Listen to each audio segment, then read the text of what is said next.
All right. I'm going to talk a little bit about why I am so late, and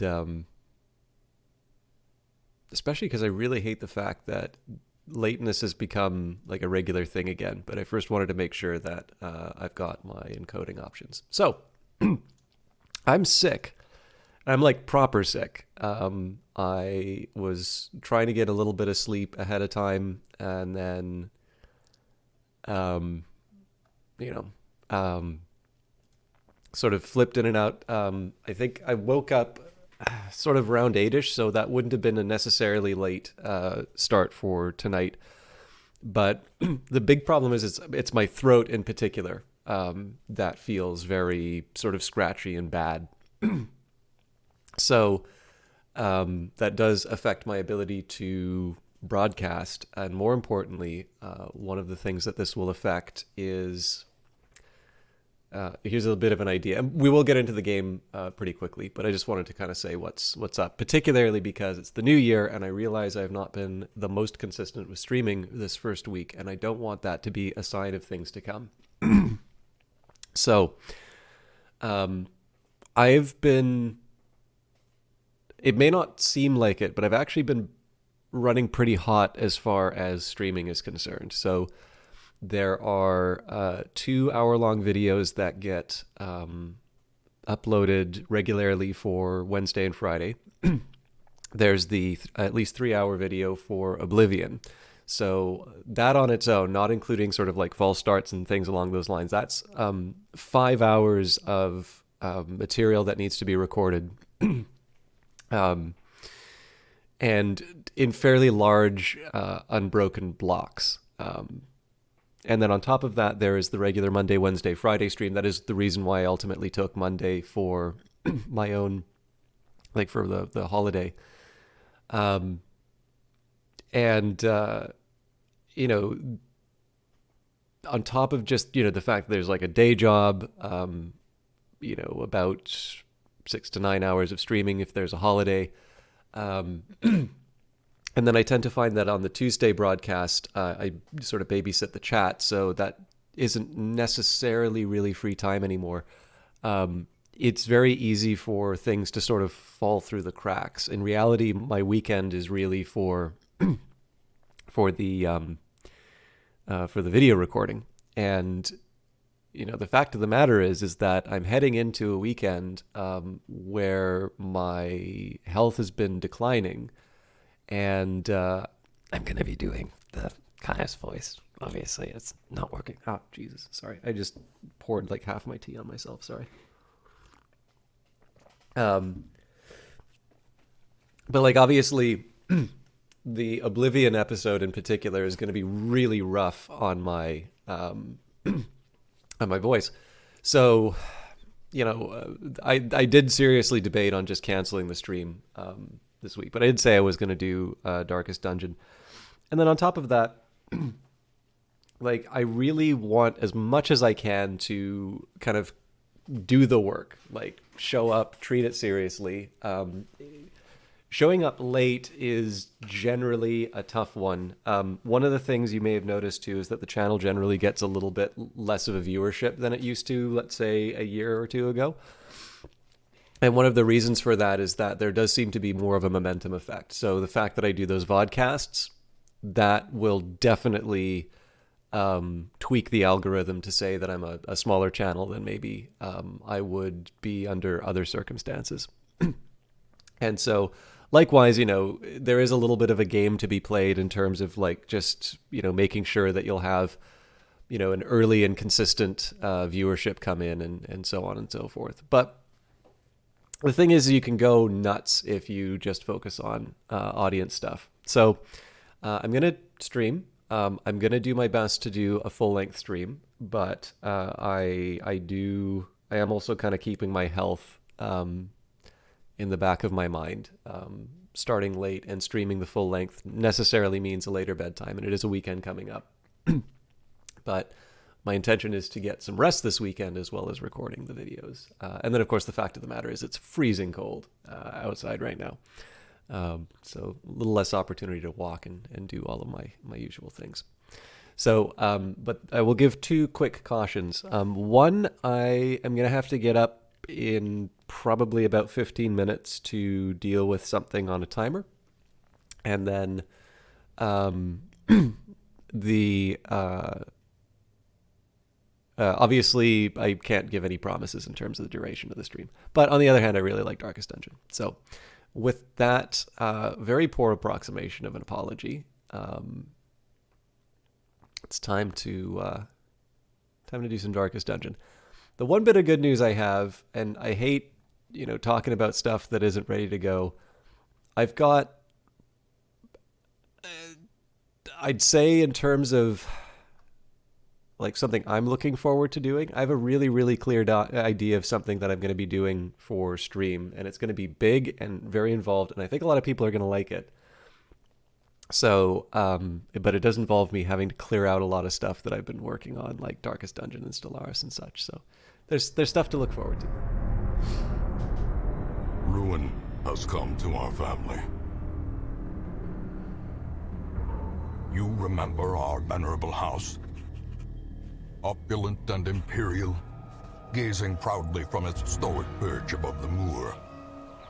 I lived all my years in that ancient, rumor-shadowed manor, fattened by decadence and luxury. And yet I began to tire of conventional extravagance. Singular, unsettling tales suggested the mansion itself was a gateway to some fabulous and unnameable power.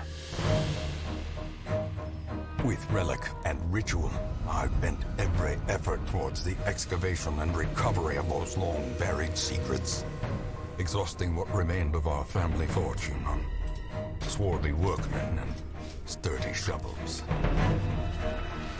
At last, in the salt-soaked crags beneath the lowest foundations, we unearthed that damnable portal of antediluvian evil.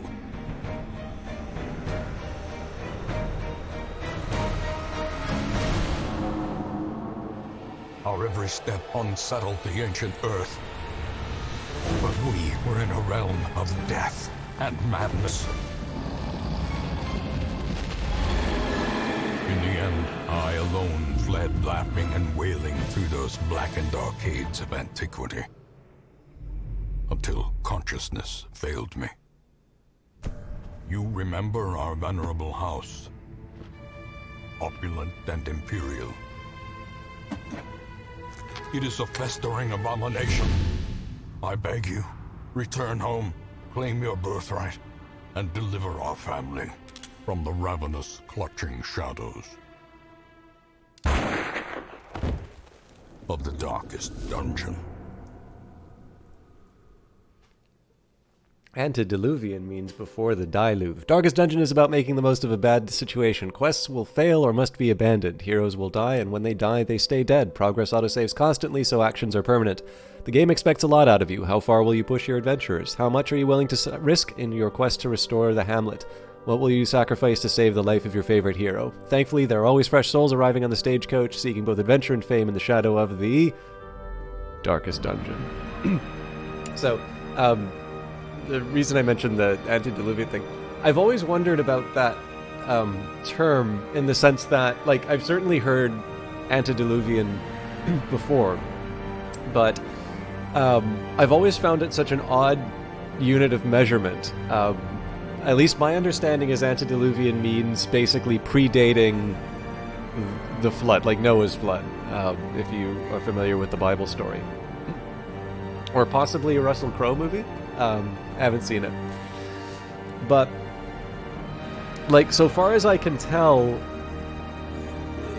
even if you believe that flood was an actual event, it seems to me that there is not really there isn't a timeline for that. Like, that's the part of history where people are talking about, like, angels coming down and sleeping with humans, giving birth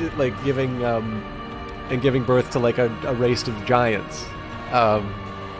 So, I'm not entirely sure why. Hello, Delves.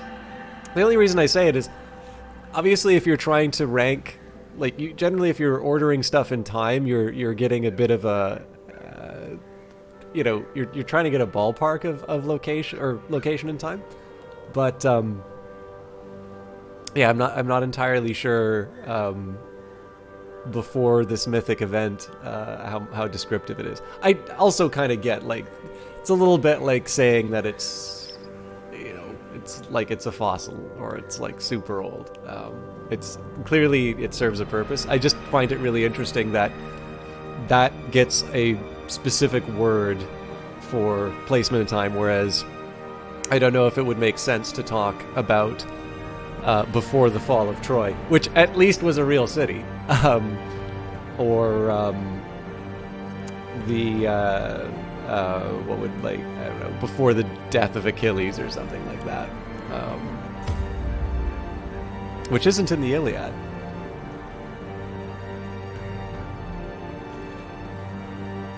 Anyways, I am sorry. This is going to be a really sucky stream, Delphs. I'm sick, and it's why I'm starting so late.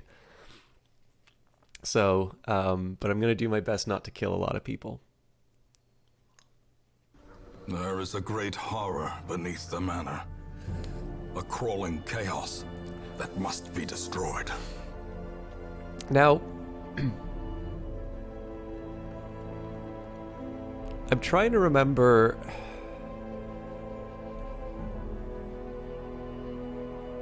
if I'm keeping any...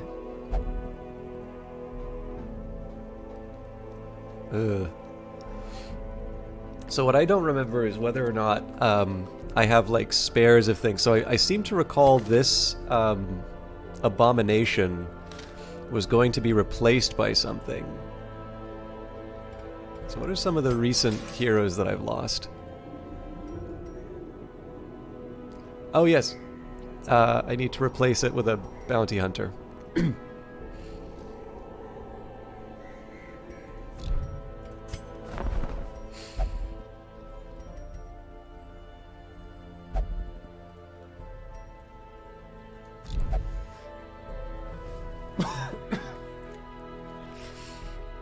Okay, so I'm going to try leveling up the level 3 people before I go too far. We've got a long Warren's run, and we've got a short and a medium, excuse me, Ruins run. There is a slight preference for busts, so that I can get the sanitarium up to its full value. Although, sometimes, going by the length is reason enough. But yeah, let's try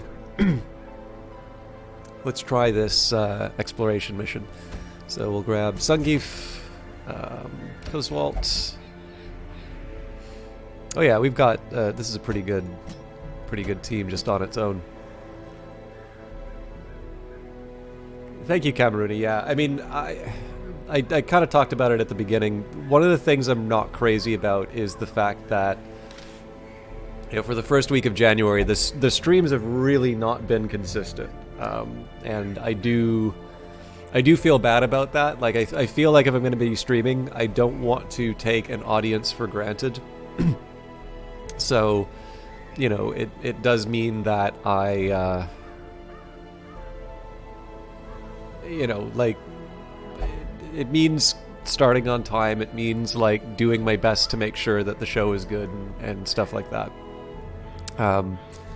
But sickness is a thing, and it is because of, some really weird hours I've been keeping, and just, part of it is self-reinforcing in terms of just the fact that I have pushed a little too hard on some of the sleep stuff. Sorry. So, yeah, there's consequences, but we'll do our best. Also, this is a bloody banquet. I'm assuming because this is a very high bleed group, which won't necessarily help us in the ruins, but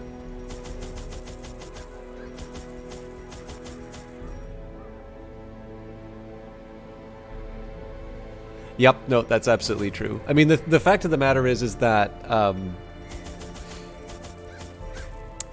you know, even starting, like, late, it immediately implies a, you know, a late night. And while I can sleep in, you know, tomorrow, there is a certain point at which, like, you end so late that, you know, daylight is going to be preventing your ability to sleep in. So there's that concern as well. But I will try and make sure that I'm taken care of. I'm a little worried about... I'm just generally... I'll confess, a little worried about my...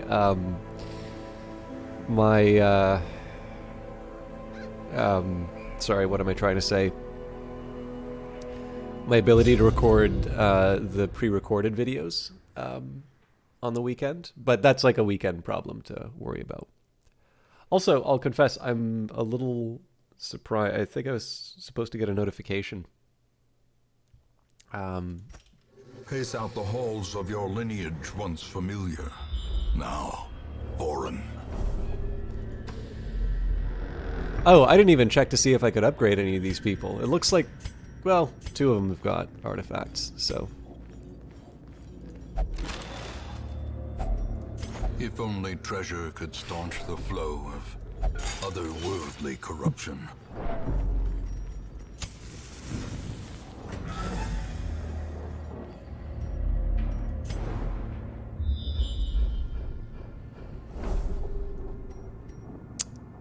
Well, that's inconvenient. I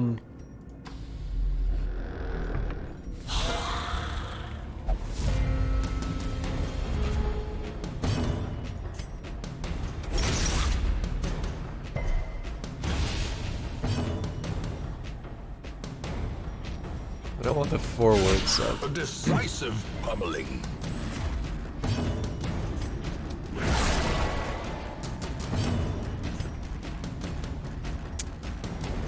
Seven's a bit... Oh, I hate that I'm doing this. Their formation is broken. Maintain the offensive. Hey! So this one was almost certainly going to do damage to us no matter what, but the fact that we avoided damage from the Arbalest is pretty cool. As the fiend falls, a faint Apparently, blossoms. corpses can bleed. Oh, that's right. I keep forgetting about this guy. So, oh no, we do at least have the... Okay.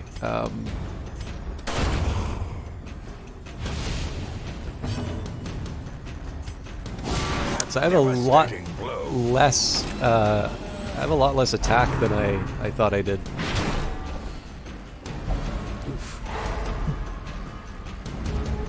That's like my main damage dealer just taken down this turn, so I've got a little bit to worry about. Can be healed, but never hidden.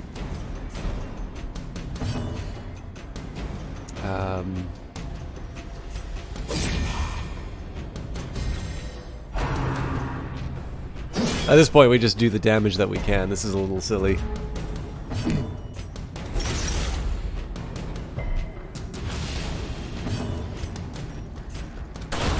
Continue the onslaught. Destroy them all. Okay, let's get the skills that we want. Grape shot can work.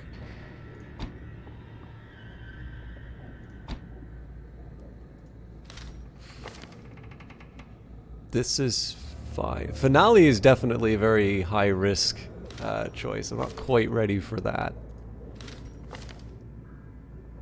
Yeah, okay. This is a little bit closer to what I would want.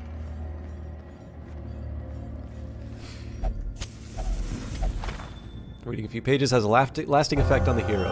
Mankind hater. Sorry, I just gotta sneeze.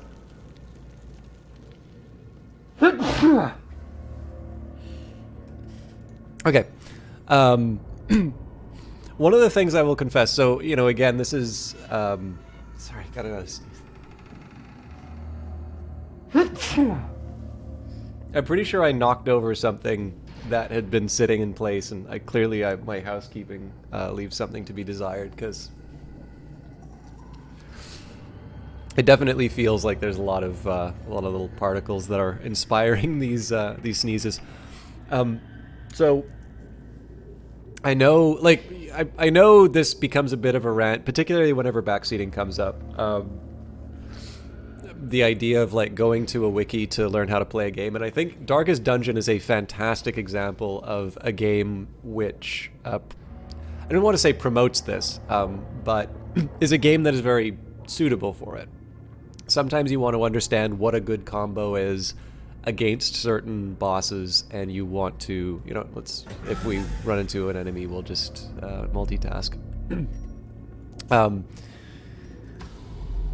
You know, like I think one thing is that having sort of foreknowledge of what enemies are going to do to you will help you mitigate the really painful part. And I mean, it's pretty clear, like, when I come in, like, there's some people who, when they come in, it's really clear that they are upset with the permadeath mechanic in this game. I know it's apparently really uncool to say you wish a game was easier. Usually people will talk about why a game is like unfair or cheats or whatever, but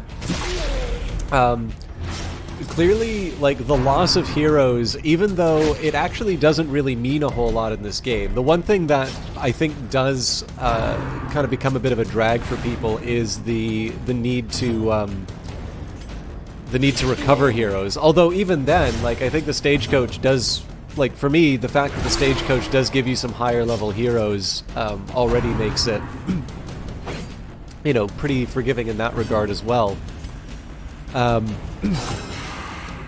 But anyways, I think that's one really good example about, like, why some games will sort of lend themselves towards wikis and such. And the one thing that I try and resist on these, as I think a lot of you know, is the fact that I've never really liked the idea of the, you know, the quote-unquote right way of playing a game.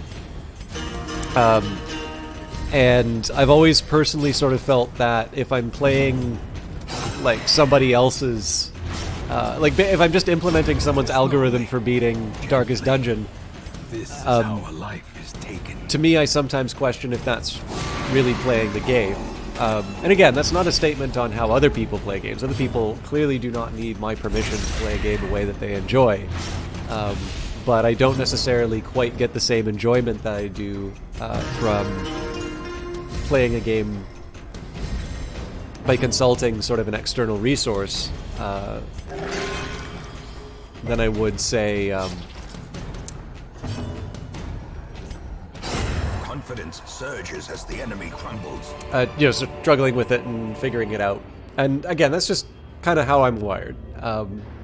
So one of the things, the reason why I'm mentioning this is not to, like, do a really tired rant around these parts. But the intention is actually to highlight a weird thing. So, like, when I run into that problem of, oh, nuts, you know, my highwayman had the wrong skills equipped, or, oh, I forgot to put artifacts on, or something like that. One of the things that I really like about well, not that possibility, but, like, the one thing that I like about moments like that is that it takes me out of my comfort zone, because I'm sure a lot of you will have also noticed that I tend to get set in my ways in games. Like, I have my favorite approach, and it tends, like, I tend to have to go out of my way to stop, you know, taking advantage of something that I've discovered or something that I'm more likely to use. So, you know, in this case here, when I run into something like, oh, hey, this, you know, I don't have a melee ability like I was counting on for the highwayman, it reminds me a bit more about what the different heroes can do. And some of the abilities that I like a lot, I actually think it might even be some of the Flagellant's abilities in terms of, like, it's healing the party and such. I didn't necessarily find that through reading the description. I found that through I think through mistake. By the way, this is clearly a really terrible party for handling an enemy like this, because again, we don't have any bleed, and this is a very kind of protected. As life ebbs, terrible vistas of emptiness reveal themselves. Like, we don't have a lot of armor-piercing damage, and we definitely don't have a lot of damage that applies to the front row. Was very lucky. Denied. For now. So I can start doing things like the Dirk Stab, but that's... Actually, you know what? That is appropriate now.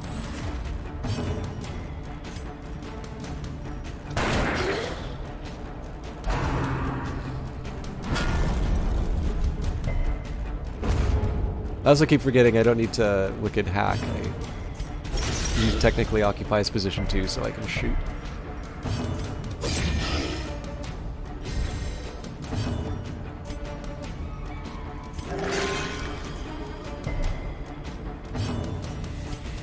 Their cursed champion falls. This expedition at least promises success. Yeah, I don't know. Like, one of the things that I privately like the most is there have been, and I obviously won't name names, there have definitely been a couple of times where people will come in with a game that I know very well, you know, try and tell me what's what, and then if they stick around, in a subsequent stream I will hear, oh, I never knew you could do X, or, oh, hey, I never tried such, I'll do that next time, or whatever. And to me, I think, like, the big thing is that I've always considered, like, the times when people, like, the moments when people are screaming at this, For a task well performed. you know, the screen, you idiot, why aren't you using the, you know, X, Y, Z ability? Even the cold stone seems bent on preventing passage. I think you have to be willing to take on moments like that to get yourself in a situation where you find out the, oh, hey, that's really cool, I'm gonna use that next time. Like, sometimes, I think I definitely learned this in Industries of Titan. Ornaments, neatly ordered, lovingly admired. I love this. I think that's the first time I've run into that,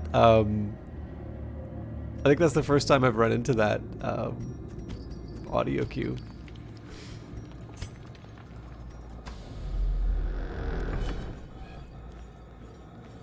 But yeah, anyways. It's obviously very frustrating when you run into, like, a mistake and it winds up being something that costs you something very precious. I certainly don't want to try and suggest this as, you know, the one true way to enjoy games, or, you know, or other, you know, any other kind of description. But it is, well, one, it is something that I personally enjoy very much, in terms of my own experience, in terms of games. But I also tend to find, for me at least, like, it is the way that, oh, come on. It's the way that I kind of wind up getting a bit better. I actually suspect that perhaps the, so one of the questions for me is why I played Dota for as long as I did. Because clearly in a competitive game like Dota, there's very much an idea of a meta. Like, it is common. I cannot believe we've got this many blockages.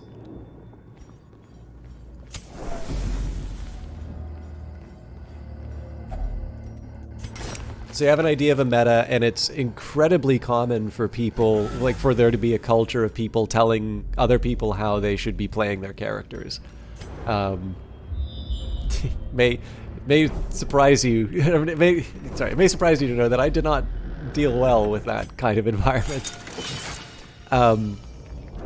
But one of the things I really enjoyed in that game was the option to random a hero. I know in the current version of the game, the bonuses aren't quite as good as what they used to be. But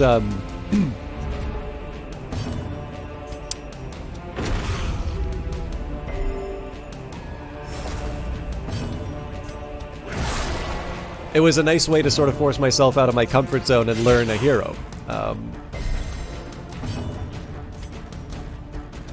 So I have a suspicion that's probably where I developed this this preference, but I've kind of been going on about it for a while. Also, I'm really weirded out about, I was under the impression I was going to be getting a call, so I'm just going to take a quick second here. Jesus. Need to take a second and lick my wounds. Okay, this isn't very helpful. Let's do a battle ballad.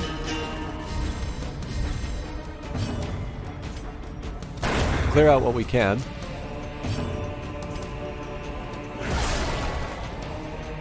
I should have used a heal. I'm not sure what I was thinking there.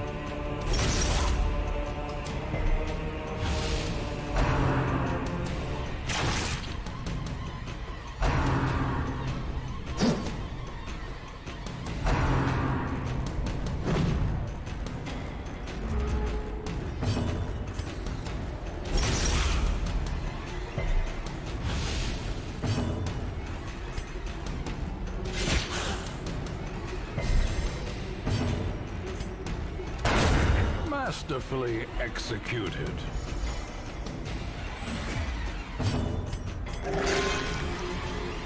So in a pinch, especially with the torch being what it is, I have the firewood as an option, but I don't often use it just simply because there's too many ambushes that have ruined a perfectly good healing session.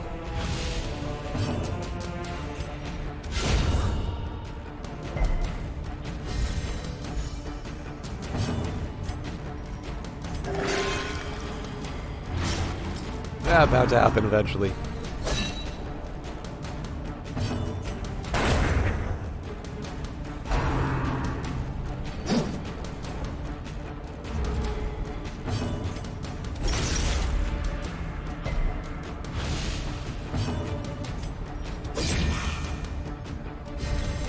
A time to perform beyond one's limits.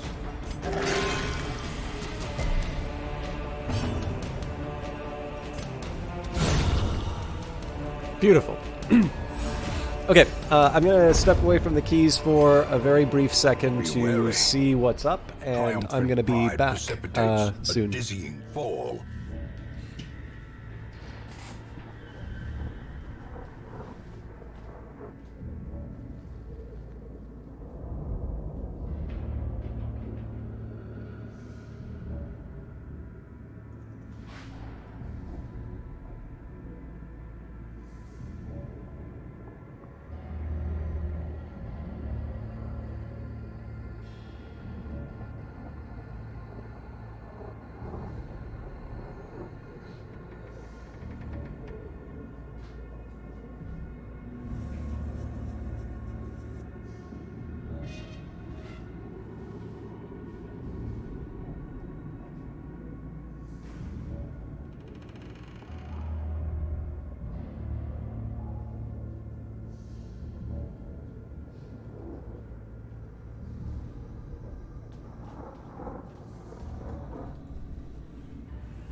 Alright.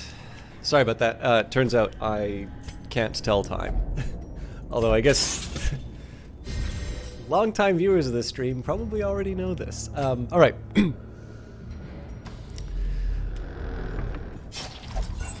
Because I'm really just looking to talk about anything, I'm going to talk about some books that I recently got.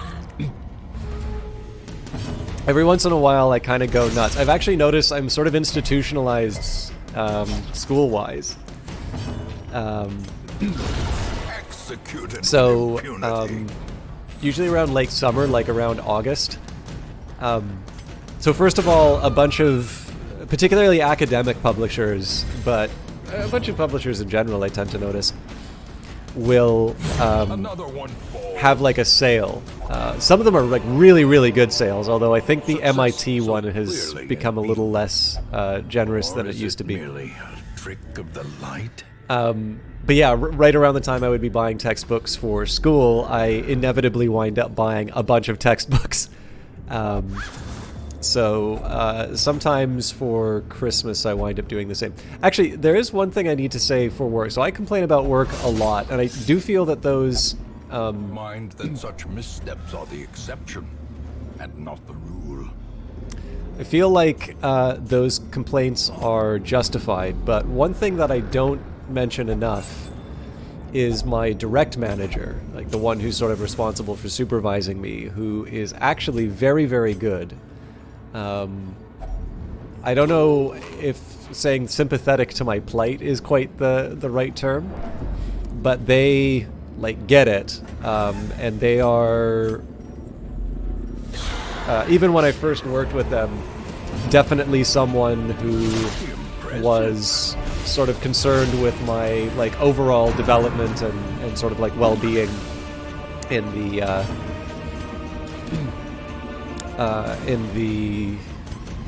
we should take advantage of the bleed, you know, kind of in the place where I work. I hope that doesn't push me. Okay.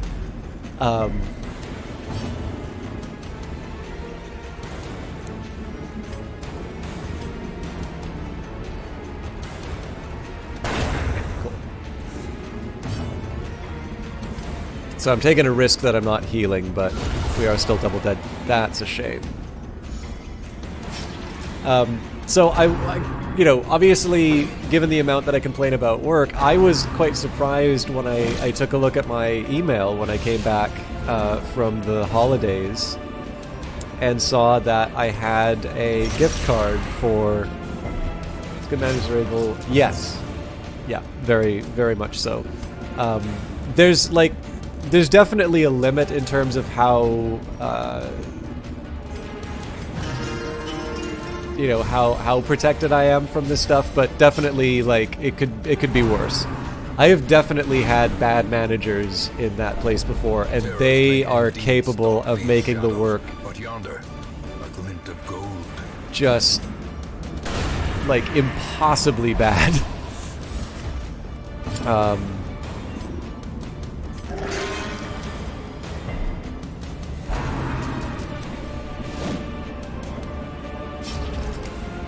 But anyways, but yeah, I was surprised to see, like, so for those of you who are not in Canada, our big box kind of book retailer Remind yourself that overconfidence is a slow and insidious killer. is this this company called Indigo Chapters. So I think there were two chains, Indigo and Chapters, and if I recall correctly, Indigo was sort of the one that was sort of the senior partner in their ultimate merger. And you know, I will confess, like, I really, so not just from a cost point of view, but even just, you know, like, I don't think there's anything wrong with big box retailing, but clearly there is a bit of a culture, especially among book people, for wanting to support, you know, small and local businesses, and shopping at big box stores are not necessarily in line with it. One of the simple facts for me is that very often the small shops have what I'm looking for, whereas the big box stores don't, so that's actually an easier distinction for me to make. But yeah, as it happens, I do actually tend to shop at a few more independent bookstores than I don't know, you might expect. But I'm not. I'm certainly not above going to Chapter. It's a fine store. I mean, it does sometimes.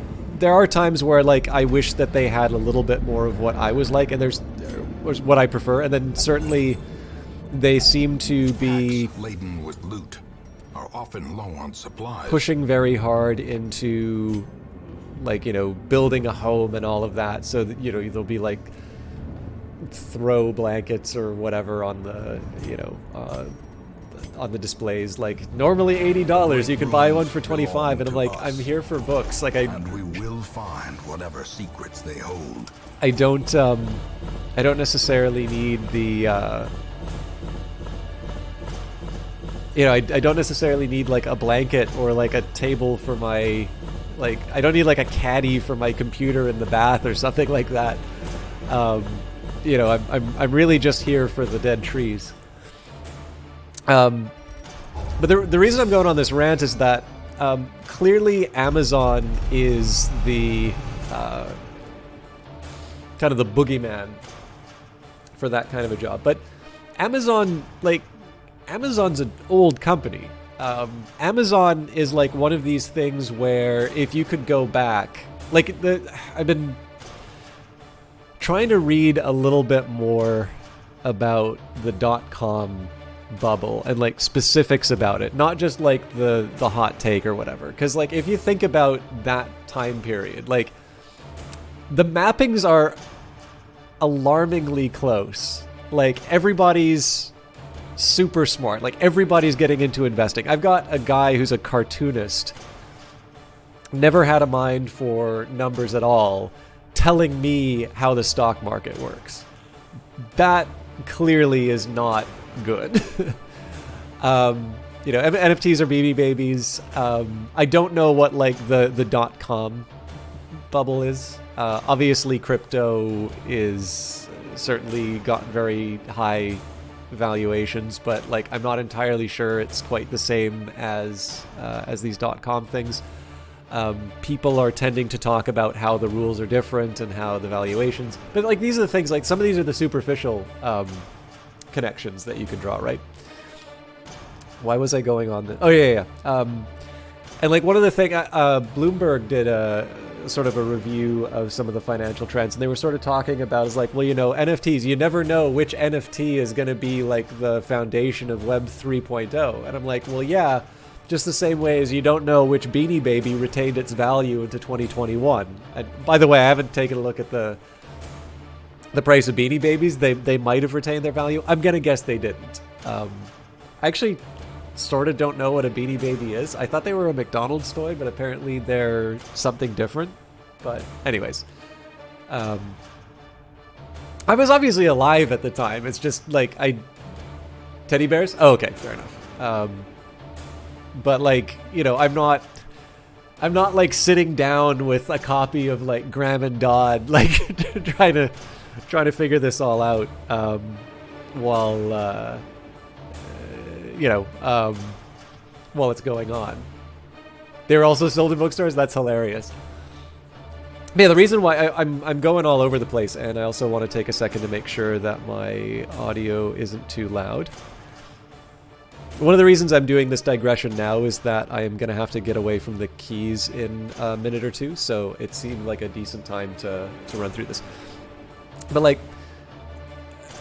Amazon chose books originally because it was a product category with a lot of individual items, but it was something that you could,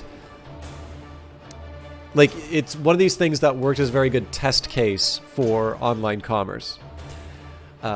And then, of course, a natural extension would be DVDs. Not so much videotape. Videotapes are quite prone to being damaged.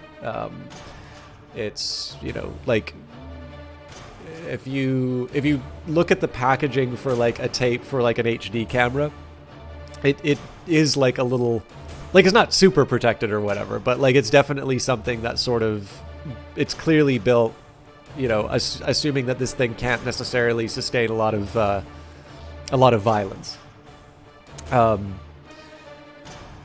But in any case, right, like, clearly there was a period where we were all asking, like, is the bookstore going to survive? And the bookstore has survived. And you may wonder why, because Amazon does make it a policy to undercut any price that they can say. I mean, maybe they've kind of gone into the recoupment phase now, and they're not always the lowest price, but certainly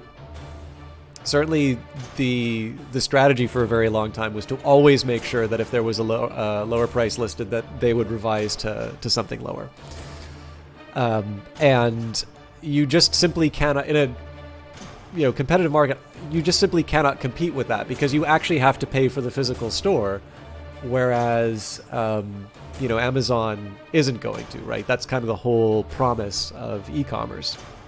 And yet there certainly have been closures in terms of bookstores, but the bookstore itself has survived.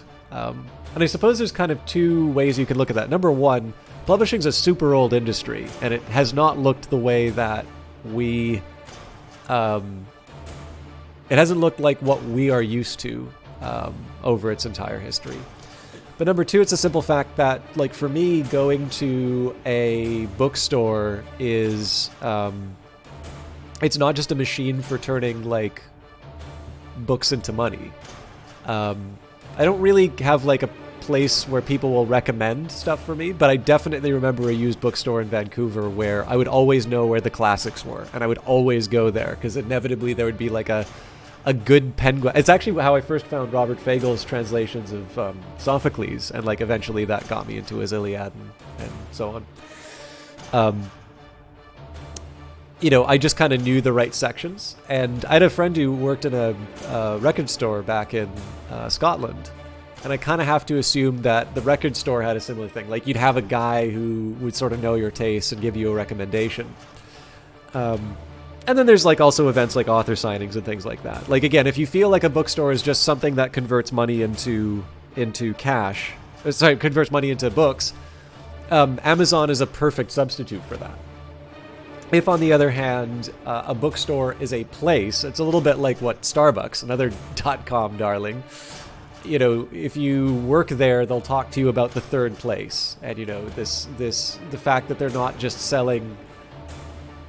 You know, they're not just selling you a cup of coffee. Obviously, they're selling you sort of this special treatment by the fact that you put in this obscure language and, you know, specialization and whatnot.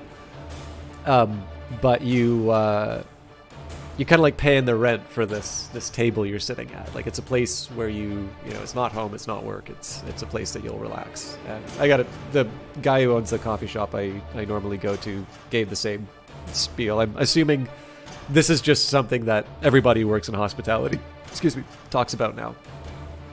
But again, the important thing is that when people ask me, like, what's your favorite coffee? I do sometimes say, it's like, honestly, I'll take a gas station coffee. Like, just get me, you know, if I just want the coffee, I'm not very fussy. Although I don't like Tim Hortons. I actively dislike Tim Hortons. There's gas station coffee I've had that's quite good. Tim Hortons has consistently been bad. But again, for that, I'll go for the cheapest, because I should be making it at home anyway.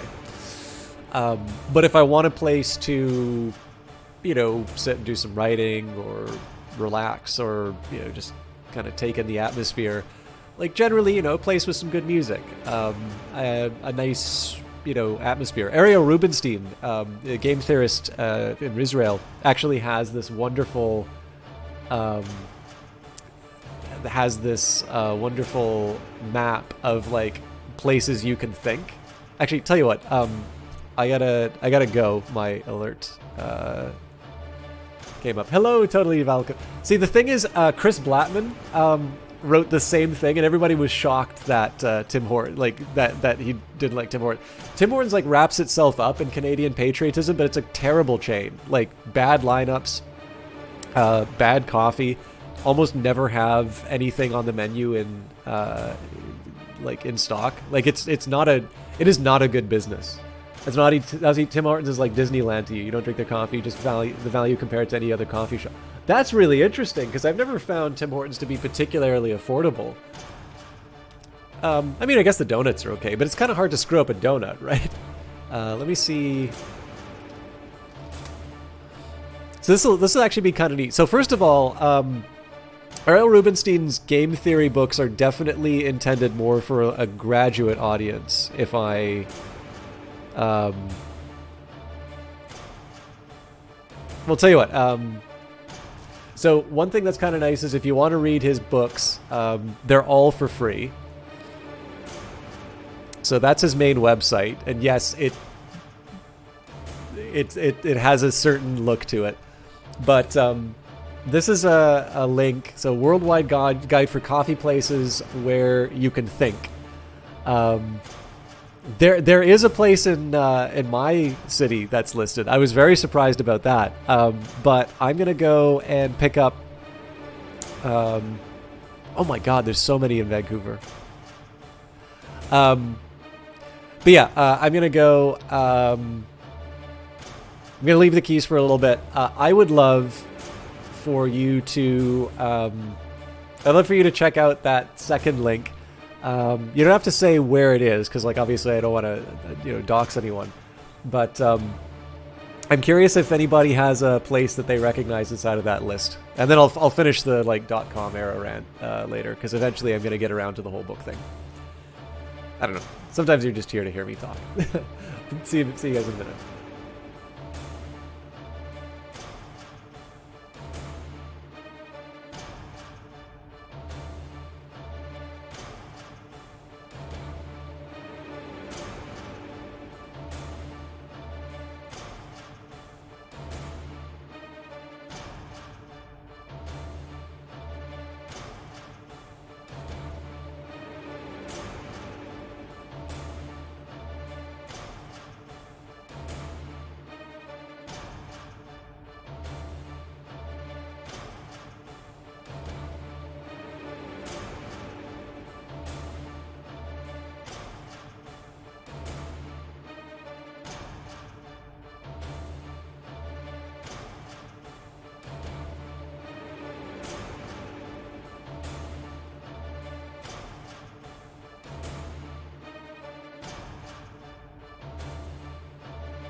All right, sorry about that.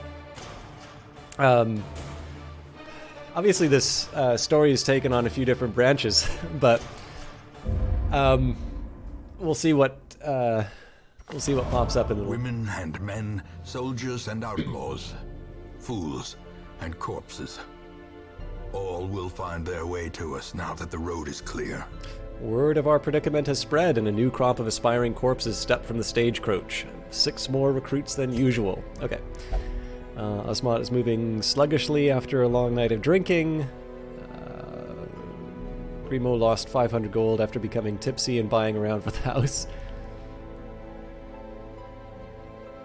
Bertan has become one with pain. Okay, so I'm not sure why Grimo is sick, but we'll get rid of that.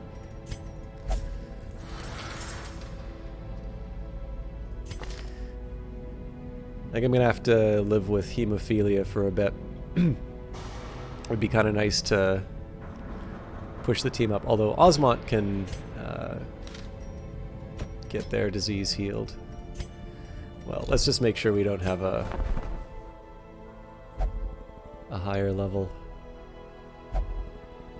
Well, we do have our bounty hunter, so as much as I am reluctant to It is done. Turn yourself now to the condition of those poor devils who remain. So the big problem with this is just I'm replacing a level 2 with a level 0, but I don't use abominations as well as I could.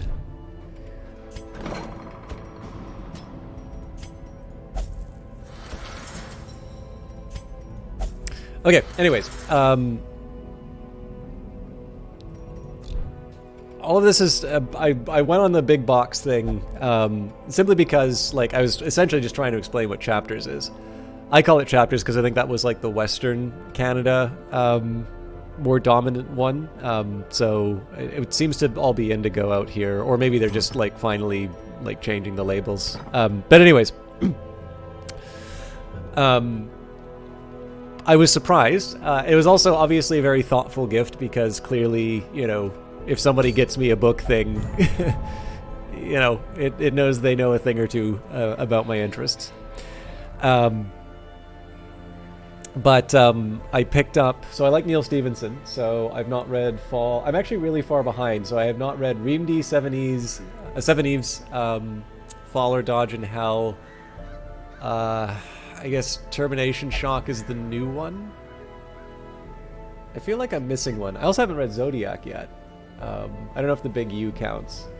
Also, sorry, I banged my knee on something when I was getting away from the computer, and it really, really hurts. But yeah, so I picked that up because it was on the remainder sort of section, so I got it for a song, and then I got, actually it arrived this week, a nice new edition of Xenophon's Anabasis, or Anabasis, I think. Sorry, I can't pronounce this stuff, particularly when I'm sick. But it's basically like Rambo for ancient Greeks, is how I'll try and describe it. I don't know if any of you know about the Landmark editions, but there's like Landmark Thucydides, Landmark Herodotus. I think they've expanded it to Arrian, Caesar, and then I know Xenophon's Hellenica was already part of the series. So,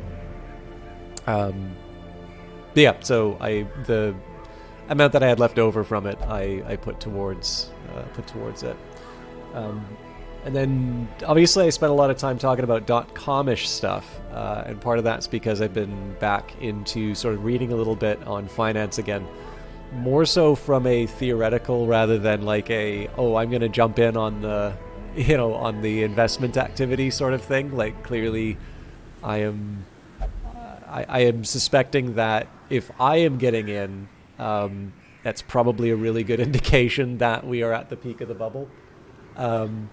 But I've got Anselot de Motoron's book, Dark Side Evaluation, which is sort of designed for hard-to-value businesses, like new ones or distressed ones. So that one's definitely a corporate finance book. I did order a handbook, which seems to have gone missing, so that I need to talk to the shipper about. There was one other one that came in recently. I had this all in my head, and then I started ranting about other topics. I don't know. Anyways, I think the Christmas book bit... Oh, right. There's actually a book on machine learning and asset valuation. But it's more of a theory book, so it's not a how-to manual. It's more actually specifically talking about the challenges that particular set of problems pose to what you would consider to be rote applications of machine learning. So that just kind of falls in that little territory of things I find interesting. Namely because I know there's a lot of YouTubers running out talking about, hey, here's how I did machine learning to predict the stock market. And I'm like, oh, how much money did you put into that? I by the way, I don't think it's impossible to. I suspect that's probably there's some variation of that is what Renaissance Technologies is using to to work their algorithmic trading. But I also suspect that Renaissance is probably not just like importing scikit-learn and just, running a lasso on, on some financial statements or that. Anyways, I've overflown the bounds of the conversation. I think I'm just going to have to accept that some of the threads will never be fully snipped, and I should instead focus on taking out some bad guys.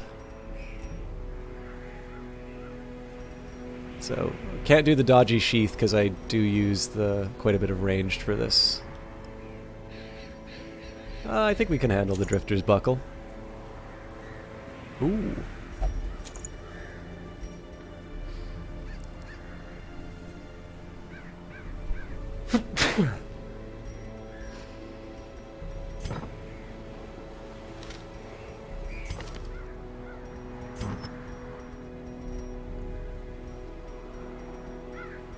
Excuse me. Do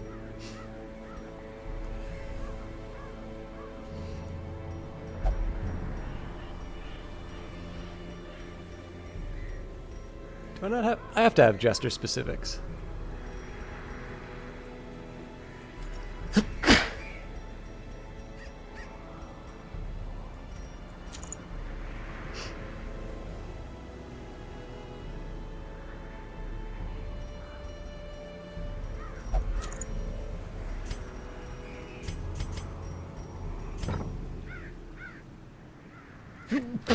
It's not going to make the difference in this particular area. The biggest problem is actually just bringing bleed into this environment, but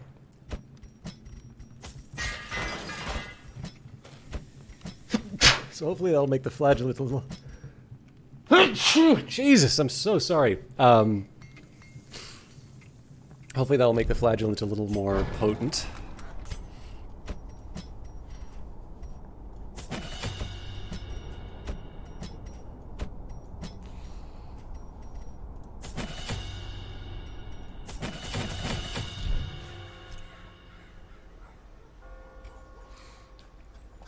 One last thing I want to double check.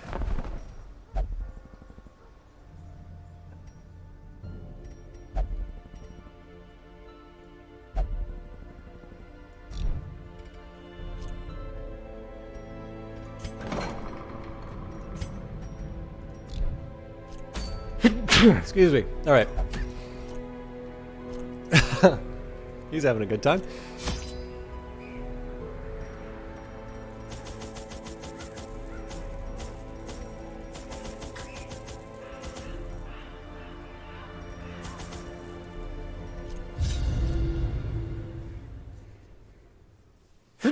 Excuse me.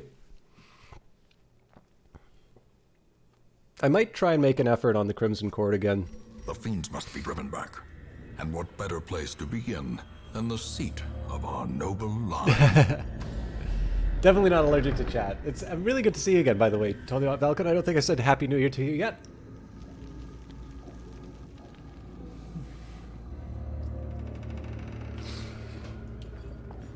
Maybe I'm sneezing because I'm sick, too. I'm assuming it was because of the, Even the cold because of the dust, stone seems bent on preventing passage. So the problem is I don't know if there's a battle behind this door, so... Oh, it's all good. I'm sick, so... this is me trying to, like, be consistent on streaming, but I'm obviously starting super late and, not being at my best, but... I'll still try to put a good show on, if I can.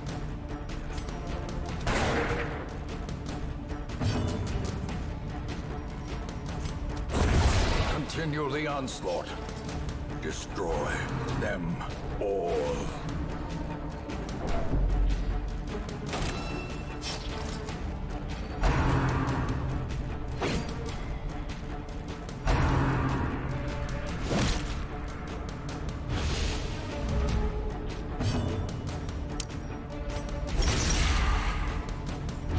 One of the things is, and I don't know if I don't know if I kind of mess up streaming this game as a result. Darkest Dungeon is a great example of a game that I'm really, really happy to play, like, on my own. Like, just not...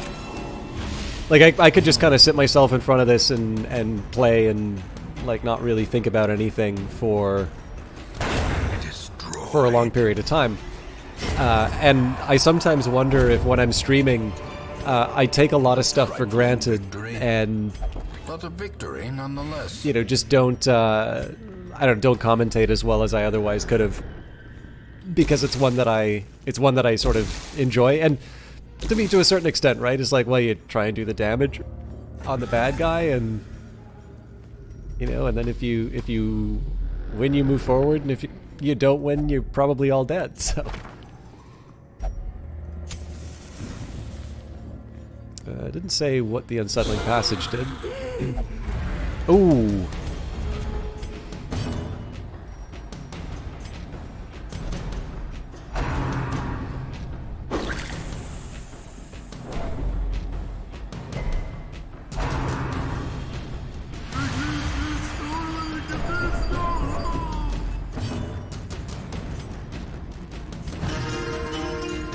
Gonna try and manage the stress. It's tempting not to, because this is a target that is ripe for bleed, but...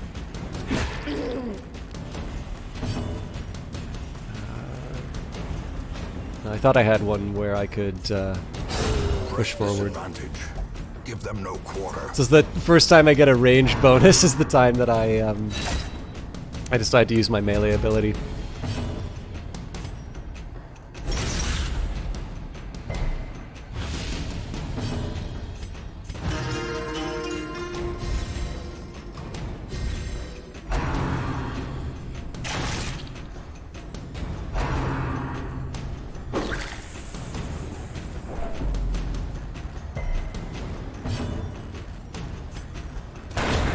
Formation is broken. Maintain the offensive.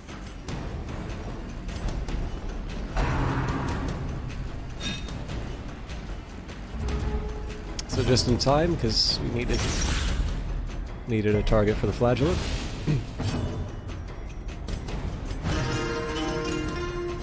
I am kind of taking on a little too much damage doing this, but I'm confident in my ability to sort of like combine my different abilities to overcome the disadvantage I've imposed on myself.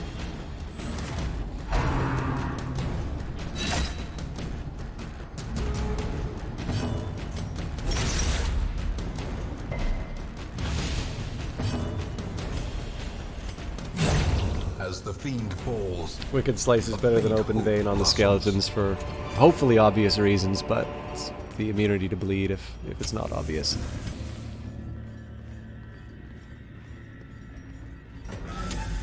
As the light gains purchase, spirits are lifted, and purpose is made clear. So this isn't to inflict the bleed, but just spread out some damage on the back row so we can not have him working cross purposes to our stress heal. Grape shot. Nah. Confidence surges as the enemy crumbles.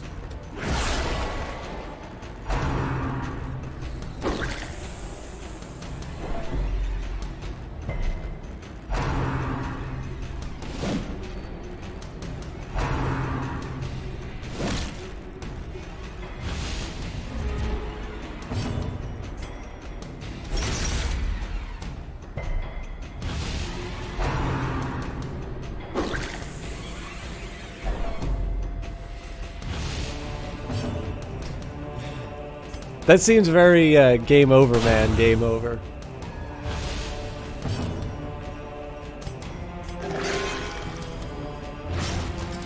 He's been killing it with the heals.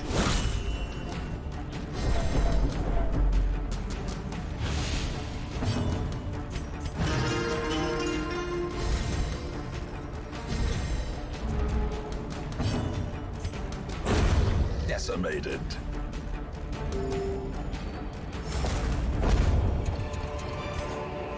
Be wary. triumphant pride precipitates a dizzying fall.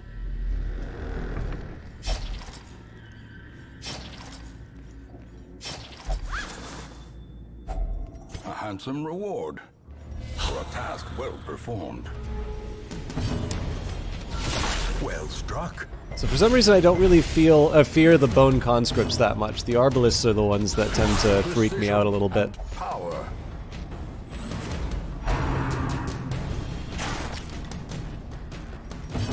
So here I'm gonna do harvest, and then alright, well, didn't work, but I was thinking harvest might take out this one and then well-placed bullet to eliminate the back row, but didn't turn out that way. We'll still do the pistol shot.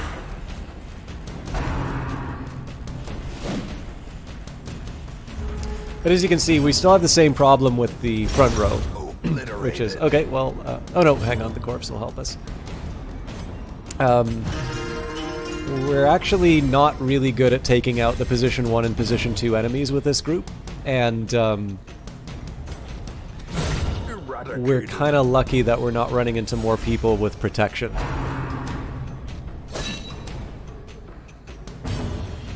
Alright, so that ordering sort of messes things up for me. I don't really need to heal anyone right now, so we'll do vulnerability and try to take them out. It didn't work.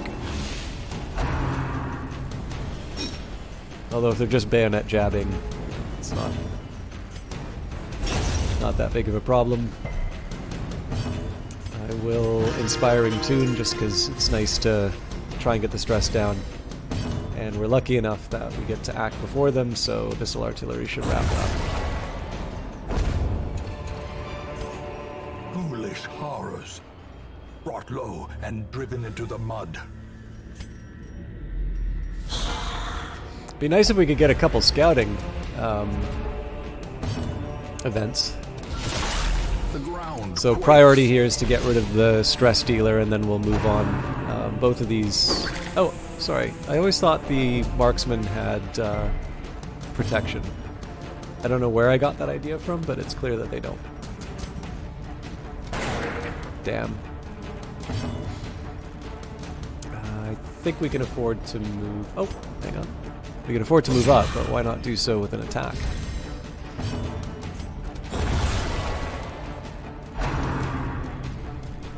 So this is kind of nice. It means that my highwayman's now going to be able to spread the love on the first 3. How quickly the tide turns.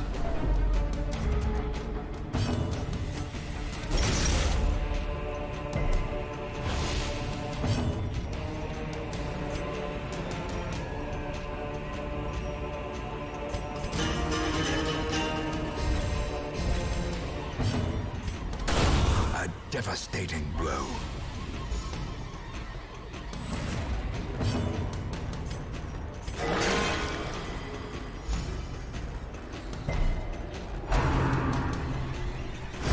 I'm not sure why I didn't do that on the highwayman first.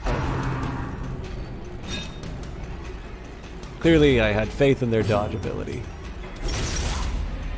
There's always a justification after the fact. Impressive.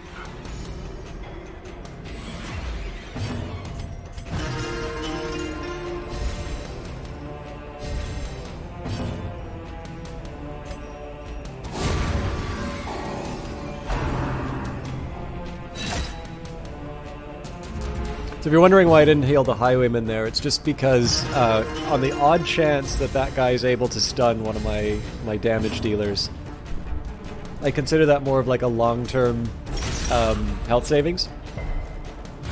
Of course, the trade-off might be that the occultist goes after the highwayman, in which case this guy's almost certainly dropping this turn. Okay. Remind yourself that overconfidence is a slow and insidious killer. I'm gonna have to trace my steps back, but that's life. Oh, this might give me some useful info. So no room battles there. But we wouldn't need to get past an obstacle, so there may be a little more loot going down this way, but I've kind of already committed. There's the same number of traps. So there isn't a compelling reason for me to reverse course. There's a very small amount of stress I would get for moving back through that hallway, but I don't think that's a great excuse. Oh, and there's a secret door.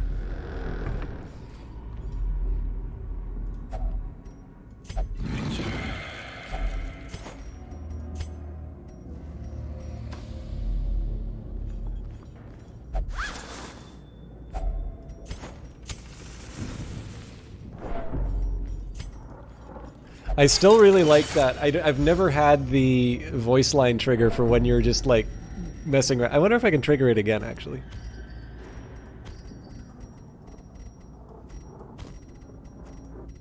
Yeah, let's make sure it's a supply.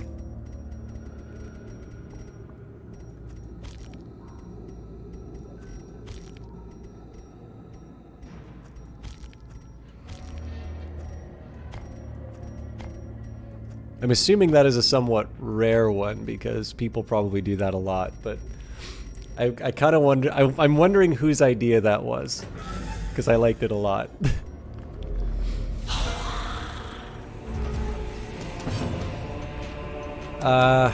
It's not gonna do a lot of damage, but it is a nice spread on the back row. And buff, and then we will use harvest. Assuming we don't get demolished with a bunch of stress, but not a lot of stress dealers here.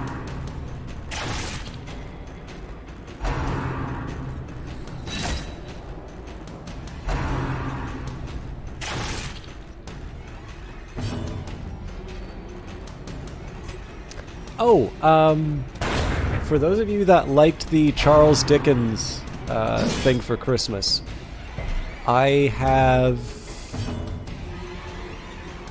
possibly 3 things like that planned for the semi-near future, but like don't set a calendar for it yet, kind of future. It will tie into a game, but A decisive bubbling. obviously that is like, sorry, I shouldn't say big ask. Like, obviously I'm happy to do it, but like that is kind of a big commitment and just time-wise. But there's a couple of things that kind of conspired to produce a favorable set of circumstances. So there's for me at least, a couple of obvious choices for wow. The next one. Obviously, this is probably not the stream I should be talking about that because I don't know. Like I don't know if there's a lot of reserve the day yet. It's like, to my mind, it's absolutely happening, but the drawback is that if I say like, oh, I'm totally gonna do X, and then there's a reason for that to be delayed, and one reason for that to be delayed, in my opinion, would be I would like to tie it into something that I would like to do on stream, which means that, you know, overall what my hope is to clear out my timings a little bit. I should have done it the other way around. I think it would have been better for me to have the highwaymen attack the front line. But yeah, there were a couple of things. So one of the really big factors at play here was there's someone that I'm in semi. Okay, so there's a few things that happened. One, someone gave me a game on my Steam wish list as a gift, and it was a game that I was interested in, but like it didn't compel me enough to say I should pick this up. So I kind of put it more on my. At least promises success. I put it more on my wish list so that I could actually. I'm a little curious. Oh no, it's not going to let me. I'm not curious enough to give up the pendant. Not that it's like a particularly great pendant, but.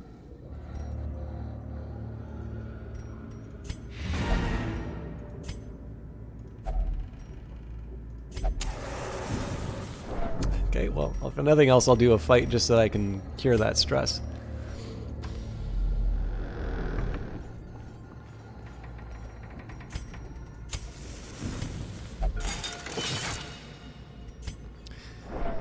But yeah, so it turns out the game was really, really good. I like, at least, you know, the first little bit that I played of it. So I was like, okay, that's interesting. And then there's every once in a while there'll be like an old stream that I do, and like somebody leaves a comment on YouTube, and particularly it's for the games that like I enjoyed. I personally would like to go back to, but it was obvious that there wasn't a lot of appetite for it. Or maybe it wasn't obvious, but like it was a really quiet stream, so I didn't feel compelled to continue along those lines. Or sometimes it's just something else that comes up. But then somebody will leave a comment, it's like, hey, I really like this game. Did you ever finish it? Or would you ever consider doing it again, or the sequel? There's a few different ways people can express that. So as it happens, it ties in well, not with just with this game that somebody gifted me, but it ties in well with a similar game which I've done in the past, which I enjoyed and would like to return to. I think that game's actually got a sequel since I last did it, so there's the possibility of, I guess, 3 sort of somewhat related games. But the other one was, like one of these books that I was talking about,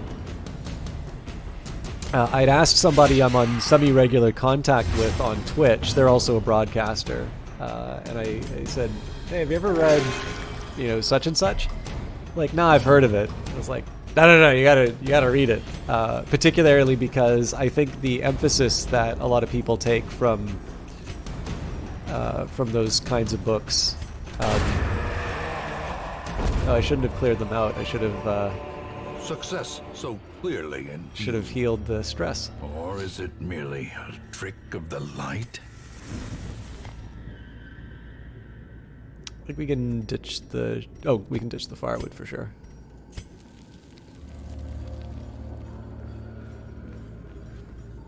But yeah, anyways, I asked someone else, hey, have you read... I actually mentioned 2 works in this case, and they said, no, I haven't done either. And I'm like, what are you people doing in school? So I'm gonna guess that this is just a slightly like off-kilter sample that I've gotten, and that this is actually much better. Well, it's definitely well known, but I suspect that probably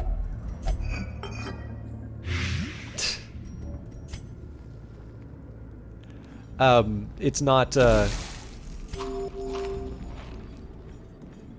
like I'm sure most of you will already be familiar with it. Then again, I think most people are already familiar with Christmas Carol.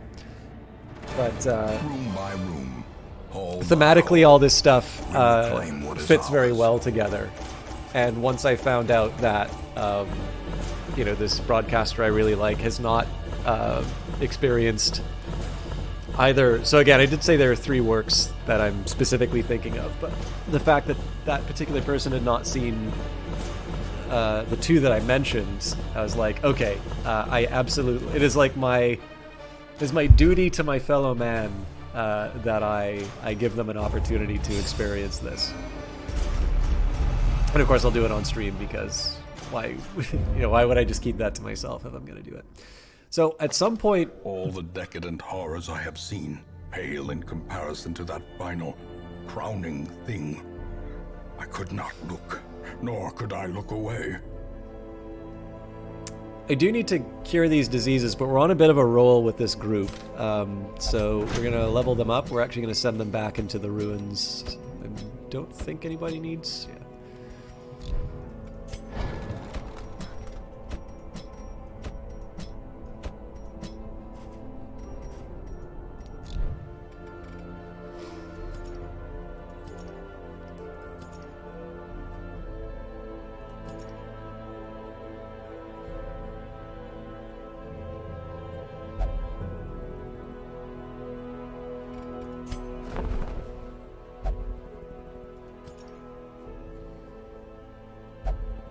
We've already done this with the Hellions, I see. I don't think we haven't. I think we need like 60 busts, right? Yeah. And then I think we had a couple fancy blueprints I was thinking about.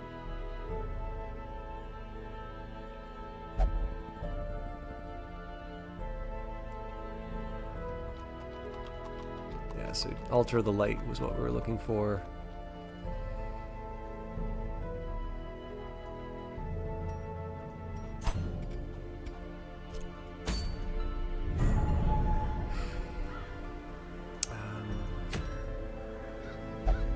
Long.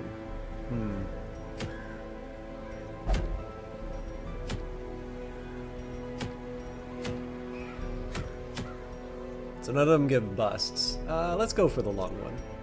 This also gives me something for the highwayman.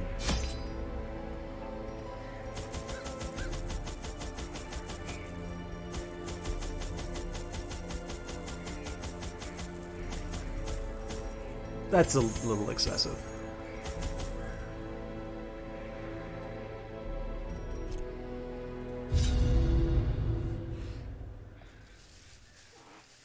I'm gonna snack on something a little bit.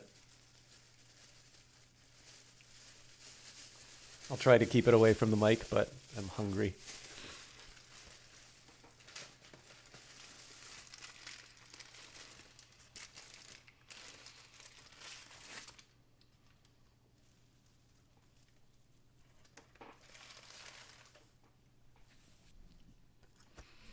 The fiends must be driven back. And what better place to begin than the seat of our noble line?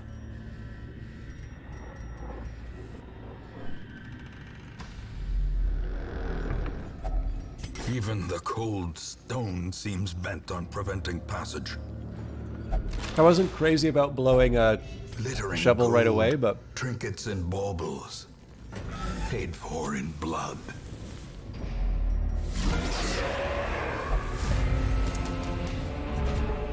well, I'm glad everything else is vulnerable to bleed, because this thing's going to be an absolute beast to deal with.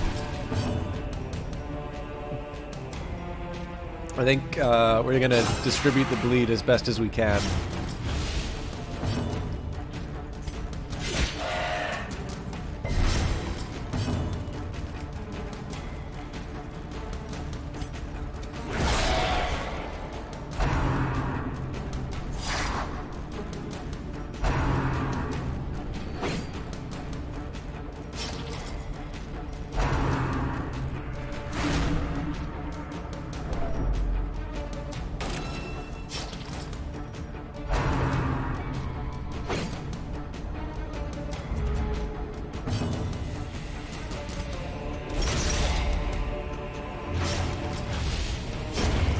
Death by inches.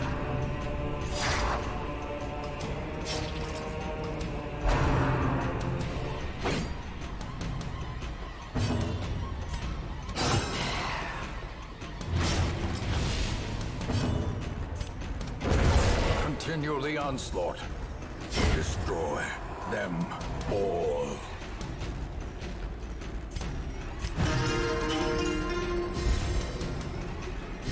Still have half a cup of tea, so I may go for the full duration today. Press disadvantage.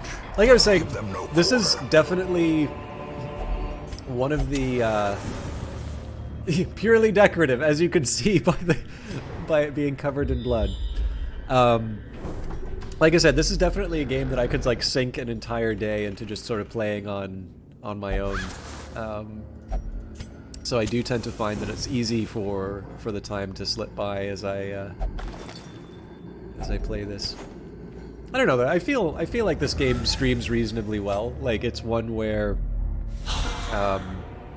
it's, for me at least, it's one that's enjoyable even if the person doing it is not maybe that gifted of a broadcaster.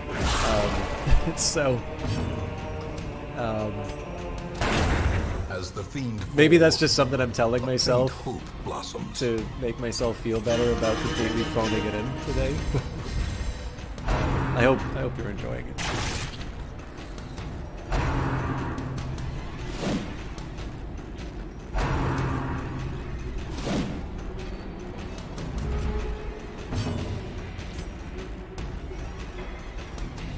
Highwayman will kill these, so yeah, we'll take out the front.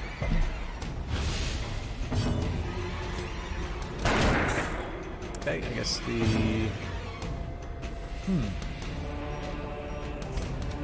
Confidence surges Irrepressible, as the how you enemy doing? crumbles. I'm very sick. I'm feeling a little bit sharper. Maybe it's just the tea, but feeling a little bit sharper than I was at the start. But I got started very late. I will confess, I've been really self-conscious about the fact that it's been not the most professional of starts to the year streaming-wise. Their But formation is broken. Maintain the offensive. I'm doing my best with the circumstances, and you know, despite not feeling 100%, I really like this game, and I particularly like the fact that a lot of you are still hanging out. So, As victories mount, so too will resistance. if I have to be sick, this is certainly like one of the better circumstances to be sick in, I suppose.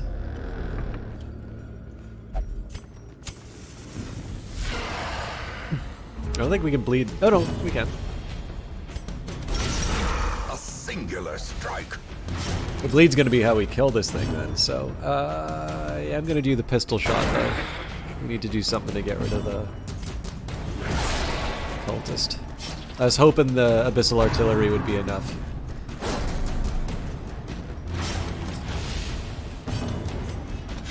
That was though.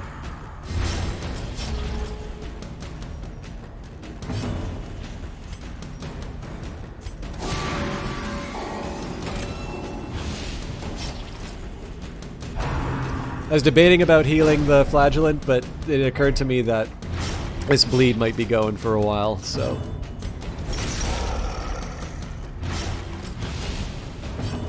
I don't necessarily want to add to the pain. Masterfully executed. As the proud parent of a 7-week-old, you definitely don't have to apologize for being below peak performance. I know a couple of people, like I don't have super close friends who've just had kids, but like I've known enough new parents to sort of know that is a, well, I mean, also just like intuitively, right? It's a huge, has no intrinsic merit, like, unless inordinate exsanguination be considered a virtue. it's a huge thing. But I mean, so far as I understand, the miracle of life is basically just this machine designed to like make noise and like messes and generally deprive the loving parents of a good night's sleep for In radiance, may we find for too long. victory.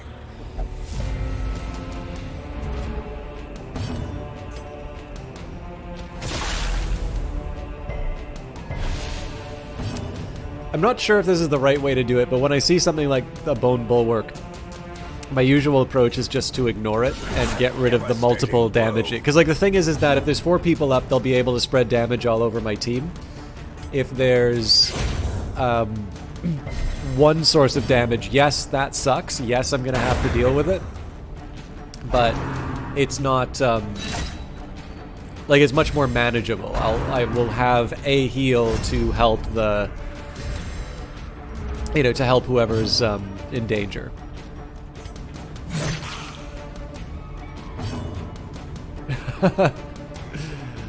Well, first, again, congratulations, and second of all, thank you so much for stopping by, because there's clearly far more important things going on in your life than this channel here. So the fact that you've continued to find the time is something that I don't want to take that for granted.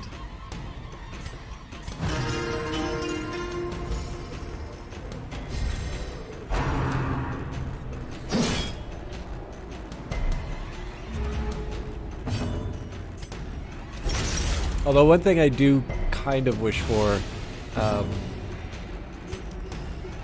think I'd mentioned that I'd got a Apple Watch a little while ago, so I've been pretty good at the whole, you know, closing my rings thing. Today is one of the rare exceptions where I haven't achieved that. But I will also confess I'm kind of hoping it warms up reasonably soon, because, I don't know, minus 20 Celsius, it's hard to motivate, a walkout. And the other thing is that there's a coffee chain. If I'm gonna dump on a coffee chain in Canada, I should at least speak highly of another. So I actually rather like Second Cup, which is a coffee chain in Canada, and there's one near the university here, which I actually quite like. Like, I don't know if it's just because it's in a university, or if it's because, I don't know, I'm just built to I like universities. If I could, I would I really am. I totally get why they're doing it, but I am so sad that the university here, their COVID policy is that only students can use the library, because the library at the university is much better than the public library, and they do have because I went to school in BC, This expedition, at least, my was a success. alumni access doesn't extend to, so far as I can tell anyway, doesn't extend to the local university. But there is an arrangement with the local library here and the university for granting some access to their works. So you need to get a special card, but it's not that hard. And then, I mean, it's a capital, right? So there's, the National Archives and stuff like that too. But yeah, anyways, that public access has been kind of put on hold until the end of the pandemic. Who knows when that's going to be.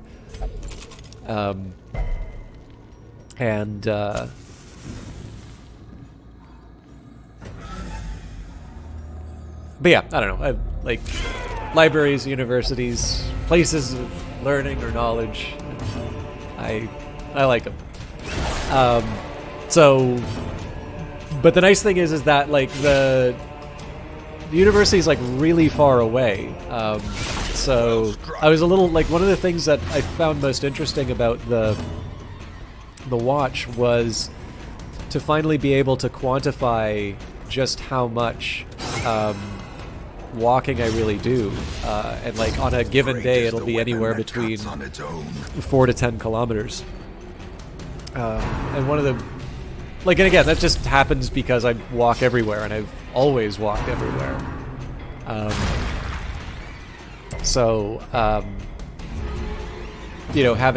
Having a place I like going to that's really far away helps me get the walk in. But again, if I'm gonna take an hour or so of walking to go to a place. Number two, the other thing about that is that it also helps me make the most of the time, because if you go out and specifically make an effort to go somewhere, you're probably going to use that time a little bit better. But I was wondering if you get the curse. Unforeseen, unforgiving. But yeah,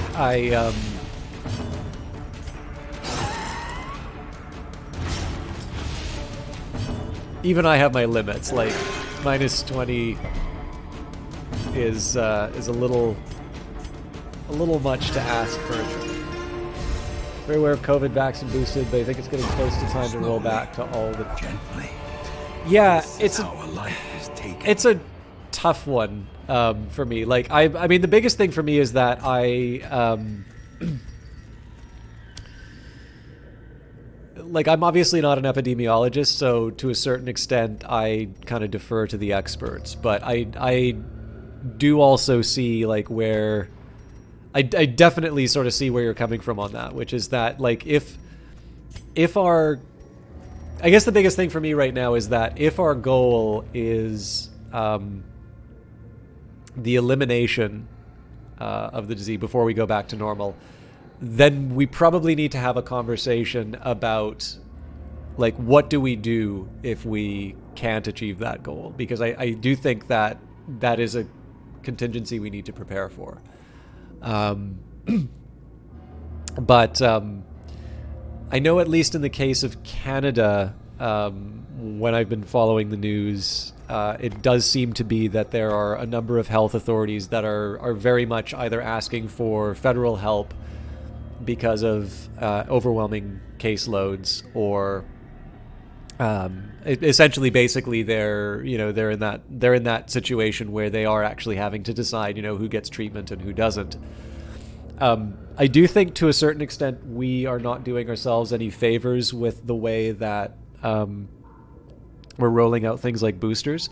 So I'm sure some of you know that I got my my first and second dose quite late, not through a choice on my part, but just because of the way that the distribution wound up working. And so I think, for me, I think there's like the six month period or whatever. I don't know exactly how they're talking about the booster. I mean, now they're just saying that it's the third dose, the normal course or whatever. But A fortune waiting to be spent. every indication I have is that I probably should not be getting that shot until an appropriate amount of time has passed. And yet, I believe the restrictions have been adjusted enough that I could probably go in and get the booster right now if I wanted. And the big thing is that I'm not entirely sure I'm the person who should be getting that, right? I'm definitely in one of the safer demographics. I also really stay at home a whole lot. And admittedly, that is because it's part of the public health measures. I'd certainly like to go out and do more things. I was complaining about not being able to go to the university library and such. But yeah, I'm probably on the halfway point with you, Irrepressible, which is just we probably do need to be thinking about exactly the thing is that the revelation that Omicron is not as virulent does mean that it is appropriate to have a different set of policies than we had at the beginning of the pandemic. And I think there is a group of people who, are very well-meaning, are trying to give no quarter to sort of, vaccine hesitancy or whatever. But, I'm not sure there's any benefit in saying this is a flip-flopping politician. It's well, no, you have two different sets of facts. You've got two different challenges that you're currently dealing with. Again, I need to acknowledge the fact that public health authorities are saying we're overwhelmed and we need help.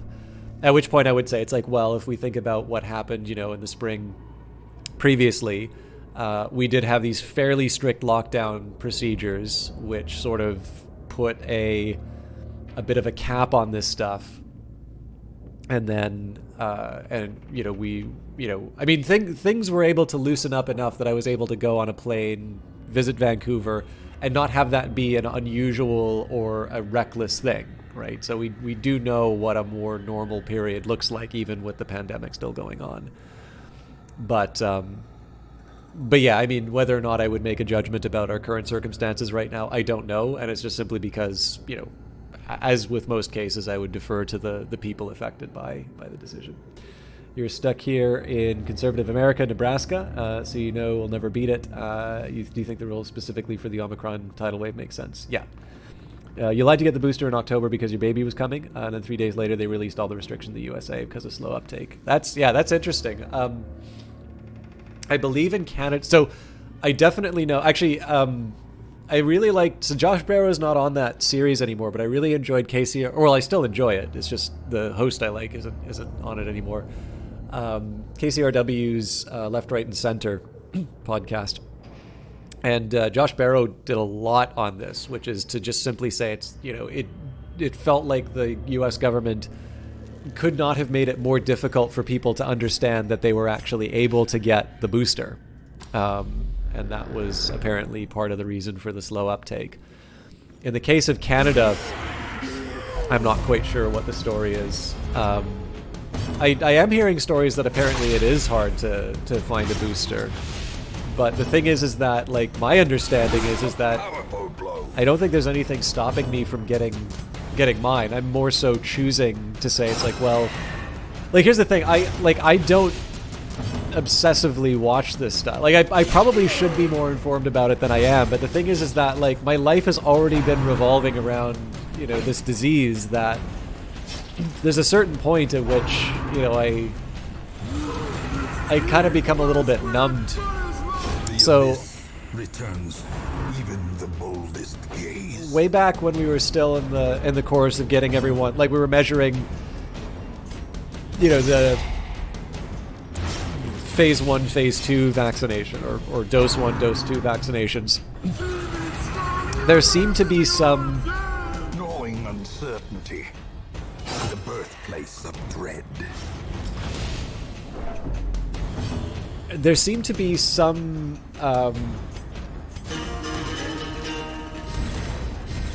like reporting or studies that had said that a longer duration between, you know, the first and second dose did improve efficacy. The biggest problem that I have is that for perfectly reasonable reasons, we have been taking sort of early. Be wary. Triumphant pride precipitates I think I'm a gonna dizzying fall. kill the firewood.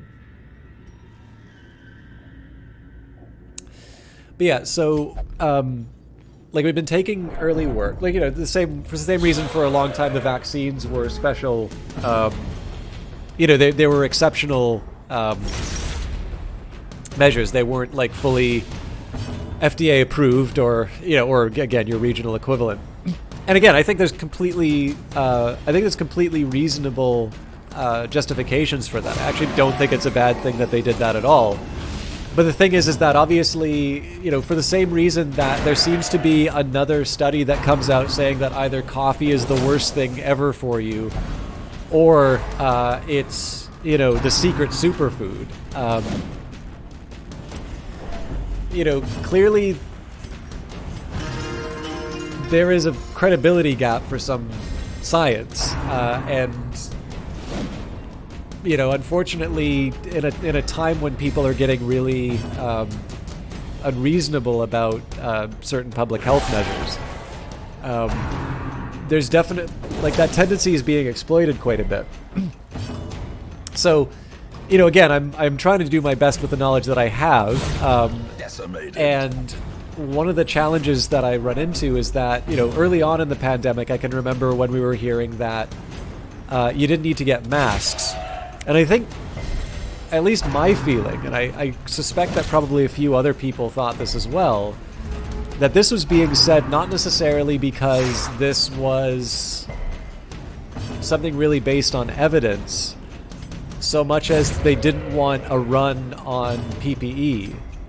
Obliterated. And I really think there's a huge problem with that approach. These nightmarish creatures can be Because felt. you really They don't can want to be mess beaten. with the science, right? Like you want to make sure that when you make a statement in future, particularly when you're more sure about things, that people will listen and people will,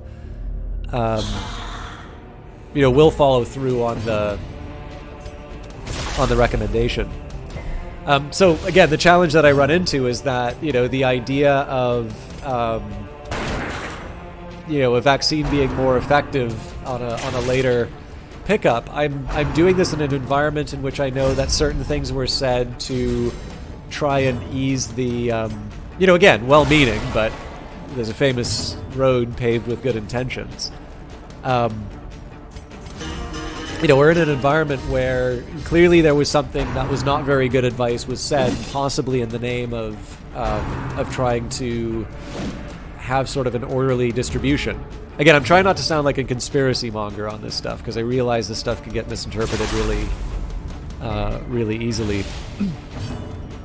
But like, with that in mind, like, it's the challenge that I'm running into with my own vaccination decision right now, is that, to my understanding, it is, all things being equal, better for me to wait than it is for me to, you know, try and get that third dose right away, from a pure logistics standpoint, it is probably better that I make a demand of the stockpile when it's a little more full up and the people who need it have gotten it. And beyond the fact that maybe I'm a little bit more reluctant to go out to certain places, like it's not affecting my life too much. I would prefer it if I had better access to like a better face mask, because I'm still using a cloth one. But even then, like I just try and be a little more responsible in terms of my behavior. So yeah, I mean, again, you do the best with the information that you've been given, but it's like, as someone who kind of knows how to navigate some of this stuff, even I'm starting to find it a little difficult to find which recommendation still has standing today. Anyway, sorry, you said a bit more. In your urban educated circle of friends, you think everyone is just burnt out. People get tested if they have symptoms, but otherwise are resigned to whatever happens. And numerical literacy is so rampant, so then they try to dumb it down the advice to be idiot-proof and then end up doubling back and changing things, and it all gets muddled. Yeah, absolutely. Like, this is the thing, like, as someone who has seen, like, the nice thing about, at least the university I went to, there was definitely people who somewhat regularly advise the government on policy. So while I couldn't tell you that I know anyone who has advised the government on COVID policy, I do at least have sort of an understanding about how this stuff works and how recommendations get made and what considerations there are. And like, the problem is that I can completely understand the set of circumstances under which people will kind of fudge the numbers or otherwise like try and make a recommendation that makes life a little bit easier for the government to do what it needs to do. But to me, the credibility part is one of the most important because it's the easiest to lose. I mean, you can put that, again, I don't want to make it too much of a Jeremiah about the current state of the US or Canada or whatever, like, but I think it is fair to say that a lot of problems that Seize this momentum. Push on to the task's end. that we're talking about today really do stem from the fact that we're really struggling to be able to work with information, right? Whether we call it fake news or alternative facts or whatever it is, like, the idea that we're in a situation where there are fewer and fewer sort of commonly held beliefs Pushed by foul invention. really is starting to corrode some really important stuff that we previously were able to rely on. Not that I'm saying anything new here. Obviously, there's far more intelligent people than me who've talked about this problem. But yeah, I mean, it kind of sounds like one of these things you'd see in like a really bad management book. But like definitely in my workplace, leading indicator number one that this is someone who I will probably get along with, and I will have a fruitful collaboration with, will be someone willing to say I don't know. Fiend. Because it is embarrassingly obvious in my workplace The match is struck. when I'm A dealing with blazing someone star is who born. is unwilling to admit that, particularly for computing stuff. If you've ever wanted a perfect example of the Dunning-Kruger effect in action, Ground quakes. I would actually point you specifically to my division.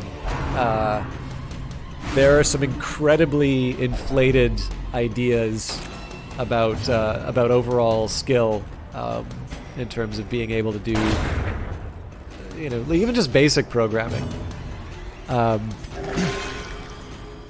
And it has led to some just excuse me, some absolutely like bananas programs and policies.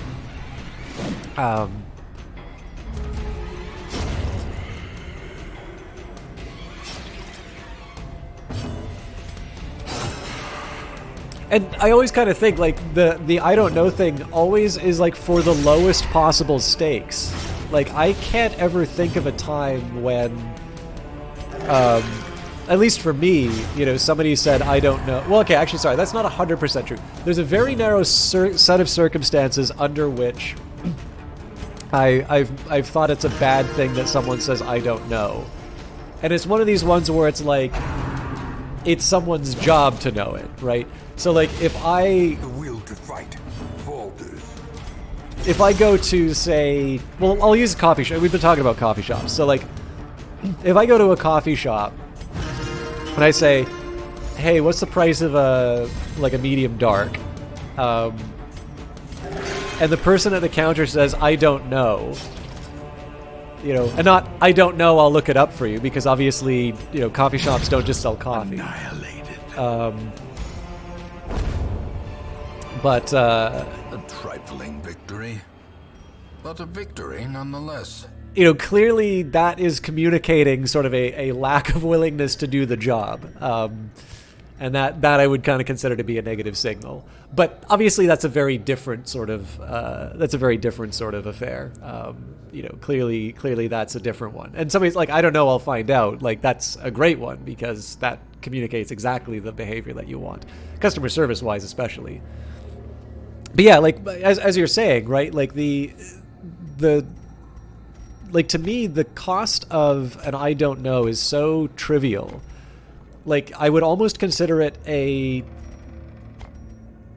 negative. I would almost consider it a sort of an indictment of the person who wants to rip into someone for saying I don't know, than it would be for the person admitting the ignorance. Cameron, at least your governments haven't given up completely yet. Ours has thrown it all into the wind, literally full of mixed messaging and populist appeal, because you're coming up to an election right before Christmas. They opened everything up because Omicron is less virulent than Delta, despite still being prevalent. They also took away all restrictions, including density limits and mask requirements. Oh God, that's...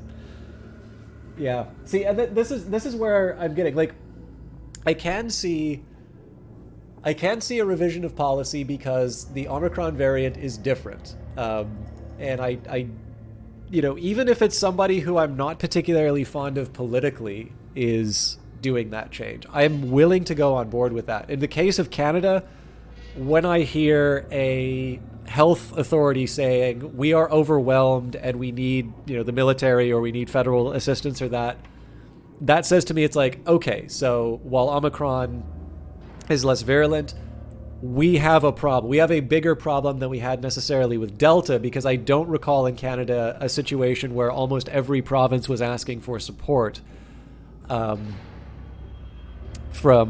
Delta. But yeah, I mean, there's definitely some really cynical plays in Canada in terms of people calling elections built around sort of favorable polling based on COVID. I always found it interesting. I know the leader of the NDP party in Canada, there's sort of like a third party. So there's two parties that have like a realistic shot of forming government. That is the Conservative Party and the Liberal Party. The NDP did form the official opposition before, so there was a time when people were considering the possibility they would form government. I never thought that was all that serious of a threat, but I don't know, like maybe there's an Earth 2 somewhere where they did form government. But he made a really big deal. And like I will admit, as somebody who watched the recent election really closely, you know, I'll be the first to say that the incumbent government, the Liberal government, Justin Trudeau's party, for those of you who know, you know, Canadian political figures, they really did not do a good job. Like they had one job messaging wise, which was to explain why it was necessary or why it was important to call the election, and they never really did that. So I'll be the first to say that there was a that this is definitely a point on which they can be rightly criticized. I'm trying to think. I probably don't need the money that much, but the heirlooms are nice. But the thing is that like Jagmeet Singh made such a, or is it Jagmeet? Anyways, my apologies on his pronunciation for his name, but like I would believe his criticism a lot more on, you know, how dangerous and how like opposed to the public spirit it is to call an election in the middle of the pandemic if he didn't go out and campaign for the NDP party in BC, which saw its opportunity to go from a minority to a majority government in response to the pandemic. Like, you know, this is the sort of stuff that I really do think makes people like just give up on politics. To just sort of see that, because like it's where like I am one of these people who definitely does not believe that they're all just the same. I do actually think who is in office matters a lot, and I don't think it's that hard to make the case. I'm debating as to whether or not I should drop my torches. I think I want to try and keep my stress in check, so I'll keep the torches for now.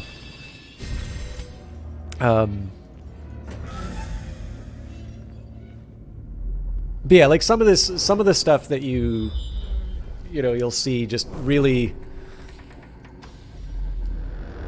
Well, I could give up. Could give up on the stress stuff and just sink a torch into a reckless fight. Anyway, sorry, but yeah, no, the like messing around with The light, the promise of safety. Messing around with health advice, restrictions, public policy in the name of winning an election. I get that that's how the game is played. That doesn't mean that I have to like it, and I do think it's rightly condemned when it happens.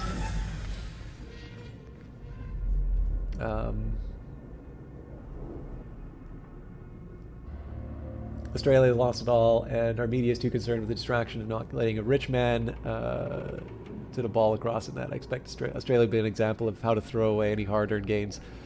Oh god, yeah. I mean, you know, I'm ashamed to admit, like, I am half Australian. I think we've talked about this before. I probably have a bunch of bills waiting for me for not voting. But I'll admit, like, I've not been following stuff too much because, like, I don't really keep in touch with family all that well. So, gamble for shamble. Our Liberal Party. Yeah, well, this is the funny thing, right? Like, for some, because like usually what it comes down to is like people will say classical liberal. There is like an international liberal organization, and then I think the Conservative International Association is like the International Democratic Union, which is a really tough one now because they're like, I believe the IDU still recognize. Actually, I don't think just recognizes, but I believe has congratulated Orban in Hungary, who obviously seems to have a very tenuous grasp of the term democracy. So, you know, obviously, you know, the National Democratic Union is a little funny when, of course, the very quote-unquote progressive party in the United States are called the Democrats. I don't believe they are a member of any of the associations. I do believe the Republicans are a member of the... Actually, you know, I can find that out. Now I'm curious.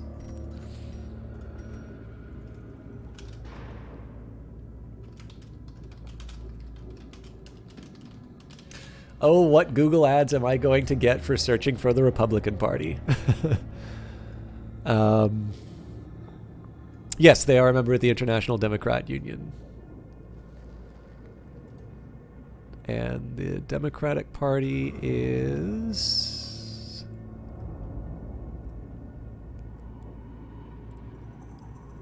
Yeah, they don't seem to be a member of an international organization. But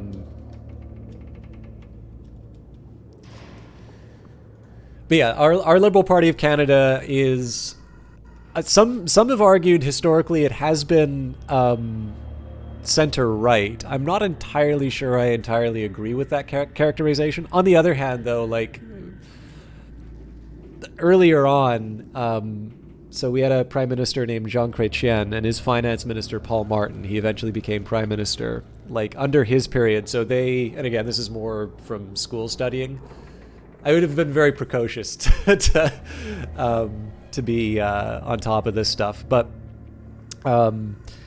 like there was a period where Canada was a bit of a basket case in terms of fiscal policy, and it was one of these things where like international bond ratings agencies, well, I guess all the ratings agencies are international now, but like it was definitely Canada needs to get its act together, otherwise there is some serious downgrades going to be happening to its debt. And so it underwent a fiscal consolidation, and it was, you know, again, even though it's a center-left party, this meant a whole lot of cutting in public spending. This is the sort of stuff that, you know, post 2008 we'd call austerity, and it's this terrible, you know, source of economic pain, and it doesn't help the economy grow. In the case of Canada, it actually did help. It did allow for the country to get back on a, you know, on a better path, and certainly it was a period where there was quite a bit of economic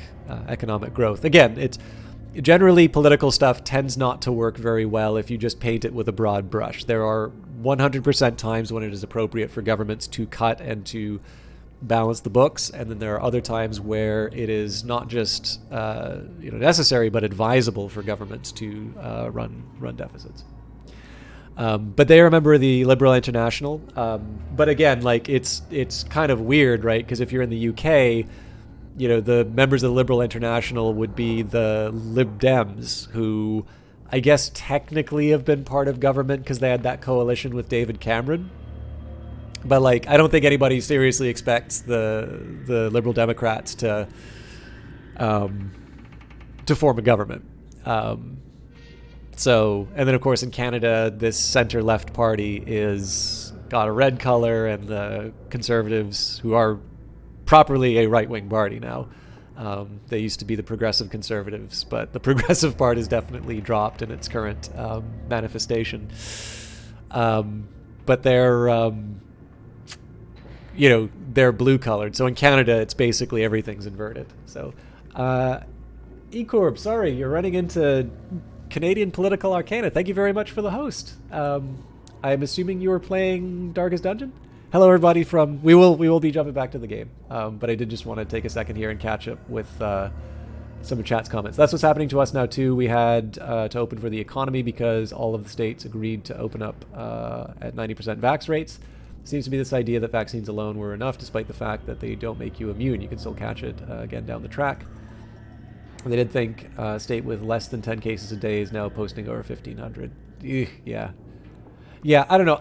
One of the things that I definitely know about government organization, I mean, this is more so from studying patents than anything, is that regulation moves slowly and the world moves very fast. And unfortunately, the mechanisms of a lot of bureaucracies tend to move very slowly. In some cases, like one thing I do need to credit Canada for a lot is I think as a whole, whether or not you like the people who are currently in government, I do think as a whole, the management has been pretty good. I'm trying to think of like cases where there have been really like necessary things like that had to happen that didn't. Like, you know, we were able to get vaccinated, we were able to secure PPE, we were able to secure like a number of things. And of course, unless it's completely eradicated from Canada's borders, there's always going to be a better alternative. But often the time in policy analysis, you want to evaluate what would have happened in the absence of your policy, not necessarily what sort of the ideal would have been.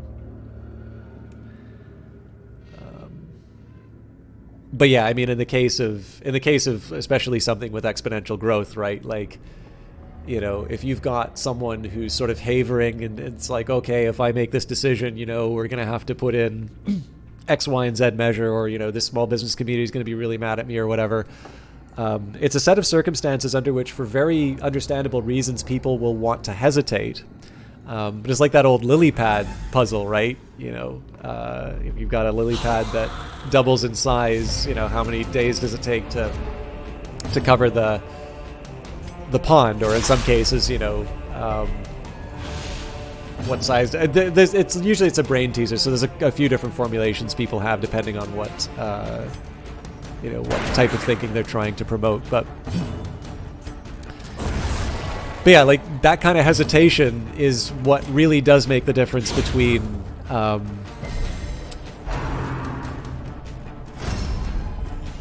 kind of getting to the root of the problem to imposing the pain of a lockdown or a regulation or a sanction or some kind, but not necessarily reaping the benefit that you otherwise would.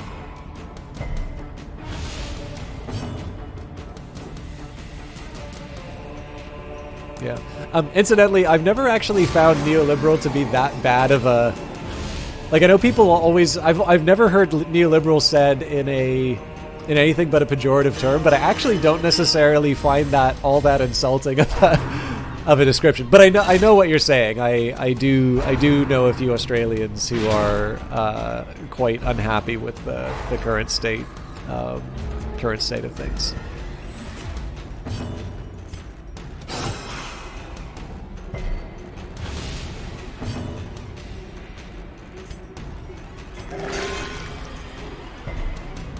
But yeah, apologies for those of you who got a little more politics mixed in with your Darkest Dungeon than you had intended. I'm sick, so the chance to be able to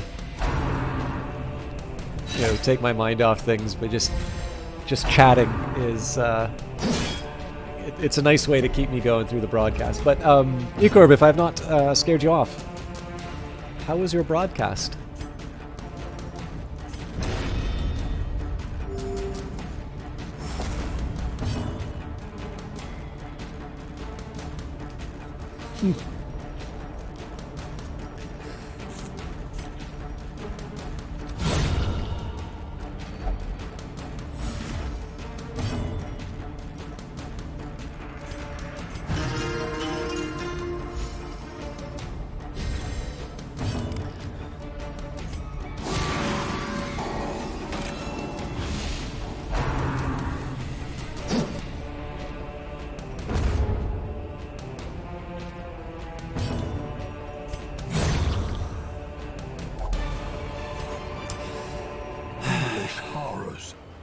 Brought low and driven into the mud. I never know what I'm willing to give up for most of this stuff. Let's kill the torches if I can. The way is lit. The path is clear. We require only the strength to follow it.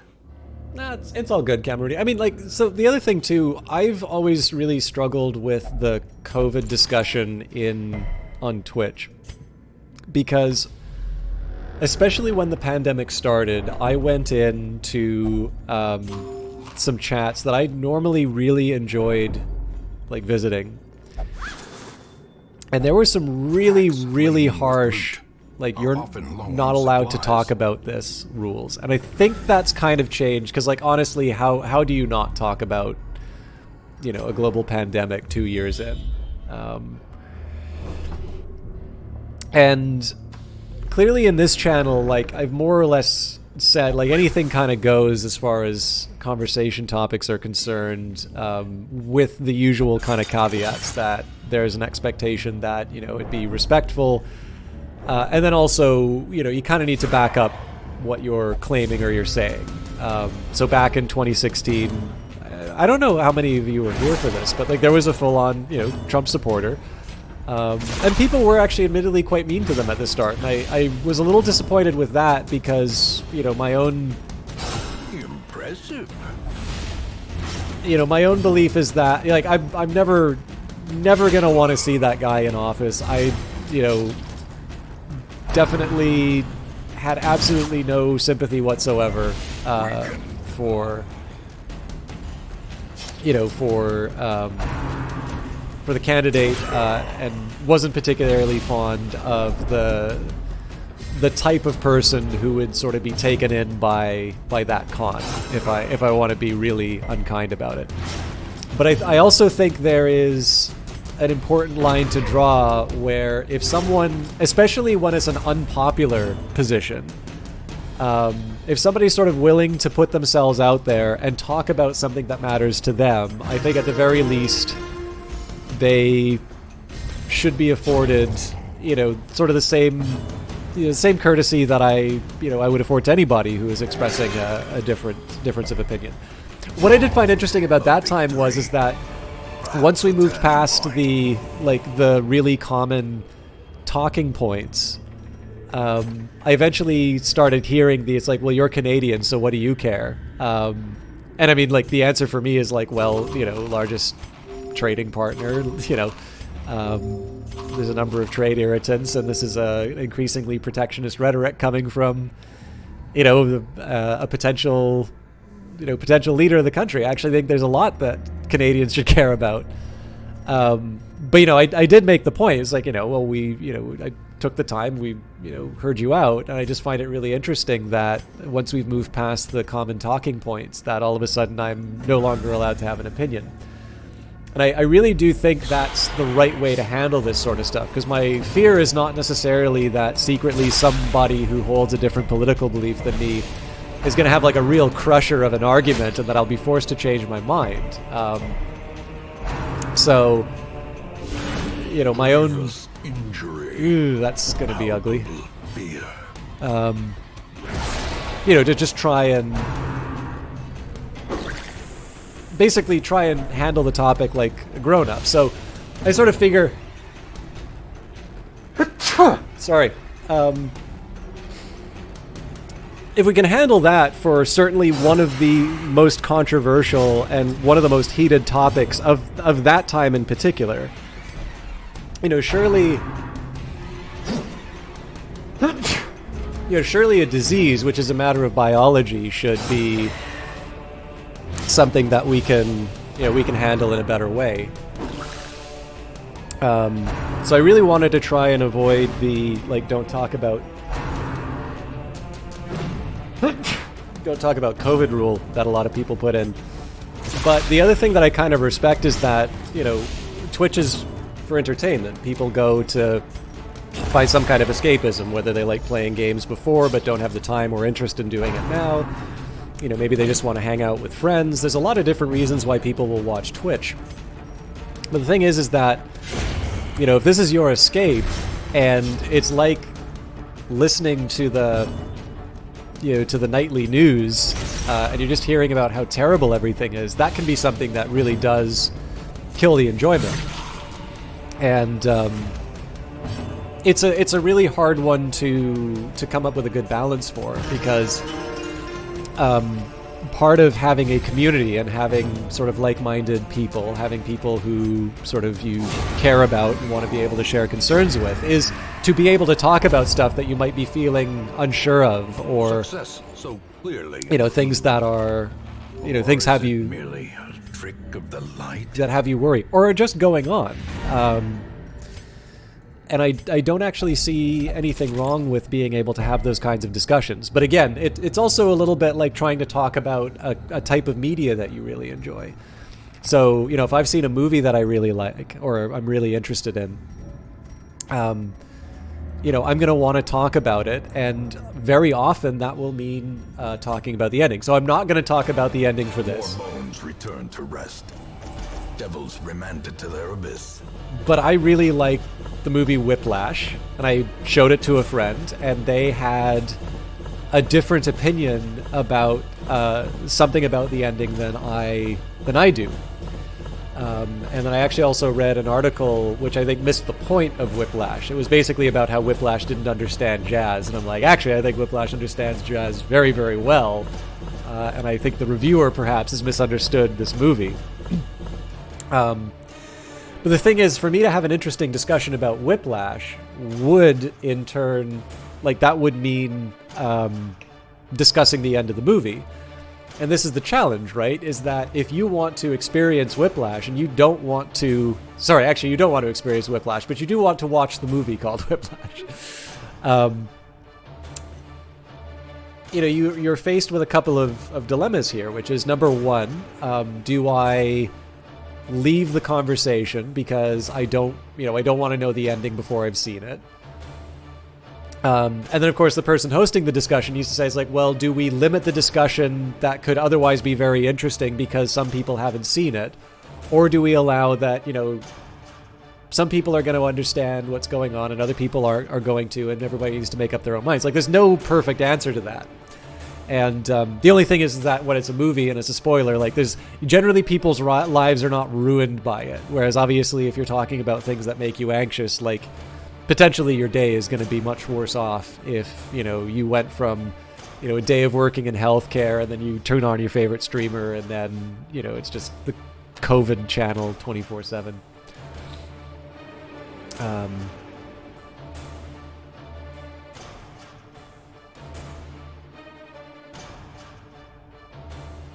Yeah, that's a shame to hear about your brother, Cameron.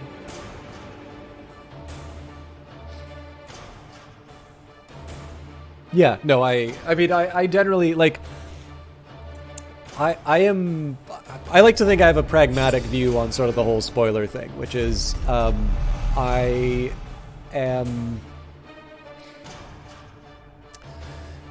I'm definitely not going to be afraid of speaking frankly about a piece of media that I like, and if I can make a point without discussing major plot points, I will do it that way, but I will not contort myself into just this, like, pretzel of logic. I mean, I'm already bad at doing that in terms of my discussions anyway. But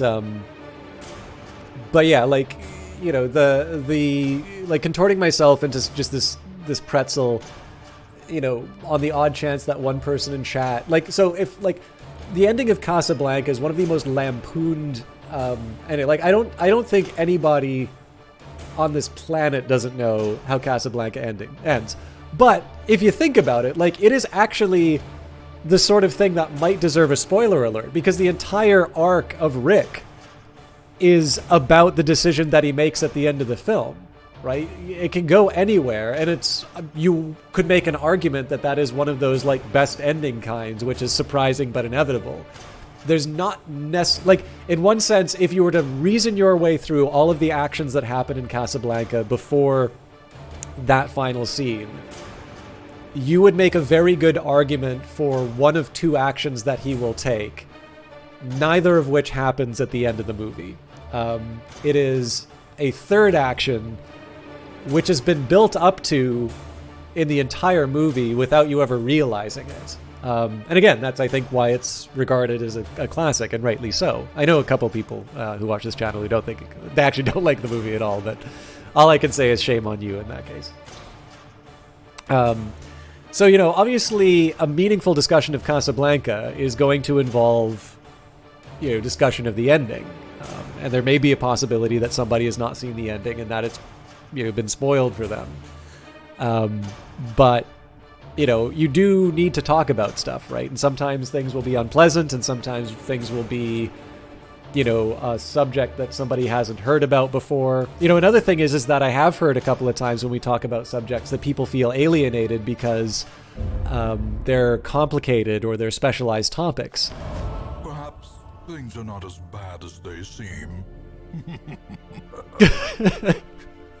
That's a good line.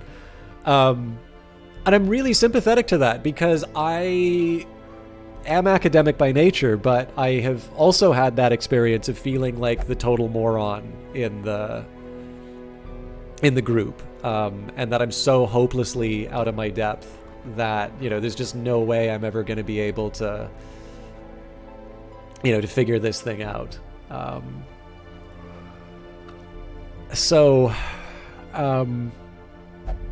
You know, I have sympathy for it, but if the instruction is a little bit sort of, as you were sort of suggesting, in terms of the last kind of the last comment that you made, in terms of sort of the blandness or the tendency to you know, to silence ourselves.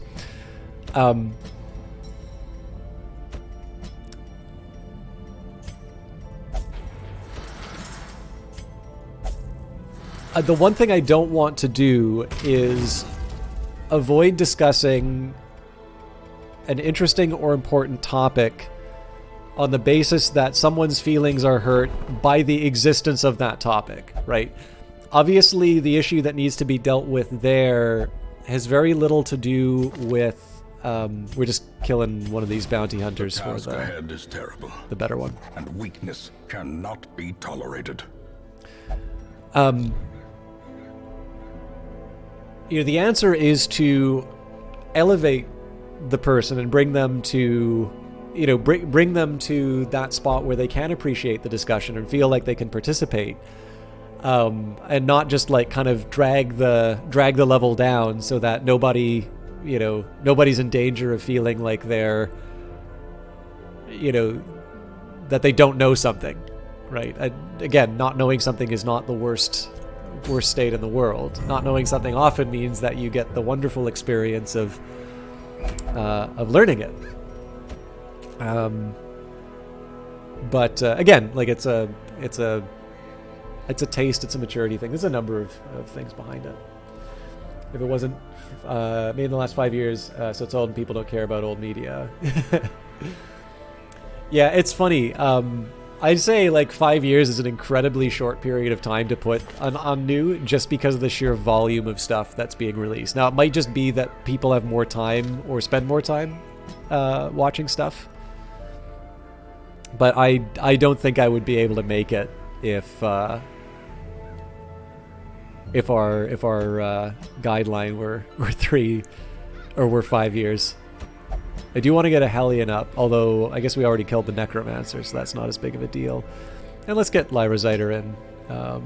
He's already kind of high on stress. Actually, yeah, let's put Erasmus. I like Lyra a lot, but Erasmus is probably more likely to be in chat. Also, if we weren't getting the stress heal, I would actually probably bring Lyra on this one. But so this is mostly about leveling up Red Hulk so that we have a level 5 that we can take to the Warrens, the Weald, or the Cove.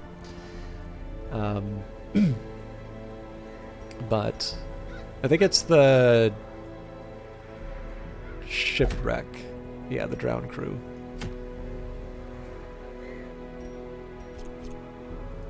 Yeah. Anyways, for those of you who came in on the raid, it's been a little quiet, so I might have just scared everyone off, but for those of you who came in on the raid, please don't let me keep you from participating. If you have something to add or just want to talk about something different.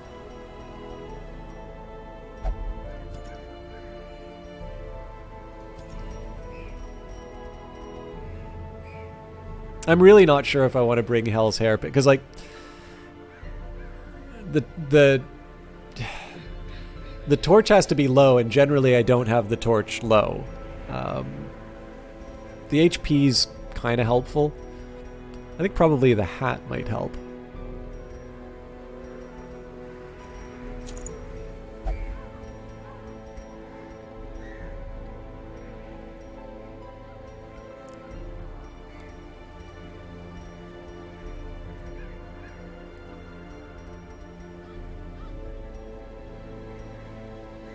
Can I put 2 hats on?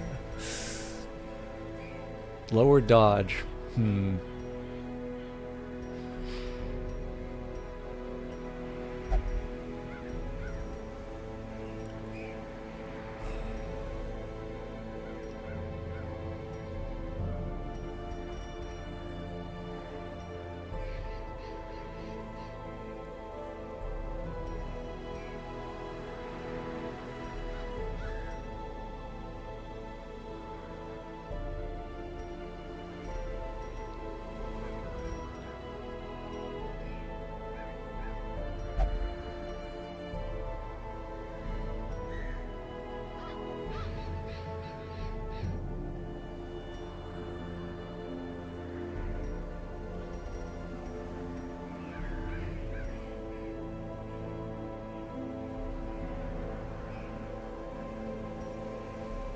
Well, let's try the sun cloak.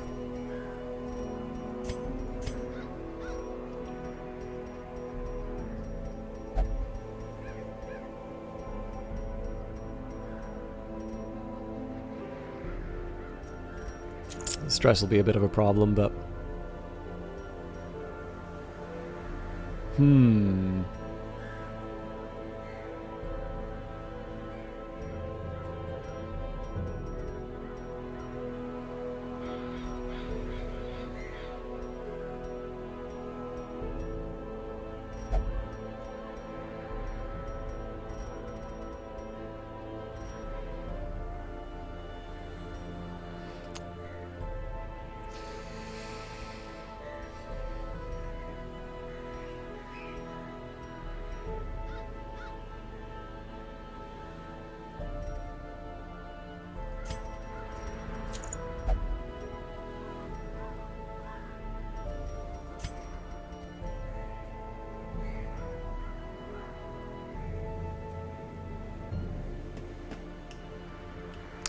Thing is,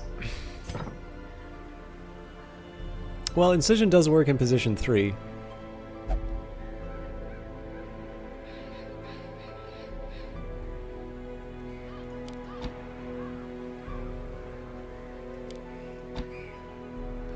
Alright, I wouldn't have thought this would be the item I would equip, but this actually starts making a little more sense, so...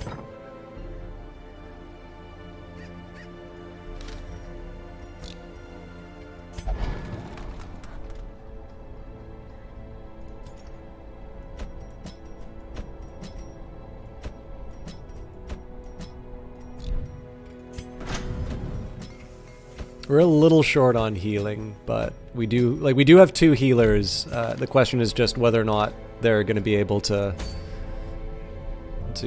pull it off. It'll be a tough one, right? It's 100% room battles with 1 place to sleep. So it won't be the easiest run I've had, but let's try and go a little light on this.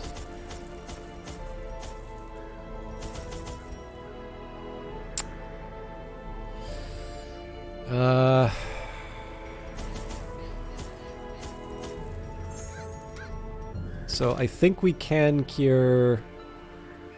Well, yeah, okay. You know what?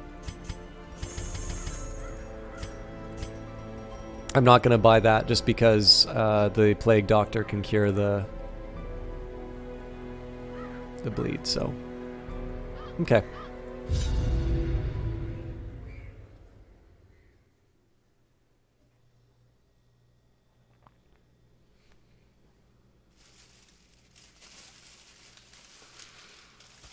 These salt-soaked caverns are teeming with pelagic nightmares.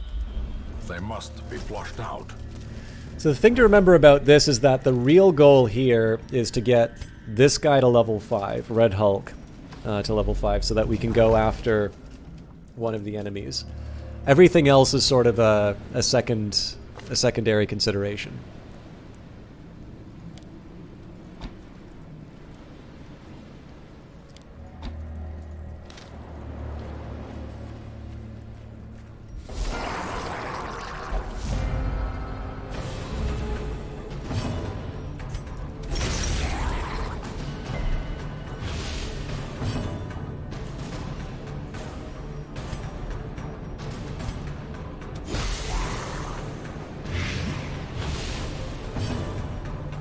I love the Cove music, by the way.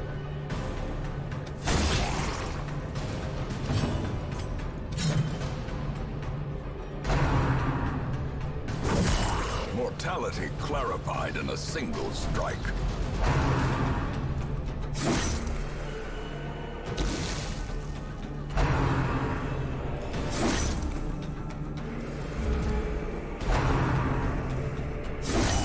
Quickly the tide I'm suddenly feeling like I didn't bring enough healing.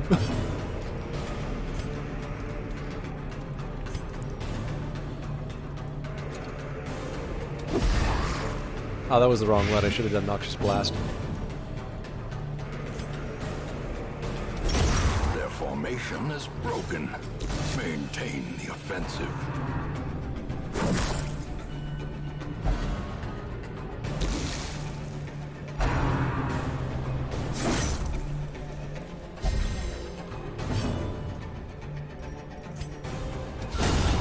Continue the onslaught. So see if we can get some healing in. Them all.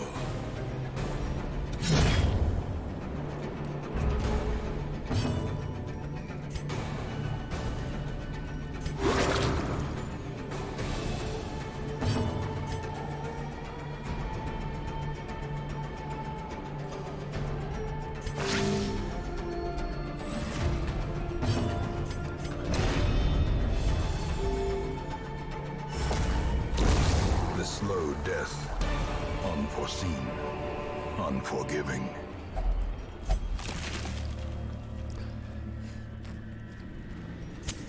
The way is lit. The path is clear. We require. So yeah, only after the that first strength to performance, I'm a follow it. little worried about our ability to pull off 100% of room battles, but we'll see how it goes. No way! Oh, thank God.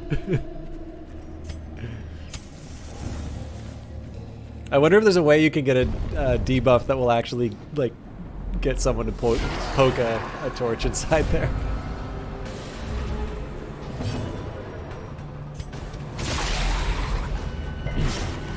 So you should be okay with the back row. Annihilated. In case you haven't guessed, I really love the Iron Swan.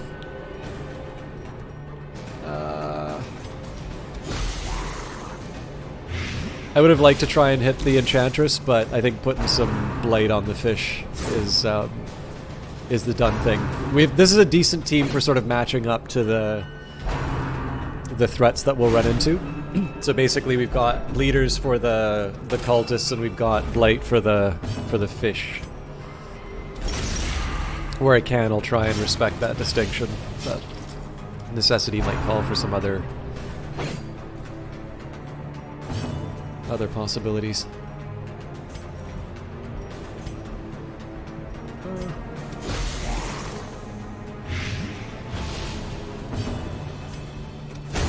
This is probably where we should start focusing on healing. Not exactly, actually. I don't think we'll have a healing turn. Yeah. Still, better to... Dead enemies is generally the best way to... Sacre bleu! Generally, killing enemies is one of the better ways to avoid damage. So there's a couple of ways that you can. I think I just wasted that actually. A blazing star is born. There's a couple ways that you can sort of game it so that you can get. All right, this is why I was thinking of bringing a bunch of bandages, but we'll see if we can pull it off.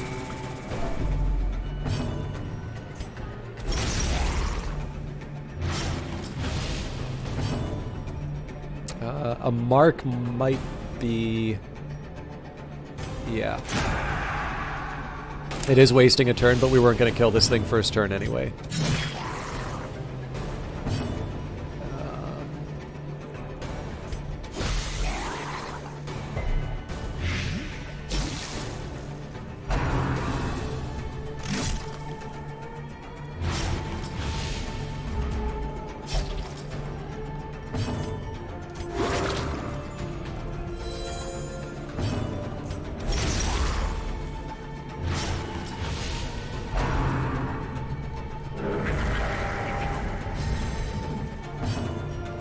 Yeah, I don't think that thing needed a buff to its damage. That's dead. Monster's size has no intrinsic merit, unless inordinate exsanguination be considered. So this is where we'll try and take advantage of some healing. Like, I don't want to be too reckless with this enemy. This can still cause some problems for us, but I can at least kind of shift a couple of my... Basically, two of my heroes are only attackers. Well, I guess the Flagellant, depending on its state, might serve a dual purpose. But basically, I've got a nice clean division, which is that when we're not under threat, these two can kind of turn into a medic team. These two are almost always going to be doing attacks. The only exception here is the fact that the Flagellant does have these two healing abilities if it gets low enough. In Radiance, may we find victory. I don't think I can Iron Swan this because it's hidden. Can bleed it out though. Probably target this stinger if...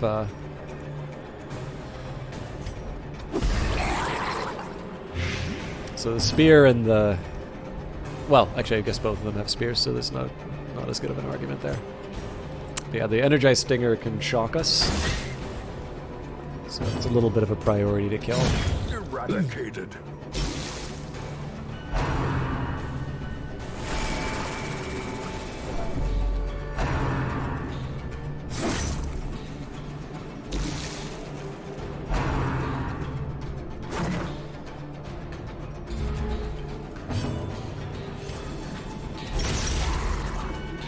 You know, Camerooni, sorry to bring the topic back if you were just trying to get some sleep.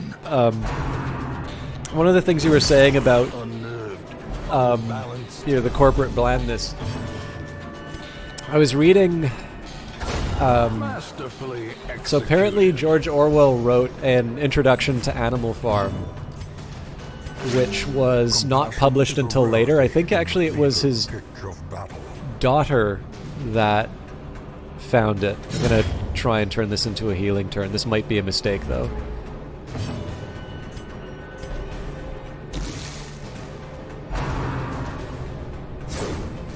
That was not a mistake.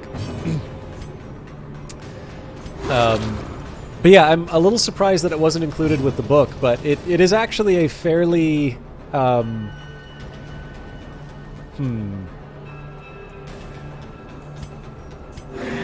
Compassion is a rarity in the fevered pitch of battle.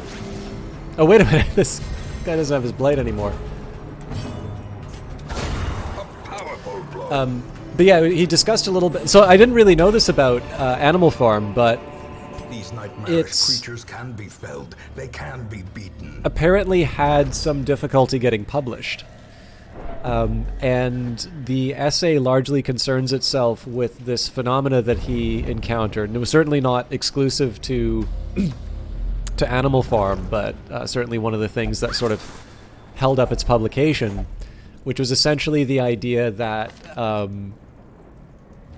there's just, like, there's no need for... So basically he contrasts the censorship efforts in the war, World War II, with the present state, Ancient traps and he lie sort of in makes wait, this case strong and thirsting for blood. to say that there's some pretty appalling behavior which is justified by the Ministry of Information because the country is effectively fighting for its life. Whereas those same measures would not be tolerated at all in peacetime for, one would think, fairly uncontroversial reasons. But that... Well, I'd love to read it out, except for the fact that I believe it's still under copyright because it was not actually published with Animal Farm. But anyways, basically what it boils down to is just the phenomena of there being a set of sort of topics which right-thinking members of society Waits. just doesn't discuss, right? You know, you don't bring that up in decent conversation. And in his particular case, it was this criticism of the Soviet Union, and particularly Stalin. And it would always kind of be The wounds of war can presented in this slightly more benign fashion. You know, it's like, well, you know, the comparison, you know, this isn't just a criticism of totalitarianism generally, you know, it really seems to be specifically targeted to Death by inches. the USSR. You know, they might be kind of sensitive, you know, to being compared with pigs, and we need to, you know, we need to think about that with our ally. But of course, that's completely beside the point for a book like Animal Farm. Animal Farm is a really important point to make, and the fact that the Soviet Union is sort of deciding what people in the UK can be reading, and not through, you know, again, the Ministry of Information kind of coming in and specifically saying, you know, thou shalt not, but just this willingness to sort of say, well, you mustn't rock the boat. I mean, one, that's kind of largely what that essay is dealing with, but I'm not entirely sure that pitch of battle. that essay has aged too poorly. I actually think that there's a lot that you could say is, you know, is true today. The topics might have changed. It's maybe not the USSR. That would be, you know, the topic of discussion. But, you know, other than changing the labels on a few things, like I definitely feel it's time. Actually, you know, I'll tell you what. Obey. I may not be able to read it on stream without getting into a bit of trouble, but I can link it.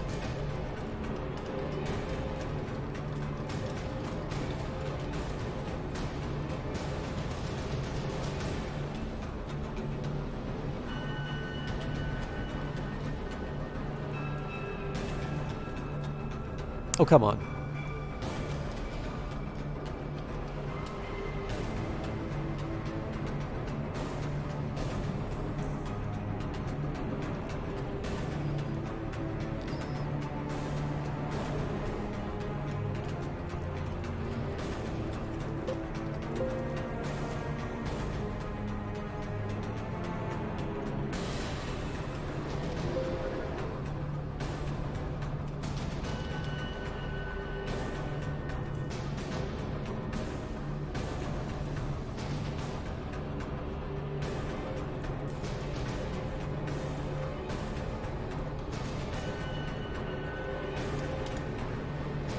So again, I'm not 100% sure of the copyright status on it because it was published. So this wasn't published with Animal Farm.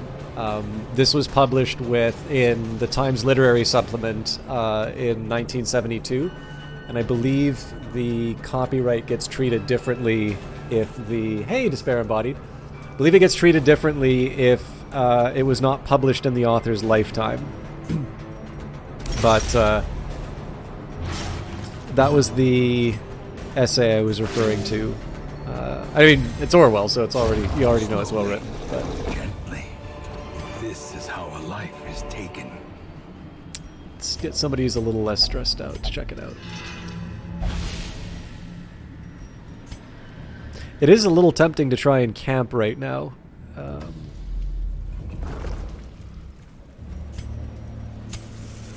Let's run out our torches first.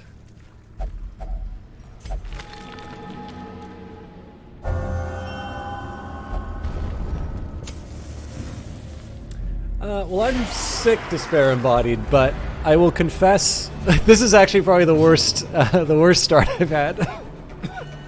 Excuse me. But overall, I've been it's been going pretty well.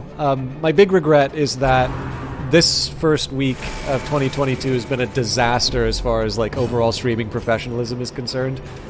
And I've been very rambly today, which for some people is good, and I think for other people is like a major defect of the stream. So yeah, I'm sometimes a little self-conscious of that.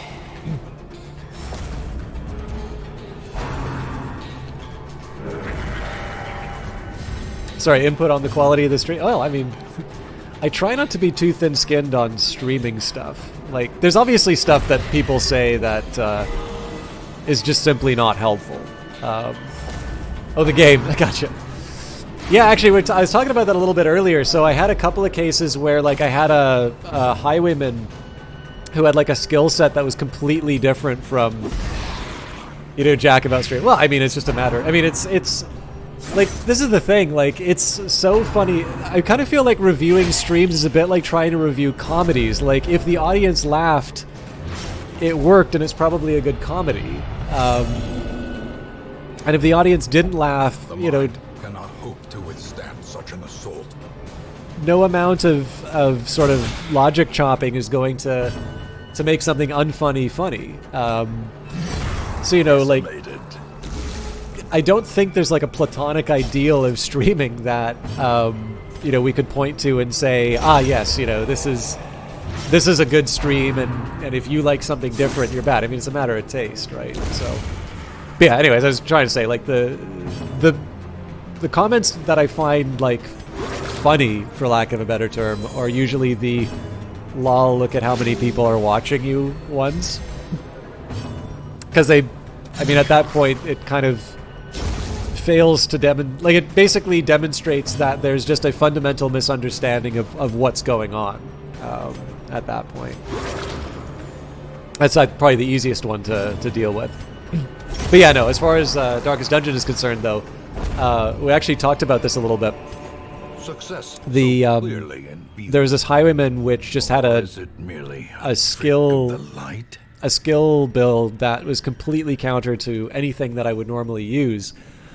Broadly, I didn't like it. That's the easy way for me to put it. Oh wow, we finished that pretty quickly. I'm just trying to think if there's any. Yeah, you know what? We should probably grab some goodies. I don't know if I want to go after another fight, but it's actually occurred to me that some of my favorite fights in this game are the ones where For a task well performed. I don't necessarily know what I'm up against, or it's something different from what I do. Like, essentially the ones resulting from mistakes, because I learn, like, new things about abilities. I seem to recall I actually found out about these abilities through forgetting to respec the flagellant from something else that I liked. And I just realized, like, how useful these abilities are and how it's kind of the heart and soul. So it might be a different character, because these do seem to be, like, the reason why this character exists. But stumbling around in the dark to me is like sometimes that's the real fun of Darkest Dungeon.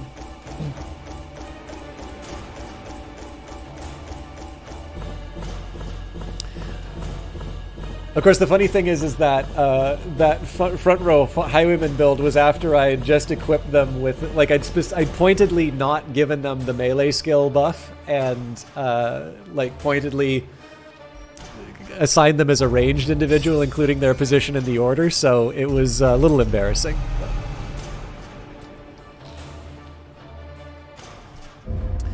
But it's why, again, I was actually, I don't think I ever finished the wiki idea on this, which is that eternity of futile struggle, or penance for my unspeakable transgressions. I can completely understand why people would like going into a wiki for this kind of a game, because it basically, you know, like losing characters sucks, and it's, you know, it takes a lot of effort to bring them back. Or you know, to get your party back to the old level. I thought we were supposed to get a bunch of stress heal.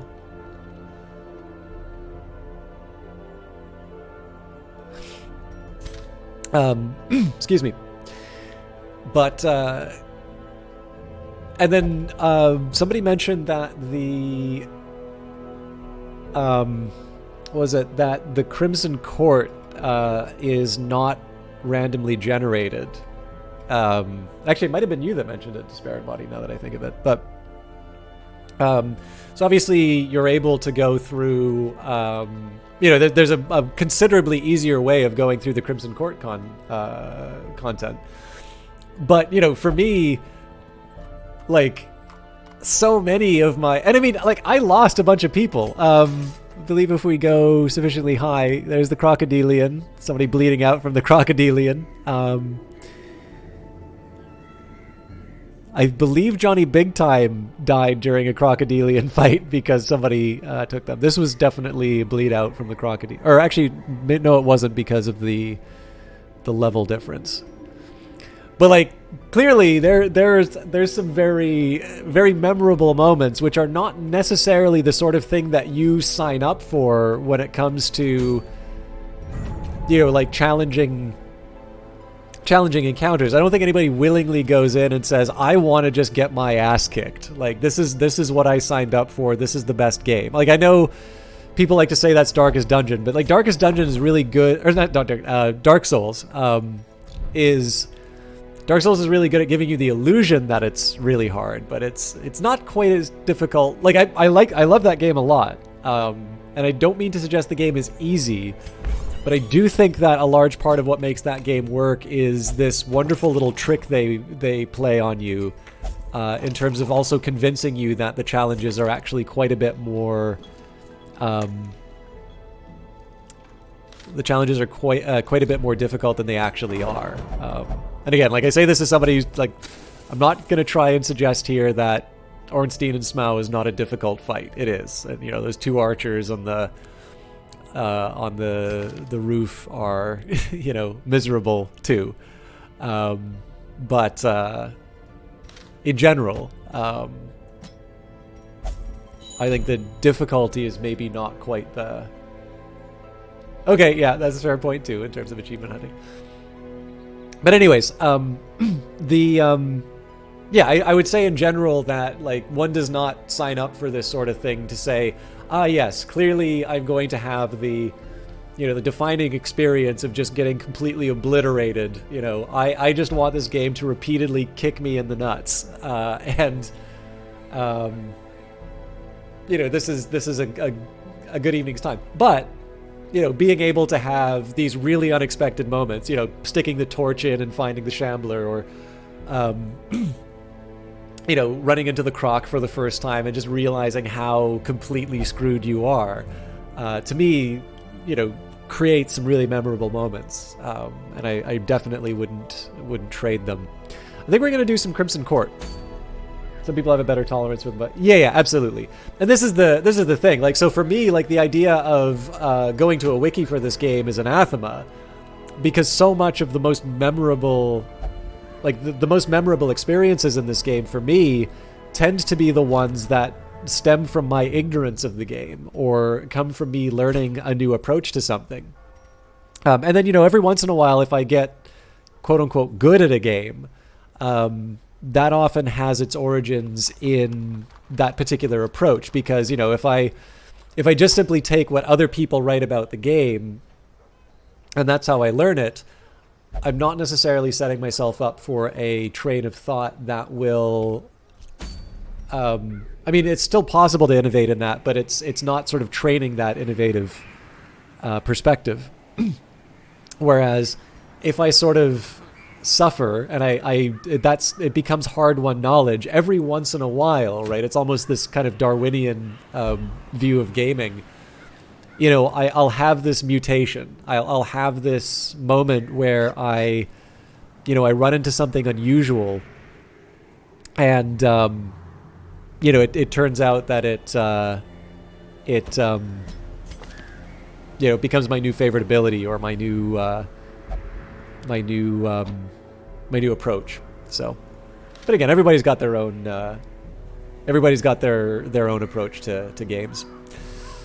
Your memorable experience is having all but one person die thanks to the occultist.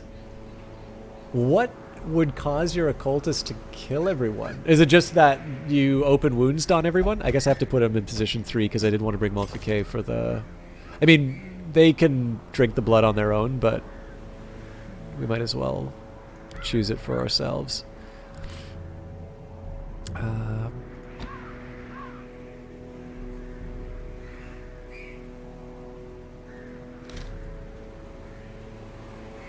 So I would have brought Camerooni, except that I don't think they'll work very well in position 2. Cecilia might, though.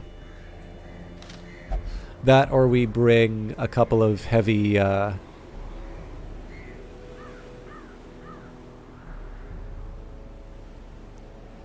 See, the other thing that I'm thinking about is, like, do I want to do this right now? Because there's a bunch of other level 3s that I can try and level up, right? Just bring a group into the Weald or the Warrens. But I don't know. We've held off on the Crimson Court. We are going to start infecting more people with the Crimson Curse, but we can't hold it off forever, right? So, like, Grimo Chatwood, Cecilia Chia. I'm trying to think...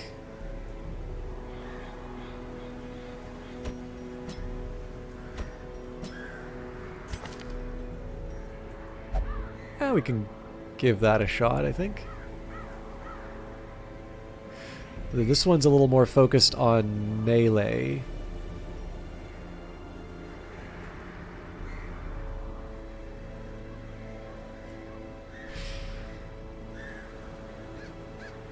Actually, this combo works pretty well.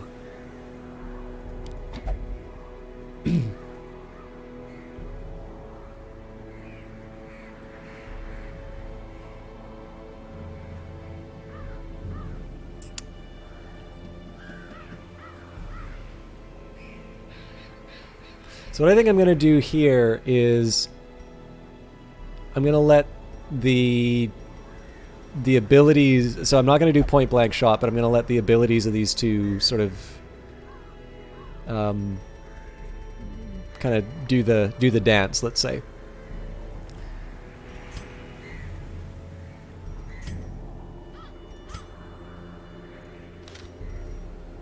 Let me just make sure they got the right levels. This is one of these cases where I would prefer not to lose some followers, so I want to be a bit careful.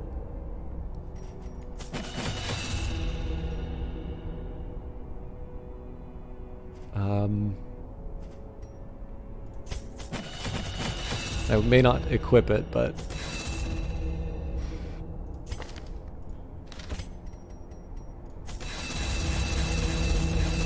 That's a complete waste of money, but...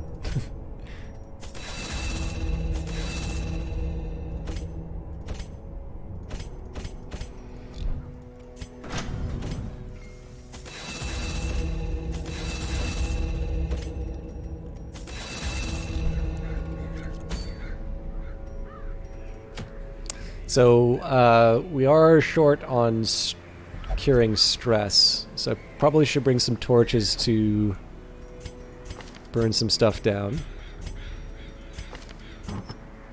0 heals plus bleeds in a boss. Yeah, fair.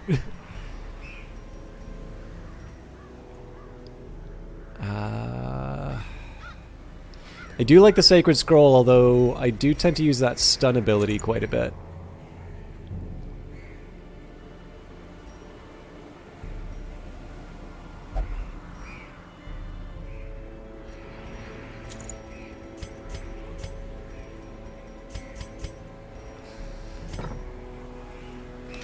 Alright, we'll be trying some new stuff in this, but...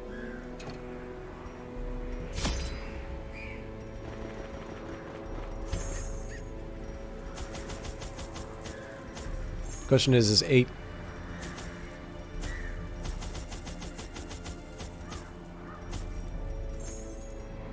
it'll give us 3 hungers, so that's fine.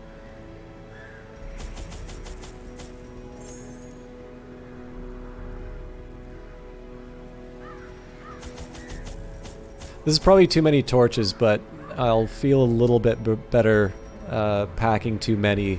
It just means that I can be a little more reckless in using them. Also going to pack 1 more blood for... Mercifully, the morbid encounter resolved itself in my favor, and I set to work pursuing degeneracy in its most decadent forms. The air pulsed with anticipation as I revealed the unnatural terroir of the house vintage. But my exultation was cut short as the attending gentry turned upon themselves in an orgy of indescribable frenzy. A single drop of that forbidden tannin gifted me with a dizzying glimpse of the hibernating horror beneath my feet, and in that moment, I understood the terrible truth of the world. I stood reborn, molded by newfound knowledge, my head throbbing to the growing wine of winged vermin come to drink the tainted blood of the darkest dungeon. Cutscene is nuts. Yeah, well, it's like the Flagellant, right? This game lives on risk and reward, so I feel like...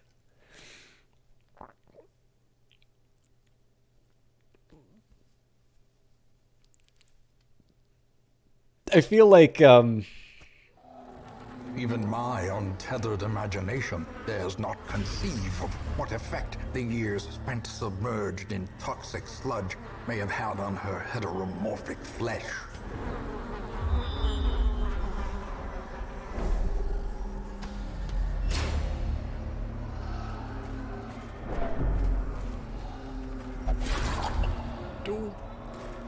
But yeah, no, like I'm trying to remember who said, again, this is not to call someone out for opinions, because like obviously everybody's got their own way of playing this game, but I remember someone said that like the Vestal was necessary in this game, and I don't believe that at all.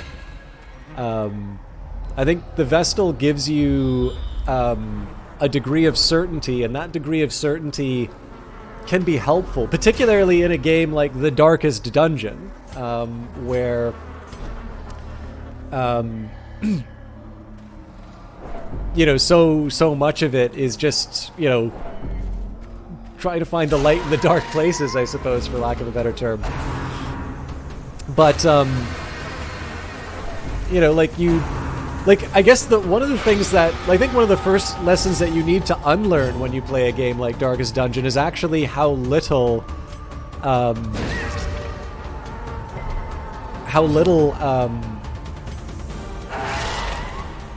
health really matters. Like in this game, I'd argue its approach to health is one of the most forgiving in RPGs, because you get everything back. Like if you've got 0 health at the end of, you know, your last mission, you can move up to you know, to be position 1. You can be the tank on your very next adventure. Because again, this is what heroes do, right? Flesh is very expendable. It's more the you know, the psychic wounds that really Give them no quarter. really have the long term. And I mean, again, like that is both true to the theme as well as the you know, just the mechanics of the game. So.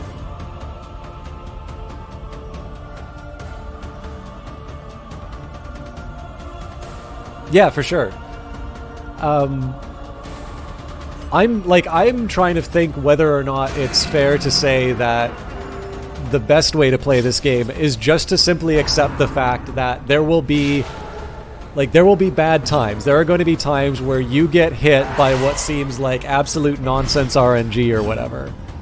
And that it is better to embrace the fact that that is going to be part of the experience and to just go for the YOLO plays, because more often than not, the benefits of those kinds of plays are going to outweigh, the zero heal, like the zero heal, weird reconstructions. Great is the weapon that cuts on its own. As the fiend falls, a faint hope blossoms.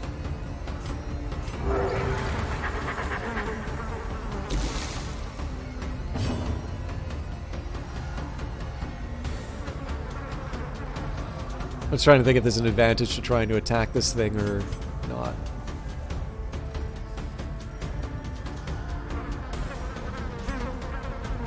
Nah. Oh, Jesus Christ. A death by inches. Well, I guess it's actually specifically the zero heals that still inflict bleed. Like the ones where the game is really like, yep, this is this is me telling you what I think of you right now.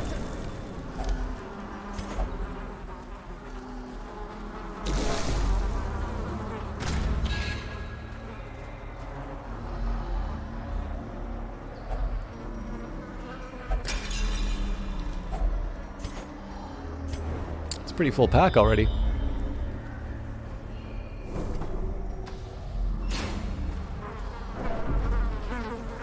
Oh god, do I really want to give up another shovel? Yes, I do. Yeah, so now I get to decide. Okay, let's ditch the holy water first.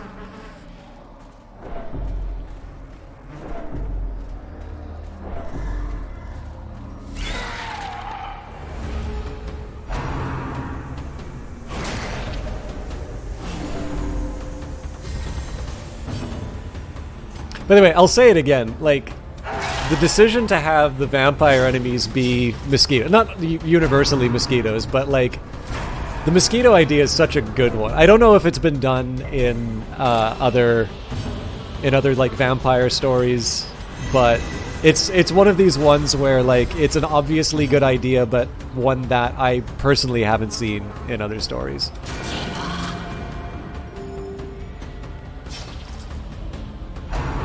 I know I'm full of repetition tonight, but Ted Elliott and Terry Rossio, who are probably best known for the Pirates of the Caribbean movies, they've got a website on screenwriting. Oh, okay, good. And they kind of give this example of like high concept ideas and how like everybody's kind of looking for them. It like the analogy they give is like a bunch of people like kind of taking out a fine-tooth comb and like really like going over all of the sand and like trying to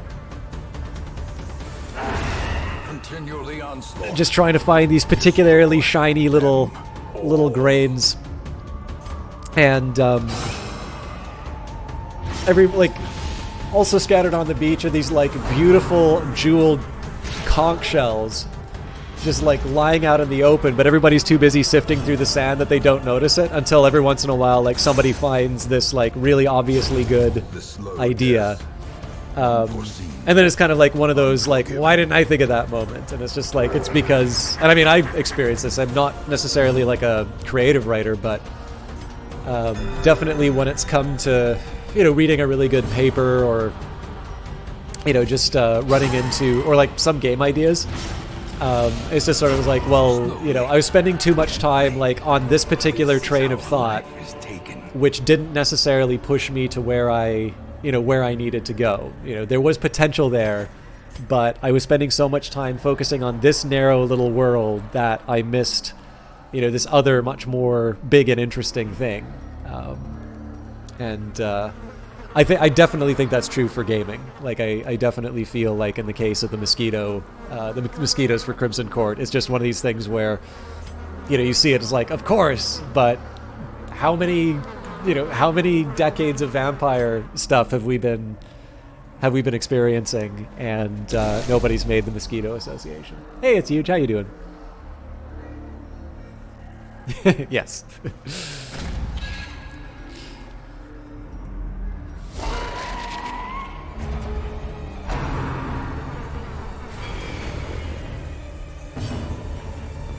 Also, I will say the music for the Crimson Court is really spectacular. I should have checked to see you had the... Yeah, this is like the one thing I couldn't successfully stun if I wanted. I'm gonna risk not... Oh, well, that's what I get for not protecting myself. God damn it. Confidence surges as the enemy crumbles.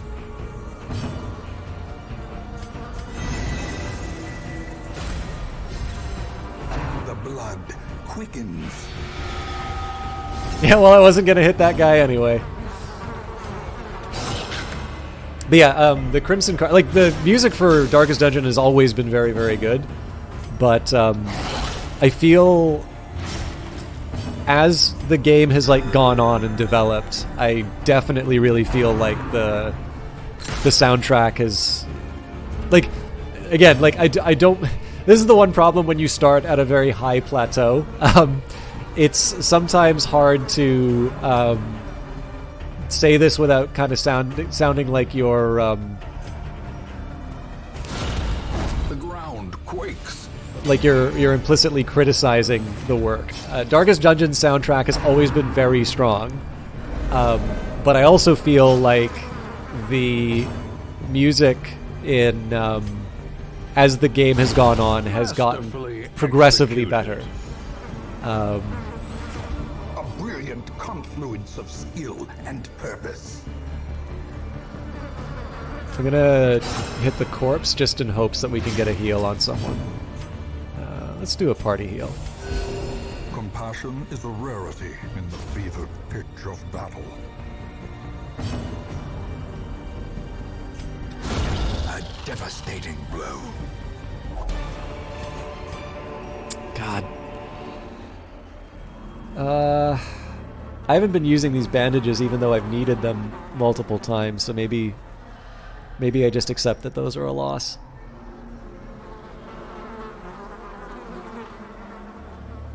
I don't feel it's responsible to lose the shovel. The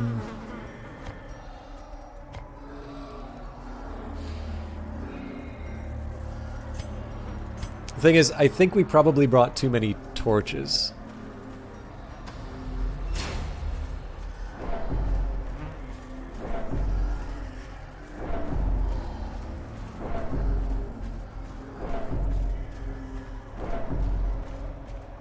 The reason I brought the Vestal was more just for the like long-term heal and sustain. So the idea was that I would need a bunch of torches to help with the stress. Okay, it's a little scary.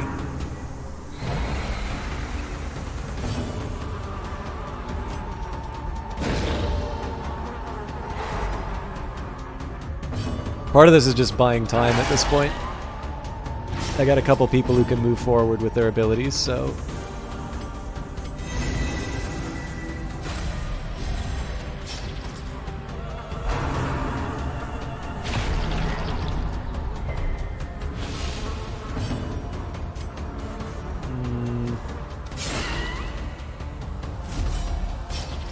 This is the other thing I don't really appreciate. So actually, this is a great example in terms of something where, you know, circumstances are leading me to probably better overall outcomes. On most circumstances, I probably wouldn't have considered things like like I kind of consider some of the shield breakers moves to be like the movement aspects to be sort of incidental, but it's also true that for me getting surprised is like a major it's a major drawback. It usually means that I lose like 1 or 2 turns reorganizing the party, and that's completely unnecessary. What I should be focusing on instead is you know, finding effective builds that will minimize the impact of getting surprised. So, you know, like, this is fantastic. You know, this is partly Despair embodied fan service here for them. As soon as I saw that this was a more melee-focused, you know, more melee-focused Highwayman, I'm like, okay, well, let's embrace the role. But in this case here, right, like, our response to being surprised was so much more effective this time around purely because of the we may not get a chance to heal the Houndmaster. Fingers crossed? Cool. The wounds of war can be healed. But yeah, like, something that I normally struggle with has essentially been neutralized by this this alternative approach.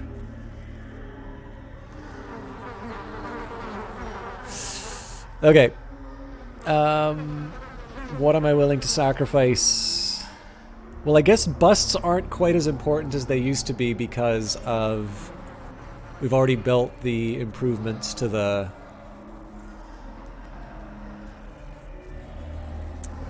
sanitarium. Still, we also, again, we've got tons of money, so I'm reluctant to mess around with that. I have a feeling that this will probably be worth more to sell the camouflage cloak than to try and hope for more sapphire, but I'm still going to run on the assumption that these torches will be useful for us. Like, health-wise, we're still quite good, so as long as we...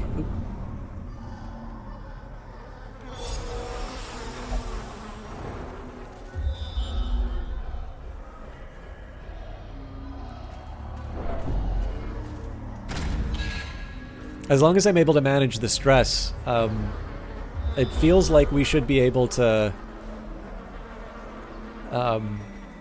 make things happen. We're probably going to get cut here, but actually, yeah, I didn't think there's any reason why it should work. It's an experiment. I don't think I want to use the shovel here, but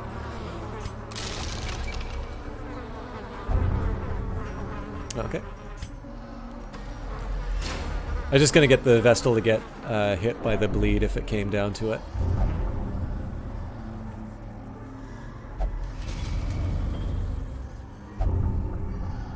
Okay, that's not great for our sustainability. Ambushed by foul invention. They've also been pretty merciful in terms of potential Crimson Curses on people who've already got it, so good news there, I suppose.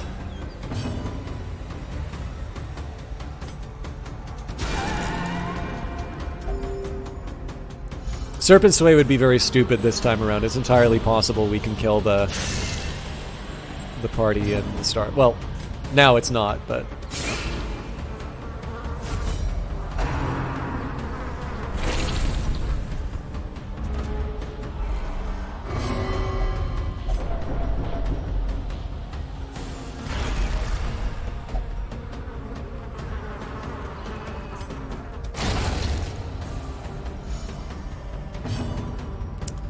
Rat.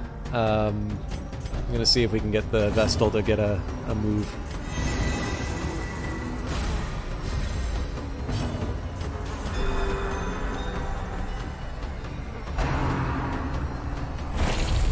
So obviously that was potentially very reckless, but oh, I forgot that the Crimson Curse can come through the shield. All right, fair enough. I wasn't looking to have 3 people or 2 more people walk away with Crimson Curse, but them's the breaks.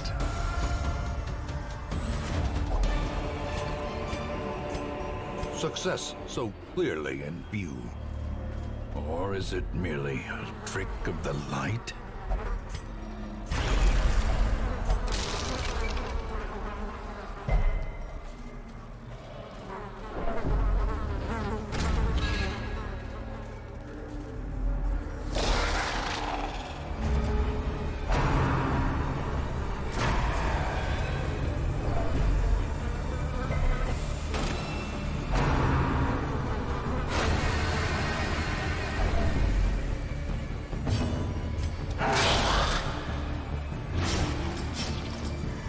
I think one other thing that's a little counterintuitive for these enemies is how effective bleed is against them. And again, if you look at the stats, it's pretty clear, but that raises the important question, what are you doing looking at the stats?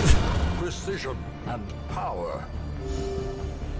I may have a very mechanical approach at games sometimes, but this game's too beautiful to be focusing on the numbers.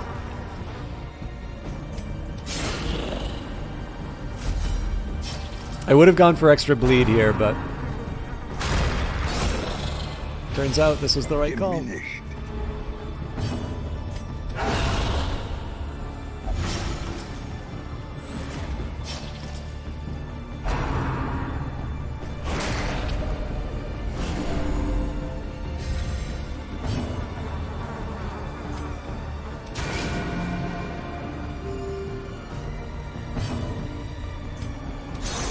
Damn it! Guess I have to do Duelist Advance then.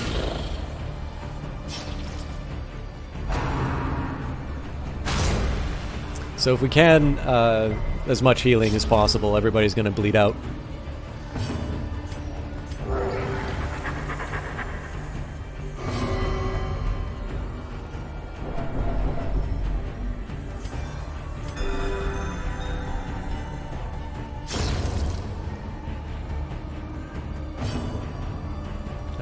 We don't have any other heals, so we might get the... Alright, so every once in a while, if it feels like I can... Foolish horrors, brought low and driven into the mud. Every once in a while, if it feels like I could get away with, excuse me. Like, if I have one of those healing turns, and we've run out of options for the heals... what I'll do is I'll try and get a character, ideally one with a bunch of stress, to do an attack, because on the very small chance there's a crit, that crit will potentially heal some of the stress. Alright, what am I willing to give up? I gotta give up two things. So, let's say no to wealth.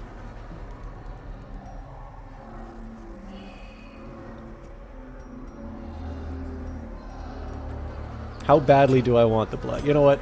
I'm probably going to regret this, but... Oh, interesting. I thought that would maybe give them bloodlust. Okay, well, better I learn that now than at a time I was really counting on it. I'm going to move forward like this. This kind of seems like it would head back to this other spot, so... Maybe this map is designed to...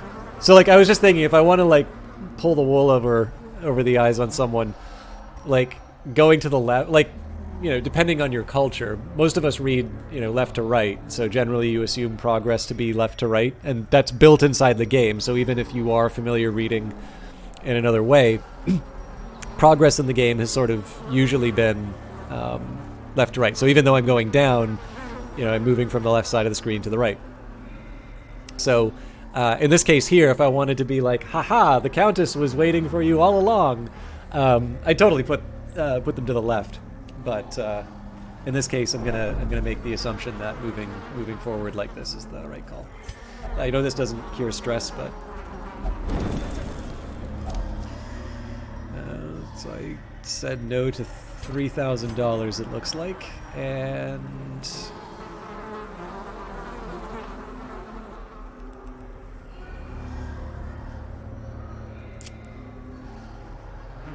I really can use those paintings. But like the question is like, what do I give up for it? So I think we're gonna hold off for now.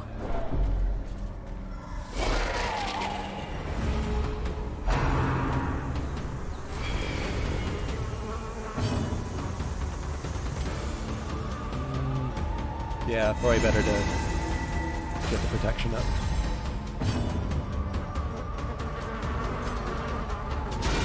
Well struck. So even though they've already moved, this generally creates some annoyances. Ah!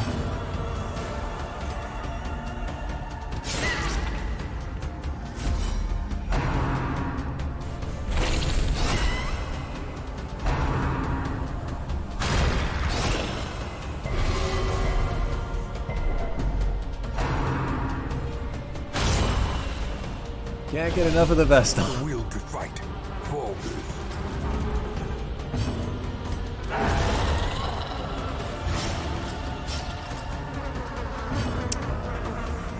Let's stay aggressive. Obviously, there's a better heal if I do Divine Grace on myself, but Impressive. I prefer playing to win, not playing to not lose. I think I have to do the Duelist Advance here? Yeah.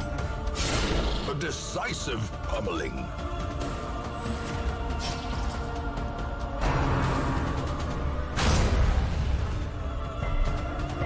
You always wanted to go into the court with 3 Doges and a flag, but never had 3 Houndmasters of similar levels.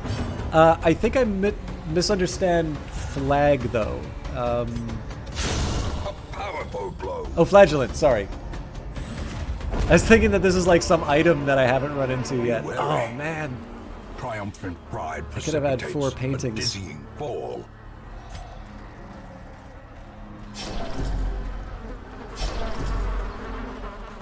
Healer screams, I need a healer! Hey, Valian! You're not supposed to be here. You're supposed to be streaming. Who am I going to host tonight?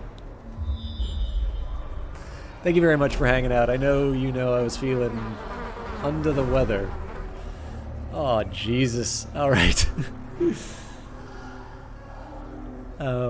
For those of you who do not know him, Night Valian 28 is the soft-voiced Brazilian streamer currently doing Final Fantasy VI, giving me encouragement when I'm feeling sick, and partly just due to my very late nights, of which this is turning into one of them. It's like 3:30 in the morning now, but no, Night Valian's definitely been a very, very loyal viewer and very, very fun to have hang around. And he's been growing his channel slowly but surely, and due in large part to a lot of you hanging out with him, which I appreciate immensely, because it's nice to recommend people. And you know, when somebody hosts you, it's a polite thing to do. But obviously, that recommendation can only go so far. You know, it does actually rely on people sort of following through and checking out the channel. So, I guess it doesn't hurt to...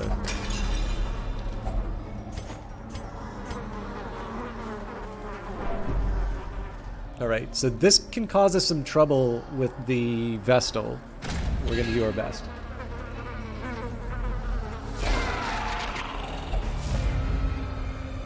Okay, I got lucky with the surprise.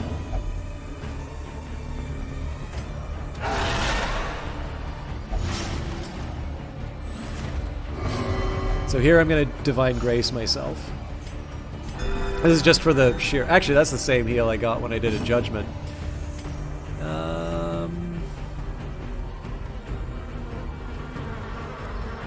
Courtesan's probably the right call. And because we have the surprise, I feel like I won't respect myself if I don't go... we actually didn't get that much damage done.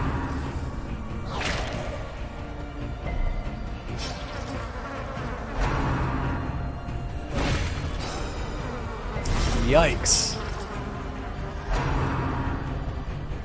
Exposed to a killing blow.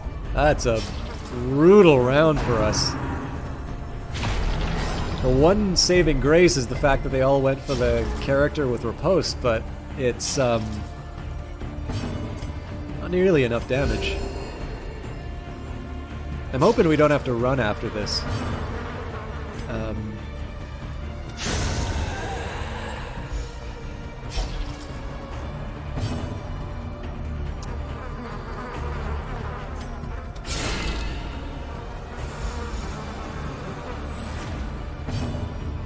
So the one person I...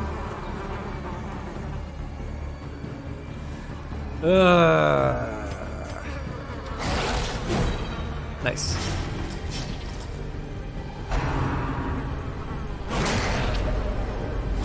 Sacre bleu!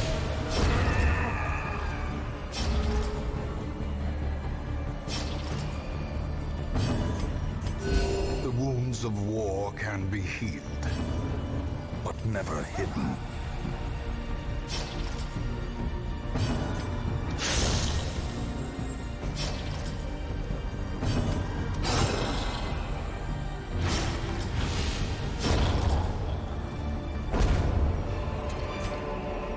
These nightmarish creatures Slightly can be better felled. than- They can be beaten. Than we were before, but...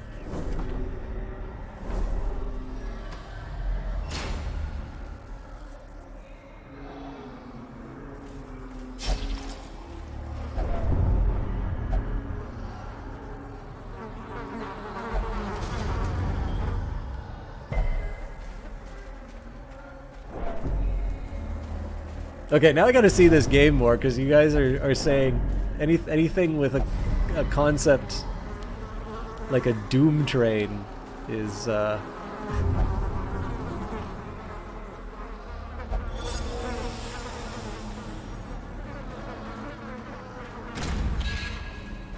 Please be stress healed. Nope. Ah!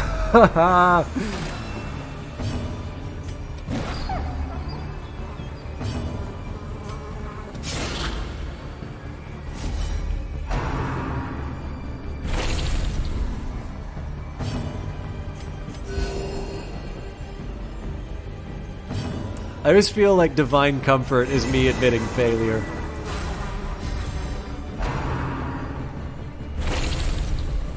But in this case, we do want to spread the love, so...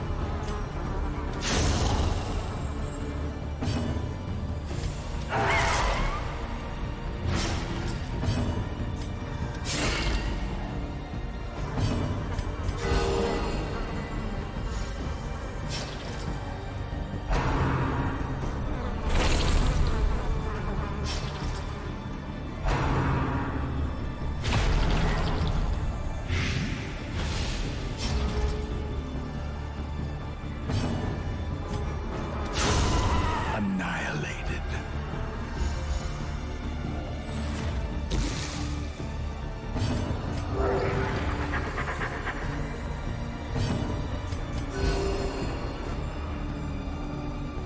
So we're kind of getting up to that level that we needed.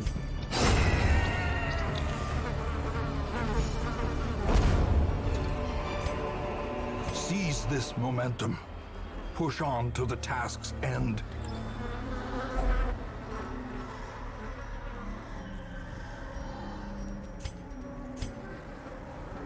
Yeah, that didn't go anywhere. All right.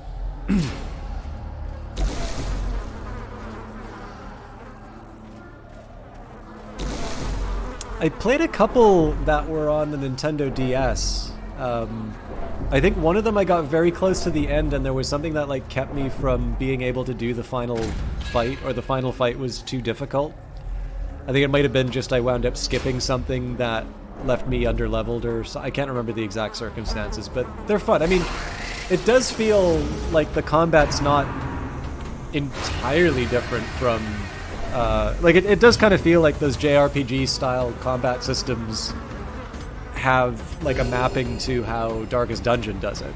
I don't know if that has its origins in tabletop or something like that, but I can see how it works. And then obviously when you play something like Final Fantasy Tactics, you know, someone like me who really likes XCOM, I'm definitely quite at home there. I think I'm gonna say... let's say yes to Risk. Unnerved, unbalanced.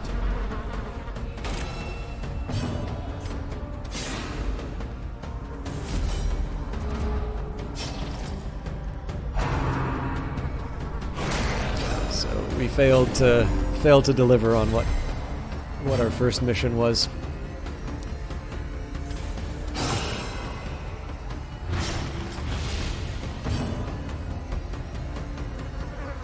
Fair. I'm like, the fact I can't tell you which Final Fantasy I played kind of gives you an idea of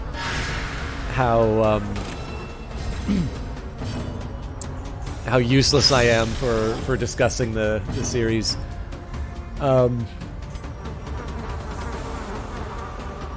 are you with bleed? Pretty good. All right, let's spread it out.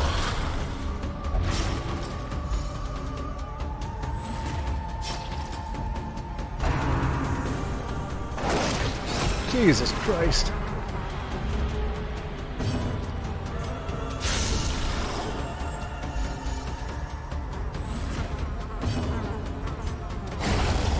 Monstrous size has no intrinsic merit, unless inordinate exsanguination be considered a virtue.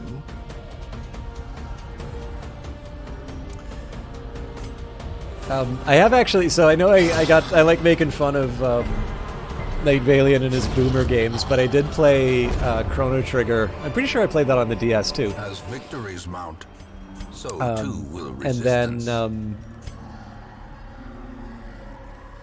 there's a really good one. I think this is actually wound up on Switch as well. I'm kind of curious how they've actually made it work for Switch, but there was this game called The World Ends With You. And what was neat about that one was it really... Okay, so I need to start checking out these curios. It made a lot of use out of a bunch of the different features of the DS. So like there was like an ability that you oh yeah, okay, so you're familiar with it. Yeah, like I really loved that. If for that one, like there would be like a hurricane that you could do, and you had to like blow into the mic, and then there was like a shout which would cause like rocks to go down, and the expectation was that you'd shout in your DS, so like you completely get your own seat on the bus if you're just shouting "bah!" into your and then, you know, the pen gestures and so on and so forth. And yeah, I mean, I thought it was, you know, it was told in an interesting way.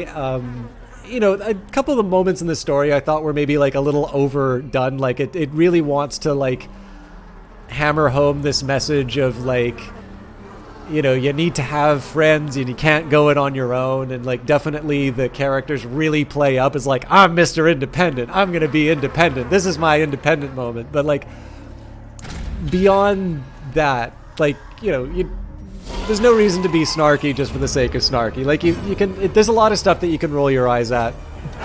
You can do, like the thing that I was talking about that I like here, the fact that they've made vampires mosquitoes for the most part, like not exclusively. You know, you could say, oh, they decided to go for bloodsuckers. Ha ha, how cute. Like, everybody can make something sound, like, really, you know, you just need that appropriately world-weary voice, and you can make anything sound lame. But, or at least try to. But yeah, overall, I liked that game a lot, and I really liked the fact that they took advantage of all these little toys on the hardware, which, you know, doesn't always turn out.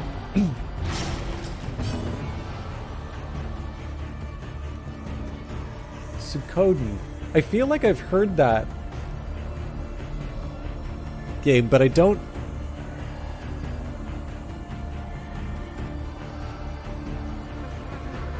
I'm trying to think where I've heard of that name.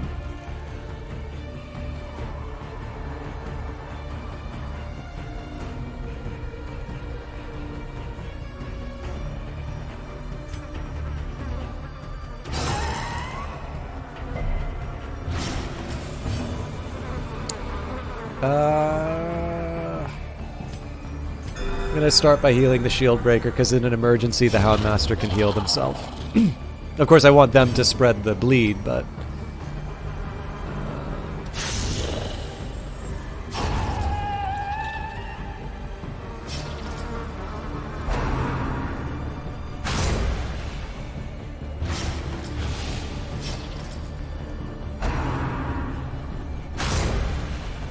If I get lucky with the timings, we're going to be able to heal up the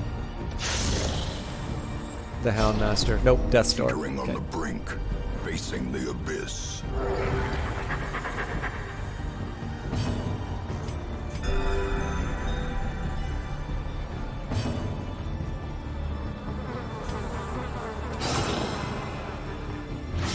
I think Bleed's going to be what brings us over the finish line here. Man, they really love that Houndmaster.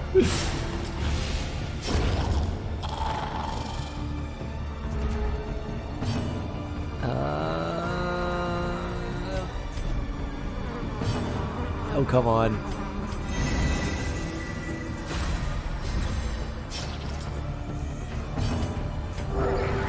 Please let the Vestal go. Compassion is a rarity in the fevered pitch of battle. It's like this is a great example of why I sometimes think the Vestal is a little overrated. Like, Success. the number of things we had to rely on to actually get the benefit of the heals is, I don't know, like it feels like something. It feels like a little too much to hope for. So locked room, we don't have the key. We'll carry on.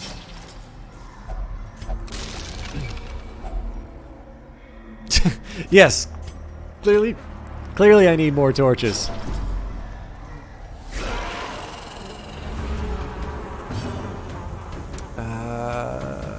Screw it.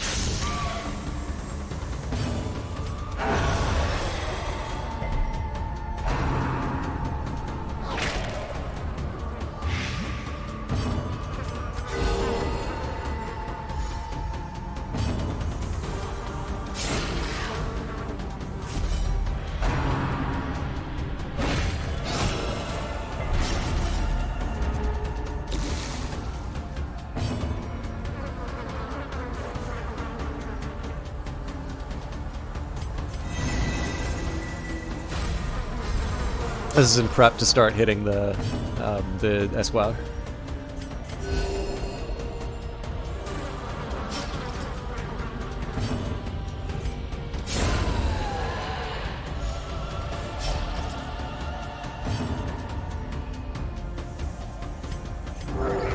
Compassion is a rarity in the fevered pitch of battle.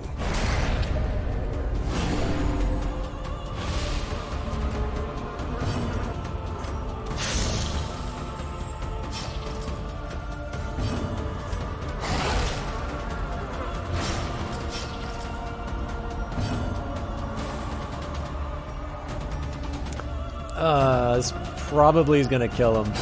Yeah. Really wanted the Vestal to get a heal.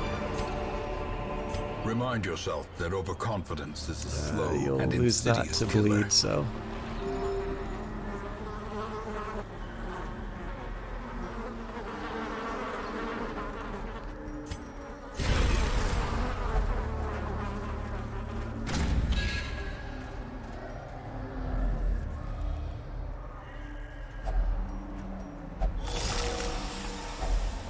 Finding the stuff is only the first test.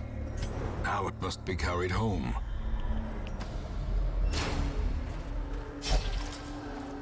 I mean, there's no reason why we can't. We've got more torches than we know, so even if we wind up throwing away. Yeah, there we go. For a task well performed. Even if we wind up throwing away most of this stuff. I just gave you some!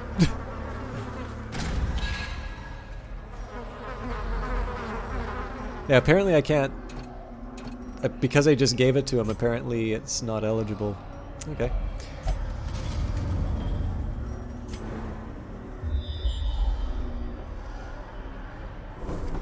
So I think I'm gonna take my chances with this passage first rather than try to clear the obstacle. Oh, thank God. Okay. I think you only get one. Yeah.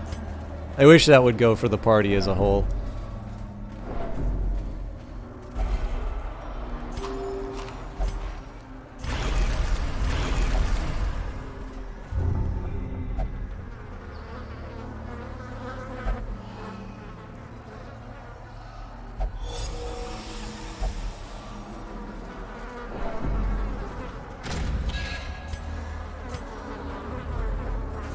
That's probably a key.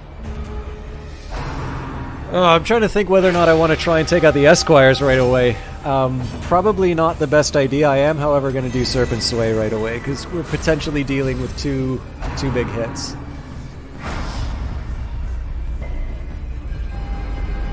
The horror.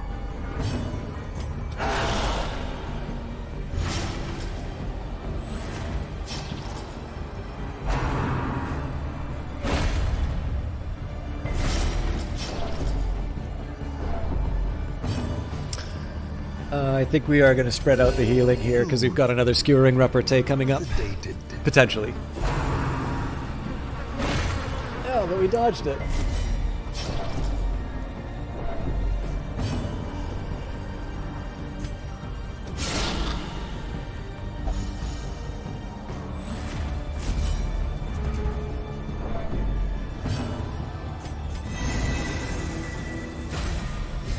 I don't know if that's the right call, because that's a damage dealer I'm taking out of the running. Ah!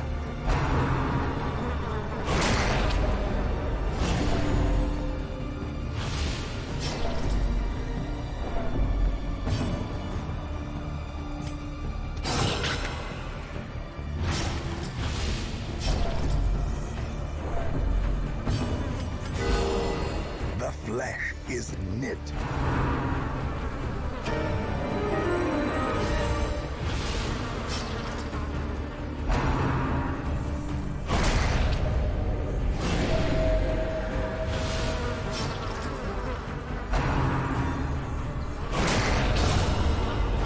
Beautiful.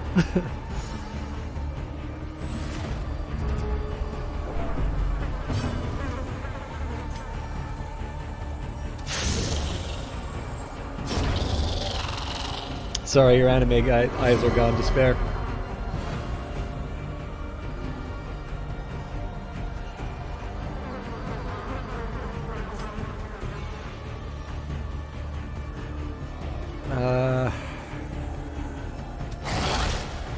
I'm gonna rely on the Highwayman to take out the Esquire.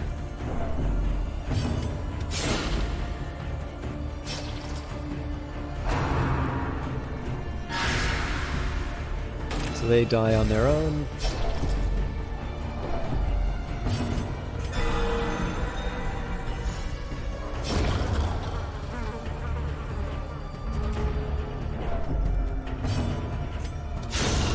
And hopefully that, yeah, clears out some stress. Oh, I'd really like another one of these. But a victory nonetheless. Am I willing to give up torches for that?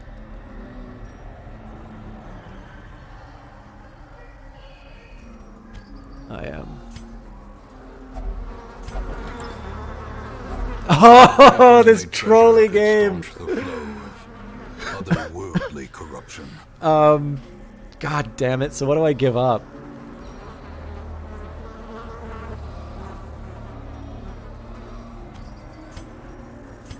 I hate that I had to give up those crests. The key is so huge. You have to empty the backpack.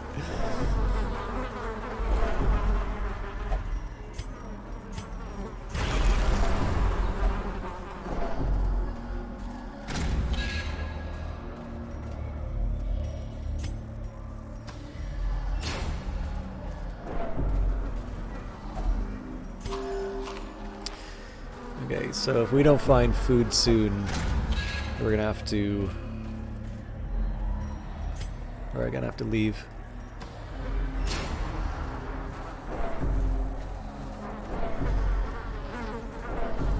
I'm going to have to assume that the path to the Countess is about as long as it's been for any of the other encounters.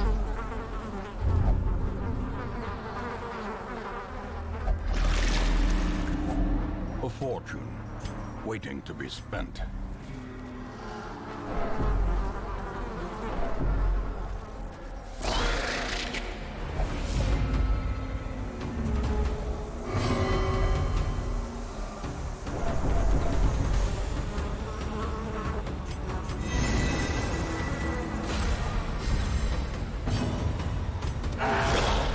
I feel maybe I'm just overestimating the number of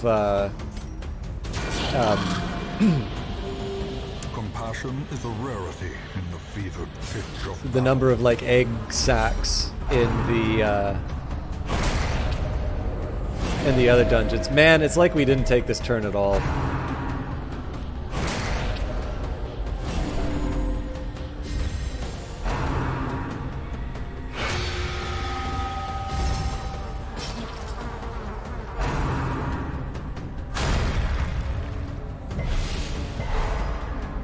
That stun's not going to help me.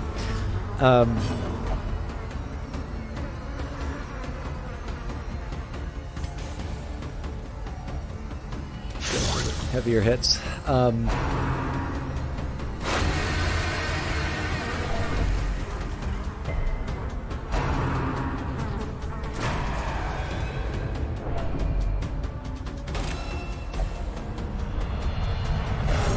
Ha-ha! A moment of valor shines brightest against the backdrop of despair.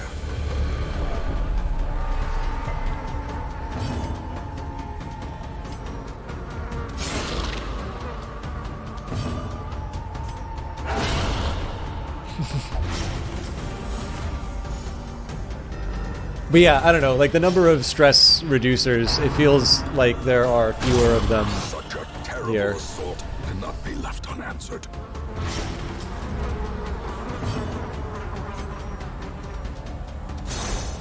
God damn it.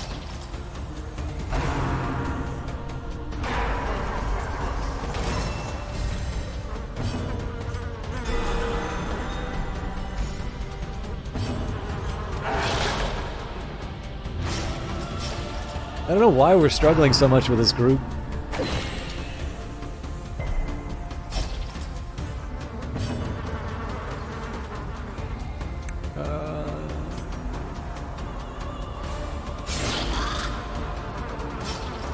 Probably should have done open vein, to be honest. Like, riposte is nice and all, but... Ooh. Oh no! This could be a way we lose the Houndmaster. No short supply. A hand's breadth from becoming unwound. Oh no! Death cannot be escaped, but it can be postponed. You know what, Wayne? I'm tired of your attitude right now. This is not helping.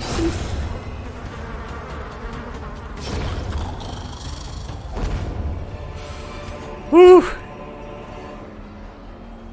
I don't smoke, but I'm gonna go out and have a cigarette and minus 20 after that. Oh, Jesus.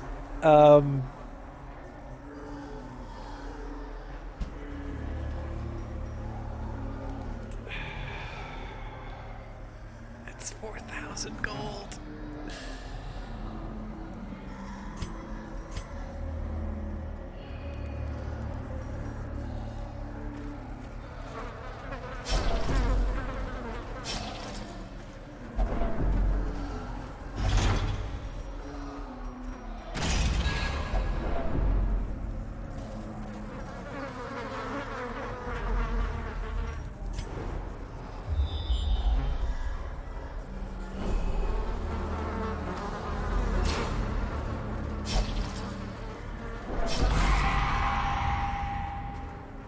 Ancient traps lie in wait, unsprung and thirsting for blood.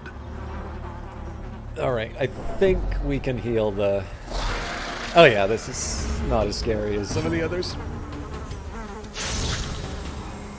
Though this is gonna shred my sanity.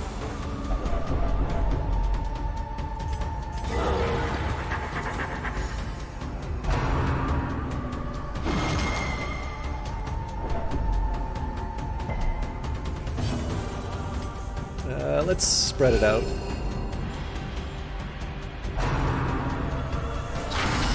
A dizzying blow to body and brain.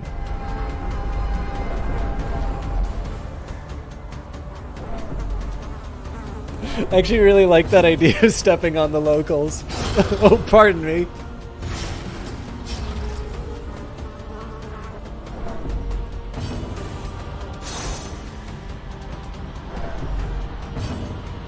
Yeah, I'll spread it out.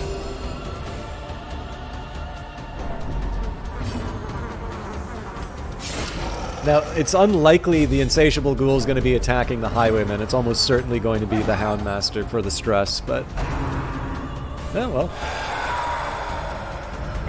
Oh, interesting, so I don't get a riposte on that. The birthplace of dread.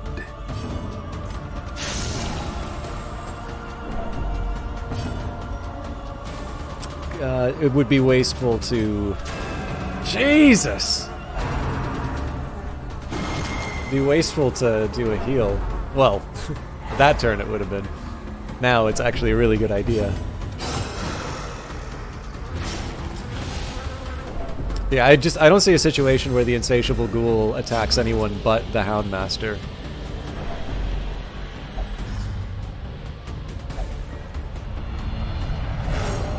Aha! A moment of valor. Ed Baver and shines brightest Chatwood are against the backdrop of despair. MVPs.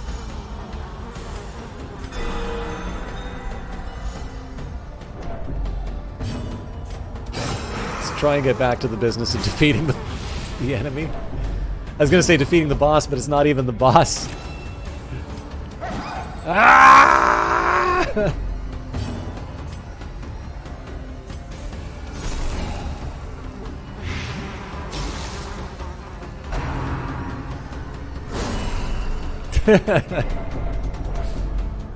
Actually, so, funny story. The whole reason I started this playthrough, now admittedly this is a playthrough that I left and then went back to, but it was, I'm trying to remember exactly the circumstances under which this happened, but I'd actually sent an audio clip to Wayne June. It's better if I ask, how many of you are familiar with, so we have enough for another hunger, which is nice. So, are any of you familiar with the, like, Orson Welles Frozen Peas, like, audio thing? Like, there's a recording of a very annoyed Orson Welles in a recording booth. Okay, yeah. So, I sent that to him, and he responded with a clip of William Shatner in a recording booth where basically the technician was, like, he was doing a testimonial, so it's like him, William Shatner, endorsing this product, and the technician was like trying to give him direction, like this is how William Shatner would say it, basically. So clearly the captain of the Enterprise was having none of that and just has this very withering set of questions to ask the technician, who realizes that he is screwed up, but that the talent is not going to let them off that easily. So based on that positive social interaction, I was like, you know what, it's been a while since I played Darkest Dungeon, and I wound up shirking in my duty for a little bit. But you know, clearly we're back here now, having a good time with it. But yeah, the whole reason this playthrough exists is basically sharing fun audio anecdotes.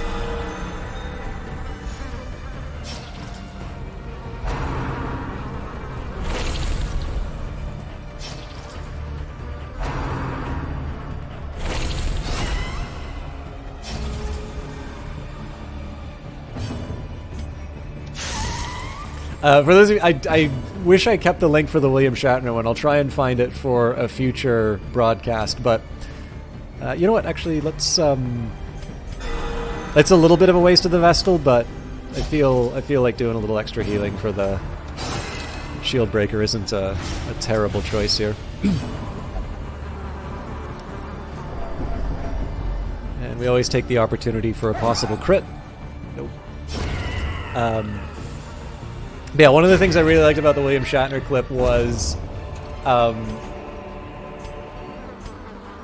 he gets the technician to like give him a line read. So for those of you unfamiliar with line read, this is like one thing I learned about the Ancestor's mustache cream. Man, there's absolutely no gameplay reason for me to want to keep this, but I really want this in my inventory. So sorry, busts.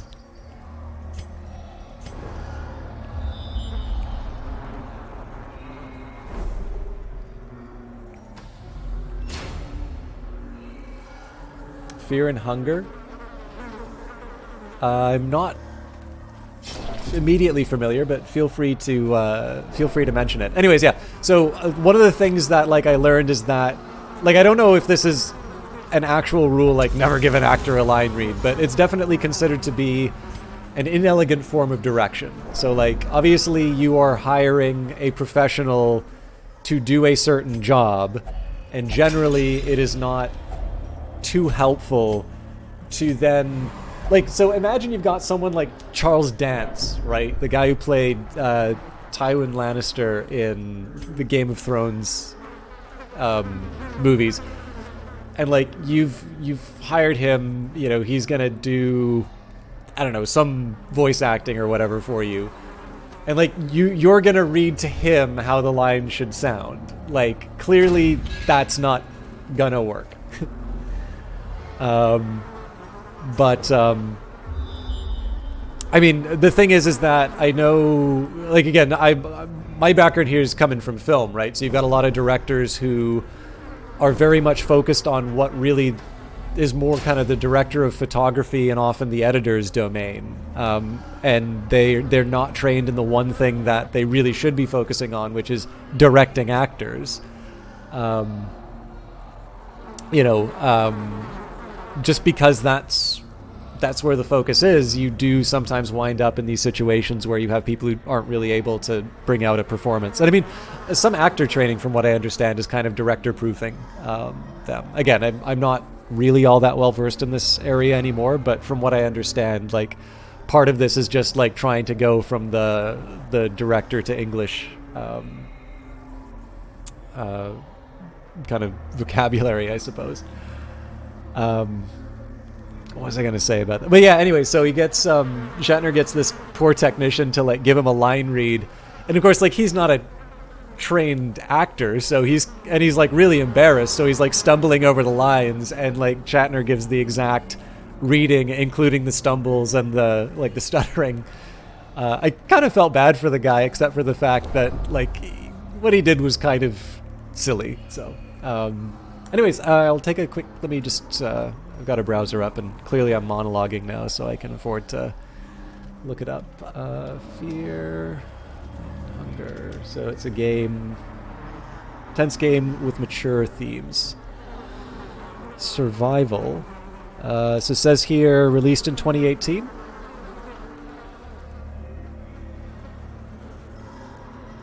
Is it possible this showed up on my recommended games recently?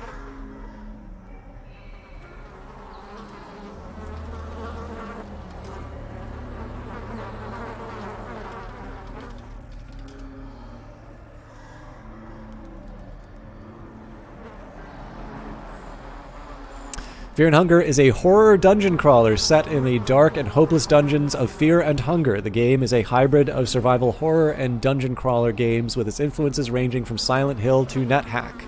There are roguelike elements to the game, as well as a heavy foundation of a JRPG. So definitely up Night Valiant's alley for sure. Not that I dislike JRPGs, just I'm not as immediately familiar. I know it's probably, like, there's no connection to this whatsoever, but I'm looking at a couple of the monster designs, and I was given a key for, oh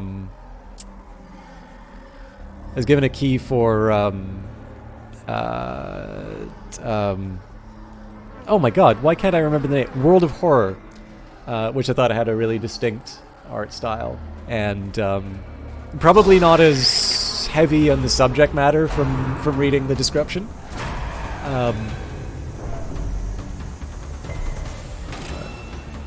Oh, you have a tattoo of one of them. That's really neat. Yeah, I don't necessarily mind games with with heavier subject matter. I do sometimes think, like, a good example of where at any cost. I've had, I think one case where I've had a little trouble with a game was, and like, when I say a little trouble with a game, it's like trying to figure out where my limit is, was I quite liked the experience of Outlast 2, but clearly, like, the themes of that game are quite a bit more intense and definitely a lot more sensitive than the first Outlast. And I mean, that's what you're signing up for on a game like that. There's nothing wrong with them pushing or kind of going going for something a little bit more intense. But the one thing that I was kind of left with by the end of Outlast 2 was I sort of kind of had to sit down and ask, is like, why did I just go on this whole journey? Like, what did I learn, or what purpose was served by reaching these depths? And I'll admit I didn't have a fully satisfactory answer for it. I'm definitely not intending to sort of make kind of a censorious argument and saying it's like, oh, they should never have done it. But I'm also, like, definitely my aunt is, like, my aunt saw some people play. I was, like, interested in Magic the Gathering. And my aunt saw people playing Magic the Gathering on a ferry ride. And, like, that was enough for her to be convinced that this was, like, it would open a portal to hell and forever damn me. And, like, I was not allowed to play that for, like, a decade, I think. But yeah, so, like, needless to say, every once in a while, if I talk about something I'm interested in with family, I'm kind of gonna have to justify, like, what is this? So, like, my dad. So one thing that's kind of funny is, like, my dad really liked Breaking Bad, which I found really interesting because one of the cinematographers that I was hoping I could sneak in a heel for the Houndmaster. One of the cinematographers I absolutely love, and, like, probably the reason why I got into camera in the first place, was Conrad Hall. Conrad Hall is he died after Road to Perdition. It's an old Tom Hanks movie. But he did In Cold Blood, which has got this really famous scene with kind of a character in front of a window with the rain.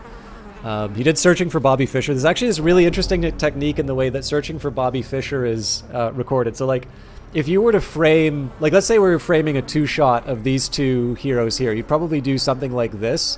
And, there's, like, the rule of thirds, right? So, you kind of have one on one third, one on one third, and then the eyes would sort of be in that other third. And, like, a general one. Obviously, rules are sort of made to be broken.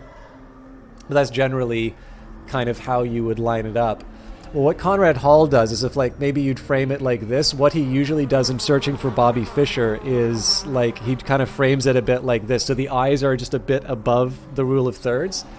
And, like, it kind of creates this sense of concentration. Like, you kind of go out of your way to look at the characters. It's a subtle, but it's a really interesting trick. Anyways, as you can see, I like the cinematographer. I like what he does. And one of his very famous collaborations was with Sam Mendes for the movie American Beauty, which obviously has aged quite a bit. For, like, that, once upon a time, that was, like, the golden child at DreamWorks, and, Kevin Spacey was an amazing actor, and that movie was so good. And I can remember, and, like, now everybody's like, oh, this movie was terrible, and it was always terrible. I'm like, yeah, well, you weren't saying that at the time. But the reason I bring up American Beauty is again, it's a beautifully photographed movie. And I was talking to my dad about it, and, like, he's doing the very standard, like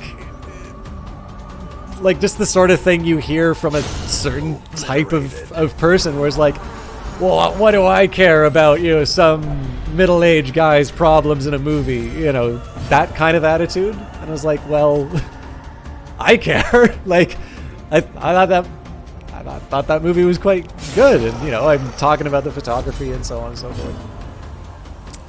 So anyways, I kind of found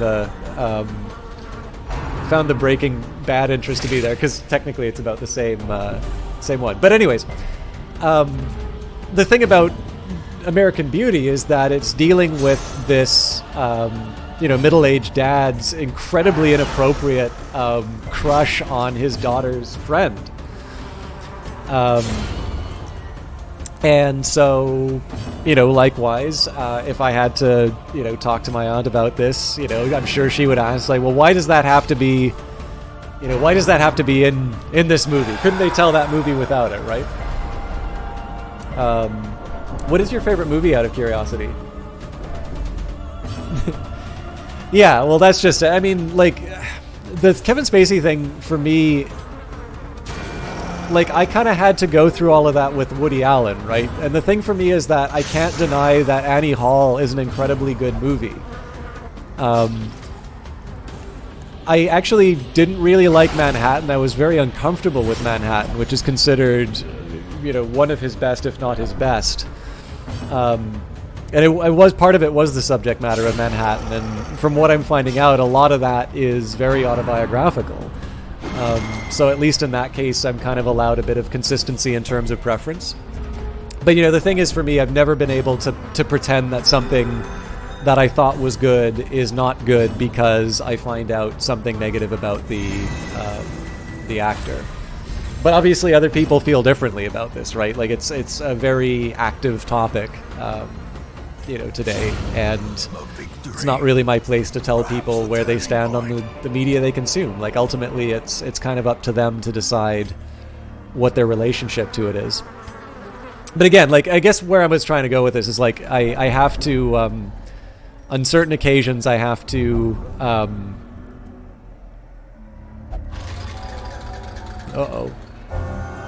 wheel tactician. Oh, fair enough. Occasionally I've had to, like, justify the presence of, uncomfortable material inside of some of the things that I like to watch. And I actually don't necessarily think, like, I sometimes think Packs laden with loot are often low on supplies. nuts. So I was just thinking, like, oh no, I can't use it because I'm not in the, okay, you know what, I can give up some,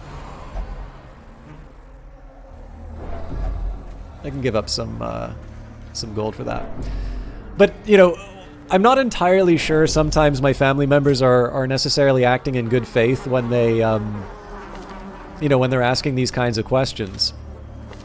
But I do think that there's sometimes some value in, like, justifying some particular choices, right? It's a little bit like, like, I like writing, so sometimes there's a question like, do you have to use so many curse words or whatever?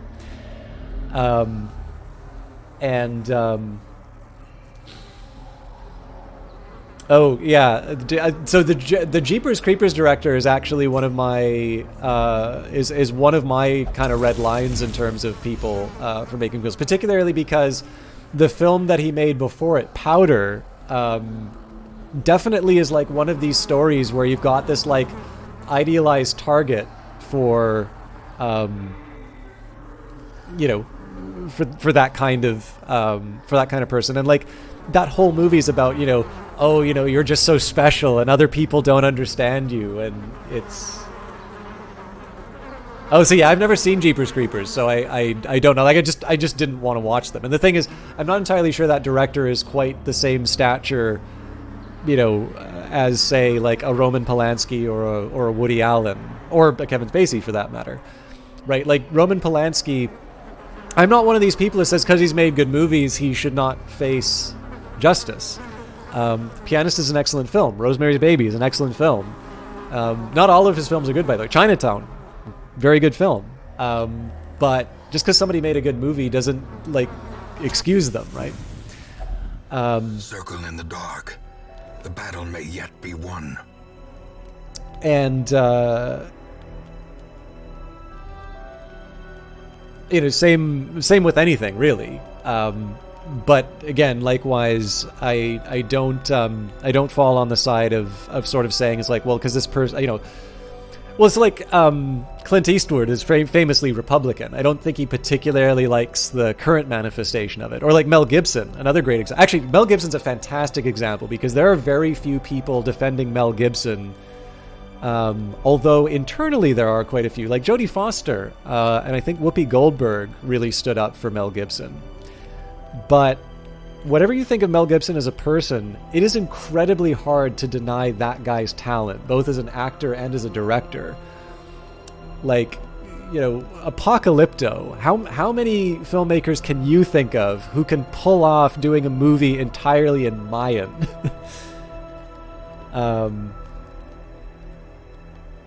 But hey, Roman Polanski, yeah, fair enough. Yeah, well, I mean, Roman Polanski's would definitely be more if you're like a film snob like me. But anyways, sorry, I didn't mean to make this like a list of who's okay and who isn't in terms of film. Because I don't get stress back, I'm just gonna do half rations. But yeah, like where I was kind of going on this is that, like, for me, I've actually, well, I'm not entirely sure again, the question from a family member is really intended to be like, I just don't really feel like it it's designed to suddenly like make them understand the work better or anything like that. I just think, it's their way of saying I don't like this thing, which is fine. Like, everyone's allowed to say we definitely want to stop the ambush.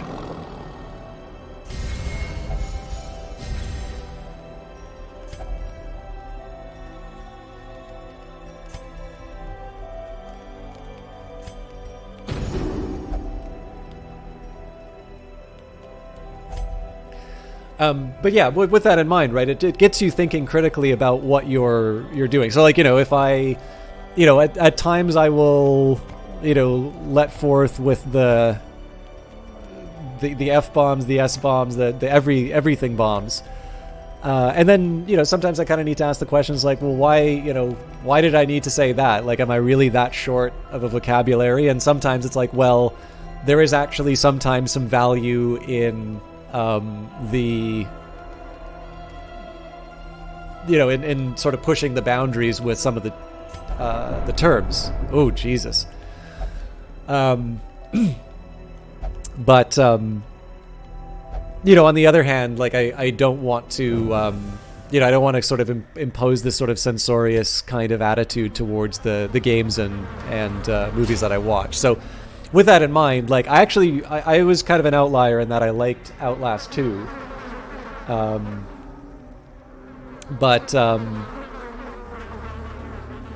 The one problem for me is that, the game definitely really pushes a lot of boundaries. And in some cases, particularly for games like Outlast, which are really kind of intended to do something like that, I definitely think there should be a space for that sort of experience. But again, I sometimes struggle for that one to really say what the overall benefit or what the purpose of it was. Because the last thing you want to do is like just sort of shock for shock's sake.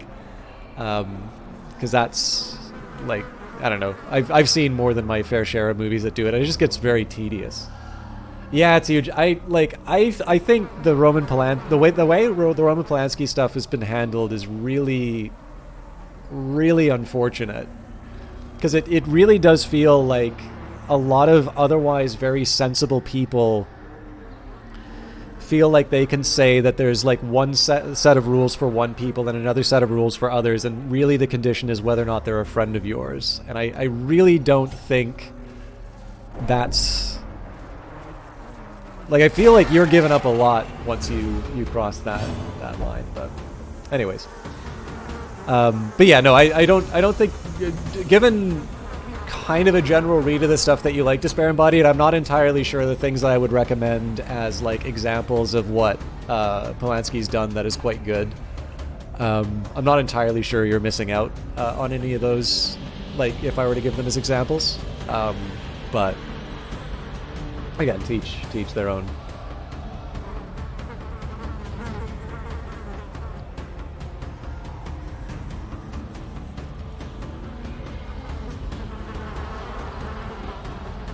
Yeah, well, I mean, like, so Outlast 2, I don't think the fact that there's, like, the birth at the end is necessarily all that bad. I mean, like, the thing that's shocking about that is just the fact that you have female frontal nudity, which is still something that has the capacity to, to shock, at least as far as sort of our cultural sensitivities are. But, like, so much of the story surrounding the child abuse and that, I'm not entirely sure. Like, the thing is that I'm still kind of trying to sit down and see, like, what that really has to do with this overall world of the Murkoff Corporation and sort of the nightmare ride that you go on.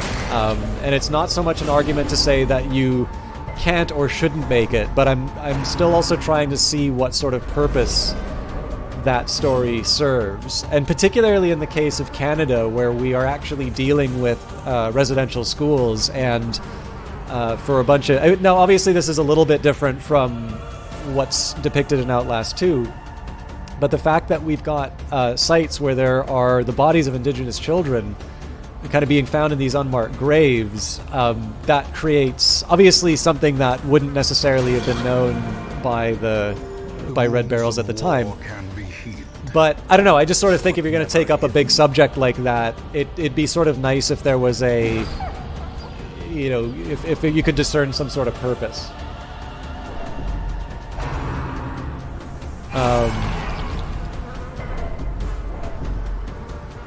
But again, like, that's a little bit different from saying, they shouldn't have done that. It's just, I'm sort of at a lot. Like, again, if I had to justify the choice, I'm not entirely sure I would be able to, but that could just be sort of my lack of sophistication in terms of engaging with Outlast 2.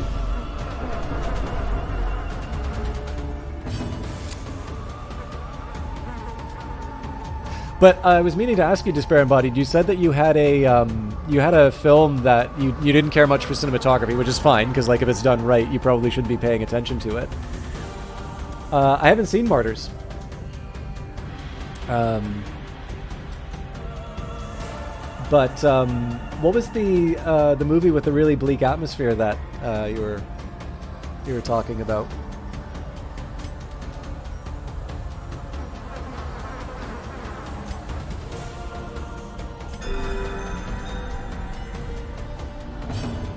The Serbian film? Okay. Yeah, I'm kind of behind on a lot of my viewing. This is one of the challenges I have. We were talking about the idea of, like, spoilers in chat a little bit earlier, and somebody mentioned a friend. It was Camerooni mentioned a friend who apparently, like, won't watch. They consider anything that's older than 5 years no longer new, and so unworthy of viewing, basically. And I think the challenge is like with Netflix and Apple TV Plus and Amazon Prime, like, just the sheer volume of not just new stuff, but, like, really good stuff that's coming out has made it really hard to keep up to date. Like, I really don't know how someone would, even on a five-year time horizon, sort of see all of the, like, the quote-unquote best of material. Yeah, just, I mean, it's definitely, like, my tastes are, I don't want to say they're very unique, but I certainly, okay, good. Like, I still try as much as I can to sort of do my part in terms of, recommending older movies that I think are good. Like, one that I think still holds up today that is, like, it is still enjoyable to watch as well as remaining depressingly relevant is a film written by Paddy Chayefsky called Network, which, it's it's one of these ones where I think it is one of those examples of an older movie that is still quite watchable by modern standards. One of the drawbacks is, like, I know someone who does not like The Godfather, which is, you know, widely regarded as, you know, just a masterpiece, and very, like, even now on IMDb listings is still rated very highly. But the thing about The Godfather is that it was made at a time when, if you wanted to watch a movie, you basically had to sit down in a movie theater and watch it projected. Like, there wasn't a video on demand service to satisfy your curiosity. And I think there's something important in recognizing that, because it informs a style of filmmaking. Like, now when you make a movie, or even when you make a game, like, it's taken for granted that there's something that like, I'm going to be potentially interacting with a chat, or I'm going to be talking about other things. Like, a lot of what we've made now has been built sort of with distraction in mind. Whereas The Godfather is sort of built with an assumption that you are going to be sitting down and the only thing you're focused on is what is happening on the screen. And that obviously lends itself to a very different kind of filmmaking, a very different set of choices in terms of how the story is told. And I think that's what sometimes results in some movies, aging better than others. And it really, in a lot of cases, it's a temperament question. Some people will be really into it. The same way that some people really like Shakespeare and some people cannot make heads or tails of it.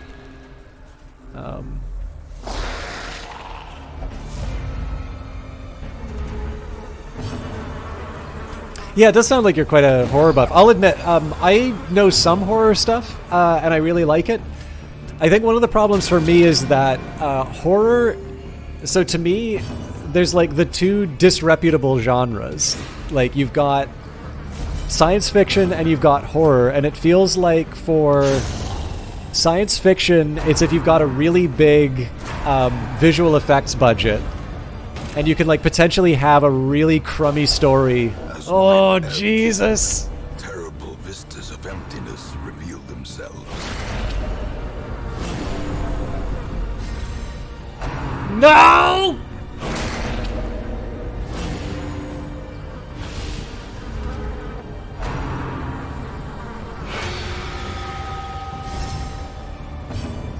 Oh my God.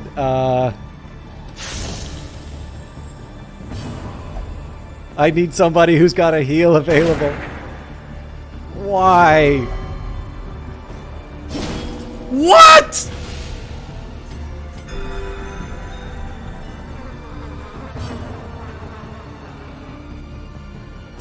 Yeah, anyways. So, like, science fiction, you can have just absolute nonsense for a story, and it's just a vehicle for your latest visual effects. Oh my God, he's gonna have another heart attack.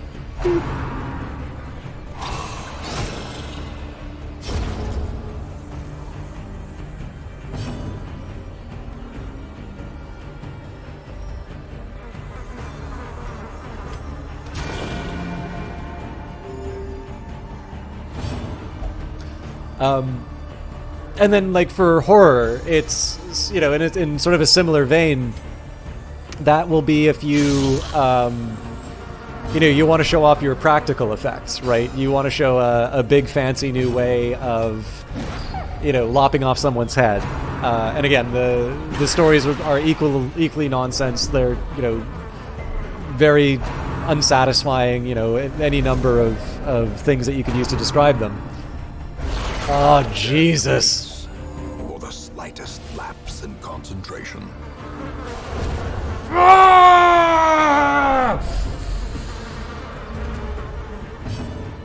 I had a plan for managing it. Oh well.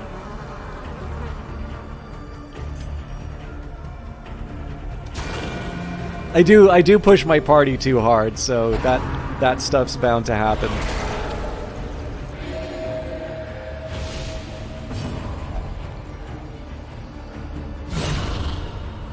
Oh, now you start delivering. It's all those dodges and misses. Like if we just had a couple more of those hits land, I wouldn't be down my my Houndmaster. The question is whether or not I'm gonna try and recover their artifacts.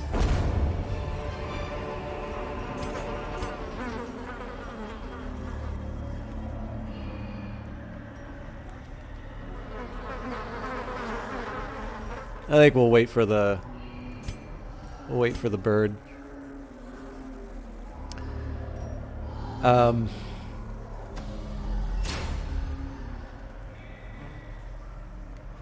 yeah, anyways, like, so this one of the big things for me is just that I feel like horror doesn't quite get the respect that it deserves,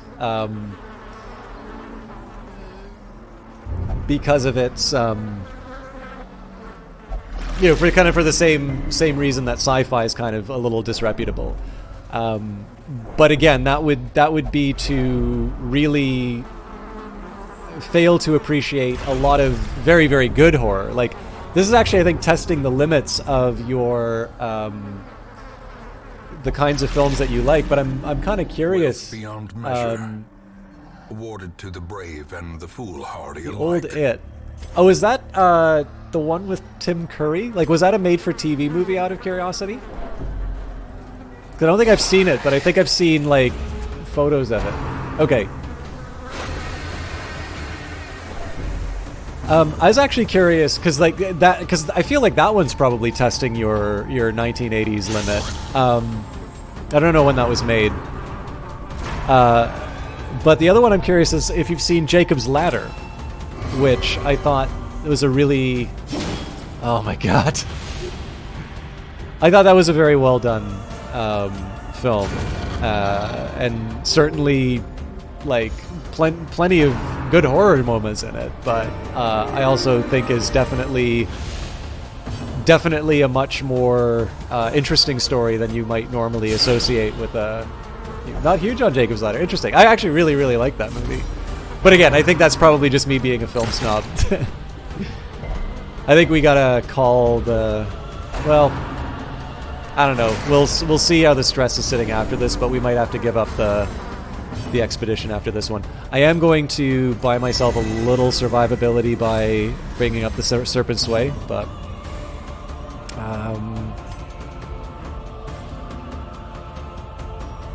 I want to see if we can take out the Sycophant with the... Oh, I forgot. I don't have the back rank. Yeah, fair enough.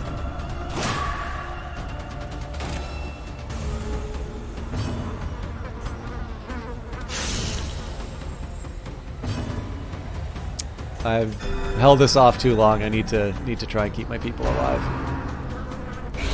Ringing ears, blurred vision. The end approaches. Drat.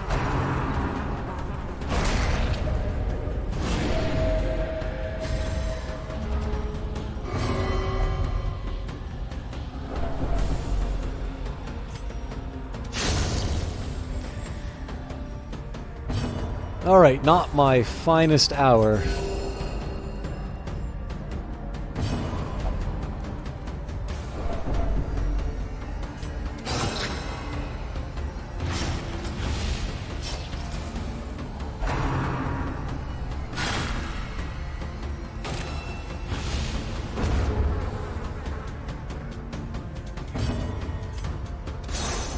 Ugh.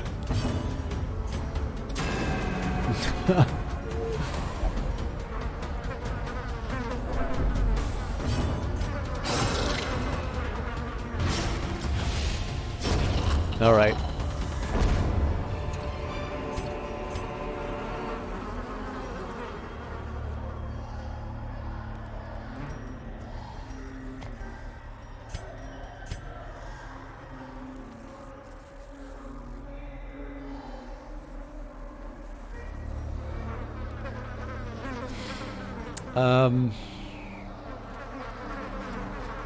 I'm really in danger of losing Chatwood.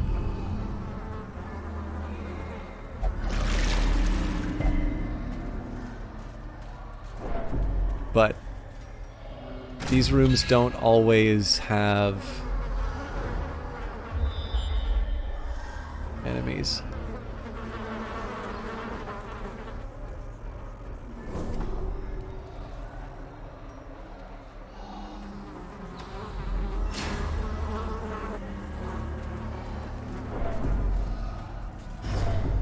Oh, beautiful.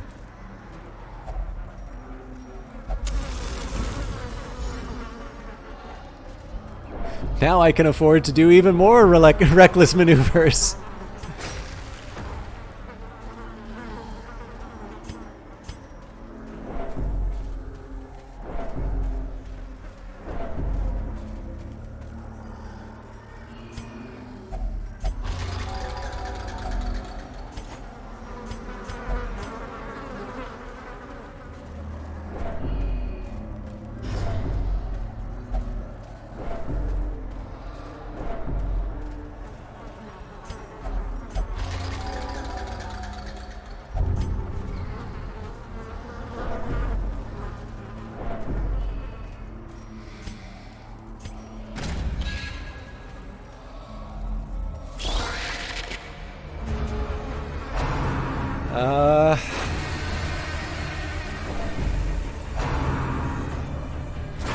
I think I avoid the heals, I go as aggressive as possible, and we probably call it after this.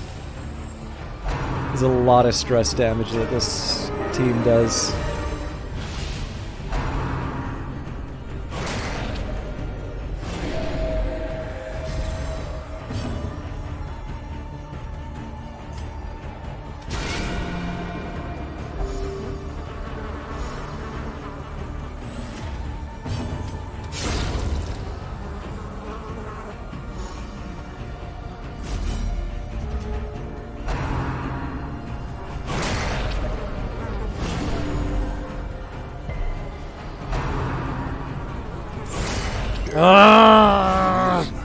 About to break.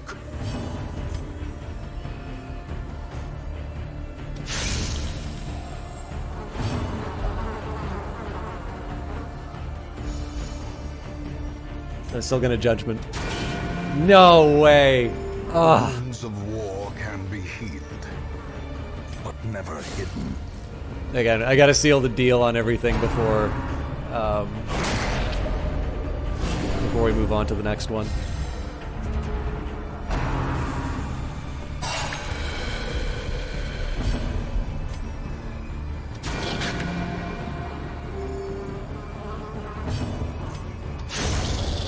Good.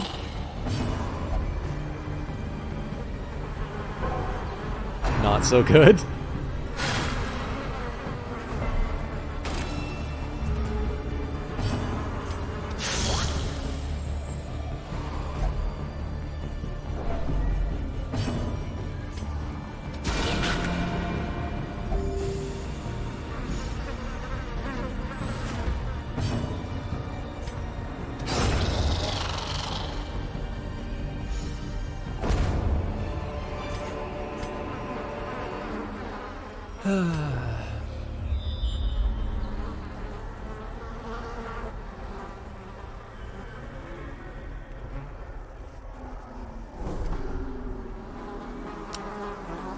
See, the thing is, I survived this last one, right? So, every room that I knock down now is a room that I don't have to, like, my next team doesn't have to deal with. That's a good find. What am I willing to give up for it, though?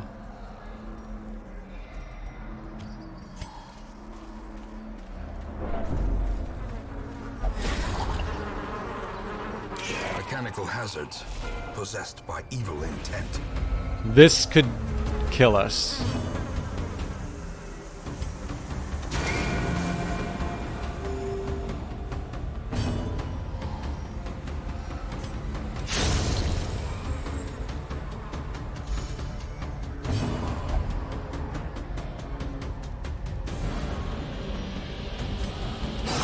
So I lost the riposte, which is a shame, but at least we can get a bit of bleed on them. Oh, well, they don't do skewer anyway. Fair enough.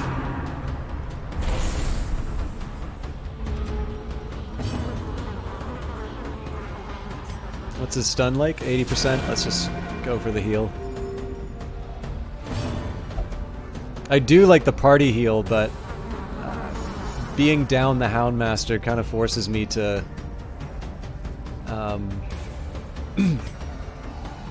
focus on the... Ah! Christ! Alright. Forces me to really double down on the damage. Okay, now is probably a good chance to do the party heal.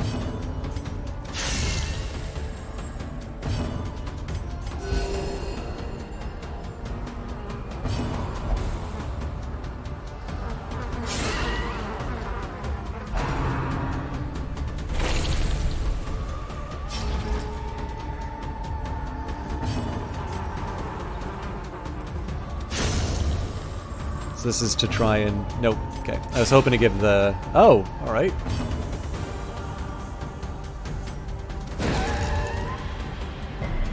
Ah, it was worth the try. Alright, no harm, no foul.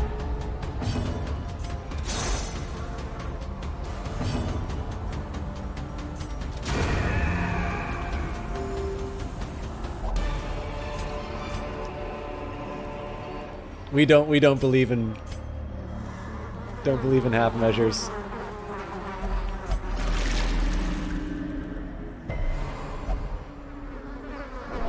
Oh, this is probably the wrong key. Sacre bleu! Alright, that's gonna kill my stress, so we're out of here. We fall so that we may learn to pick ourselves up once again. I know... I do know my limits, contrary to the way that I play. So, overall, I'm not unhappy with how that turned out, except for the fact that I don't feel like I should be losing a level 6 Houndmaster to get some decent intelligence on the Countess's territory. I also believe that I am going to have to go to one of the other areas to get the to get another invitation.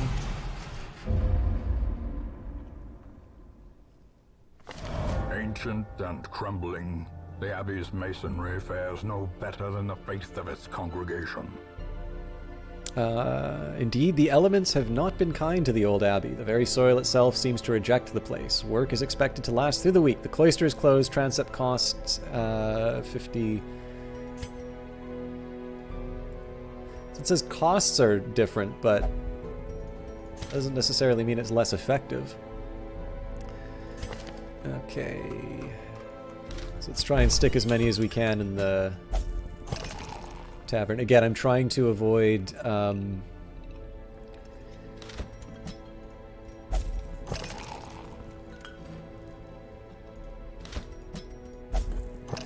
trying to avoid spreading the... Oh! Grimo, get out of there! It's the only one without... Oh, wait a minute! They're the Tippler.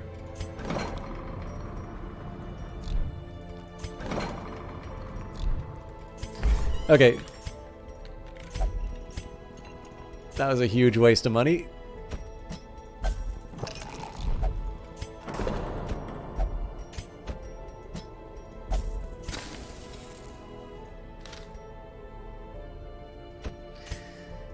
So Ed Baver, I don't think gets treatment.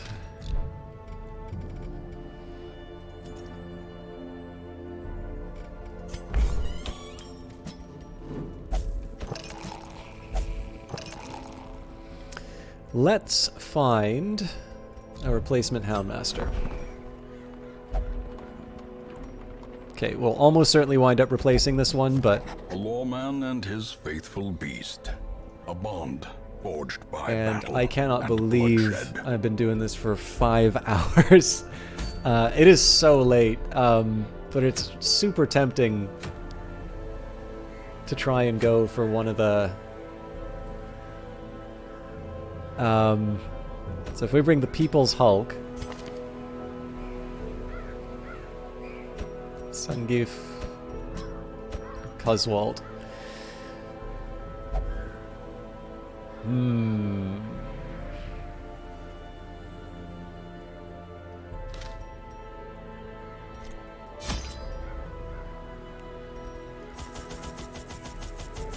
It's it's an interesting lineup.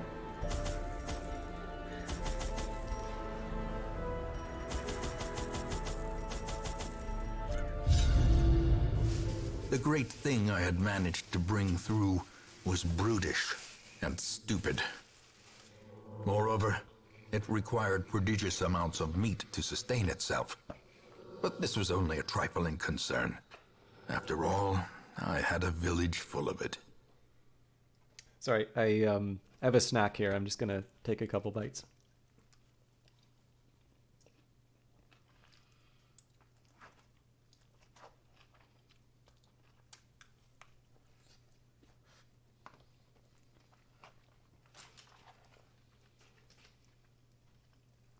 I'll confess, I'm feeling a lot better than I was at the start of the stream.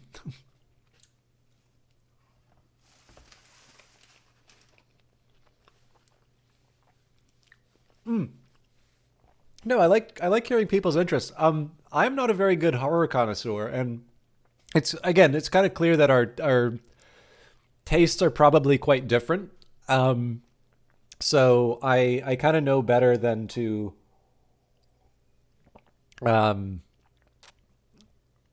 go too far down the rabbit hole. But I don't know, like there's something about genre stuff in particular. It's like I'm going to think a little bit more about books right now, but it kind of feels like there's a certain type of book, and it's not that it's a bad type of book. I mean, this is the sort of stuff that I would do in like an English literature course. Like not old literature, but like an English course in university where like you're reading modern stuff.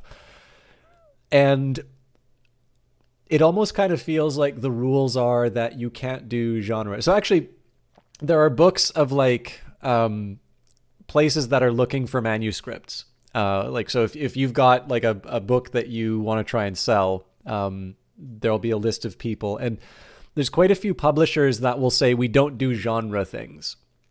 It's like the idea here is that if it looks like science fiction, it doesn't matter what its literary merit is. It is not going to be considered by that given publisher, which is fine. I mean, again, like it's kind of like if you were to try and sell. So like Boyfriend Dungeon, I quite liked as a game, and I think it's got a really good concept. But if I were to turn around and like get the mailing list for all of the people who play Battlefield 2042, and there's a lot, I'm not entirely sure that I would be able to sell a lot of them on the value of Boyfriend Dungeon, because there's just nothing about that particular experience that leads me to believe that they might enjoy kind of this visual novel dungeon crawler hybrid with this fun hook of dating your weapons. But I actually think that it's a shame that people view it this way, because like it creates this implicit assumption that like to do respectable literary work, you can't work in a genre, or like you can't have science fiction literature, right? If your science fiction or your horror gets too, if it's too good, you move it out of the genre section, you put it in the literature section, right? So is 1984 science fiction? Probably. Do we consider it science fiction? Not really. I mean, the other thing too is that maybe it's not appropriately listed as science fiction. I'm not sure, but you can make the argument, pick your favorite, and you'll probably see some good arguments as to why it is both a serious work of literature as well as something that exists within genre. The reason why I used Boyfriend Dungeon as an example is that we're familiar with a lot of sort of tropes and common ideas from a sort of thing. Like, so if you go into a dungeon and you attack monsters, there's going to be a set of things that you take for granted.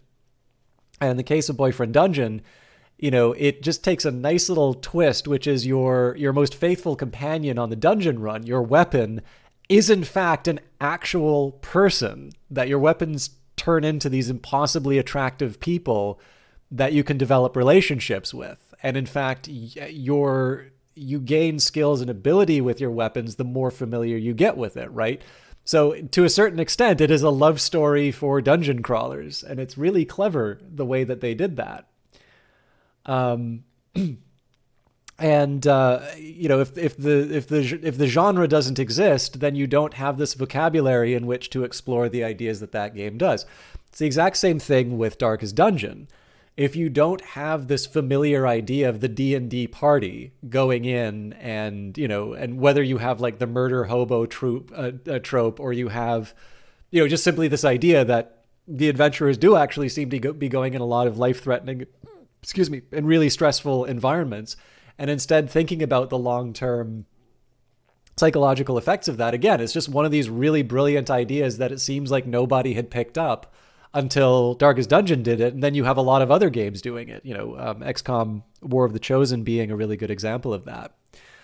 So I think it's short-sighted, because actually I think genre really gives you an opportunity to explore some interesting territory, and to do so in a way that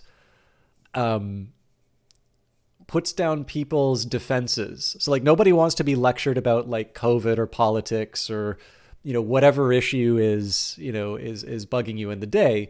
But you have something like The Twilight Zone, which is covering all of the hot button topics of, I guess, the 1960s, and certainly there's a lot. But it's science fiction, so it's it's a little bit more palatable. Or you've got War of the Worlds, and it's going to talk about colonialism, but it's aliens invading, and clearly the aliens are not us. When it comes to horror, it's like anything. I like science fiction a lot, so I say it's like, well, you can, if you think of science fiction as being just something that people watch so that they can see videos of spaceships flying by, well, yeah, I'm bored with that science fiction too. But there's clearly so much more than that. It's such a big genre, and there's just so much going on inside of it that it's hard to say that there isn't anything that you'd really enjoy. And I think the same exists with horror too. But again, it's a question in terms of what you choose to watch. Some stuff is just a vehicle to try and either try and one up the previous person who shocked the most, or to show off a particularly cool new splatter effect or whatever.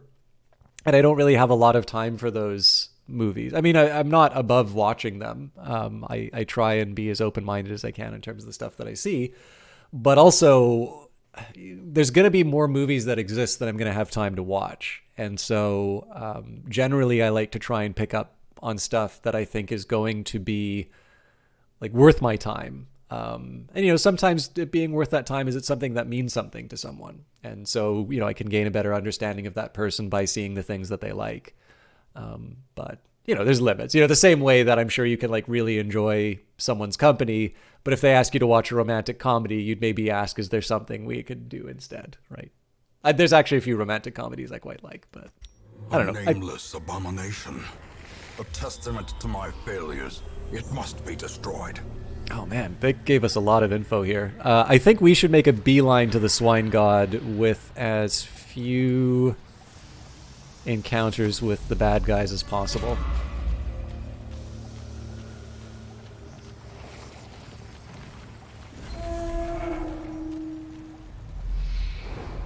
What's your favorite reality TV? I don't really know a lot about it.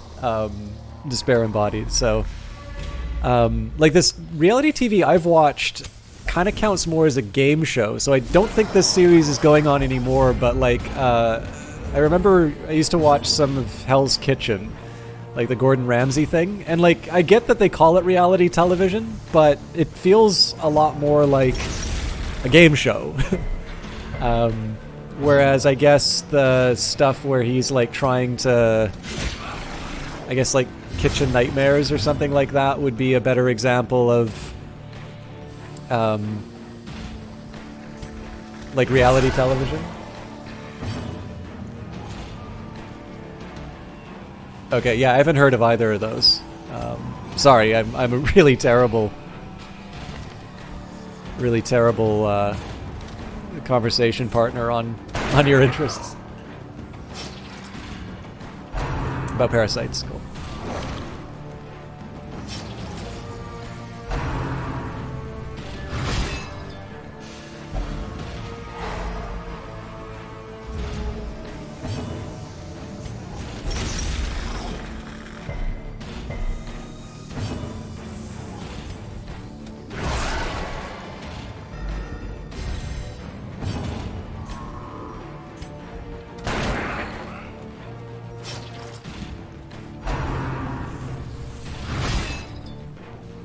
Well, that's really interesting. So taking a little bit more damage, actually now a lot more damage than I was expecting. But we do have the occultist to help us out, unless he gets stunned, which he probably is. Yep.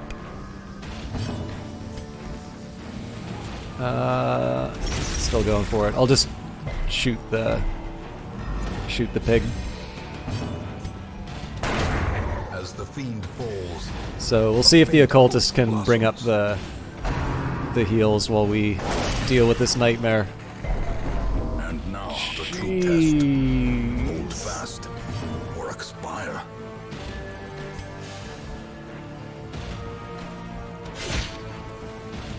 Unbelievable.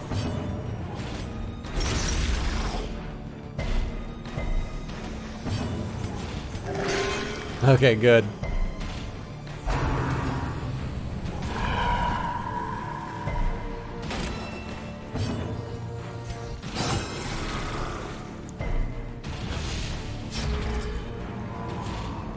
The good news is we know where the swine god is, so we can prep.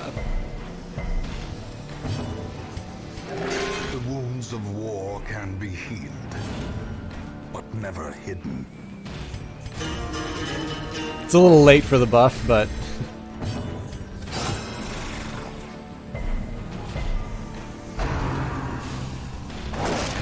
Perched at the that's very two precipice death's of door. oblivion.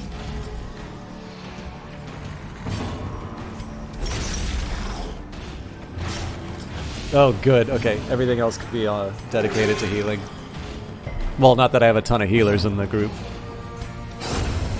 Monster's size has no intrinsic merit, Man, unless inordinate exsanguination. that's is a considered that's a virtue. tough start. There was a sci-fi show that you like, but Candor.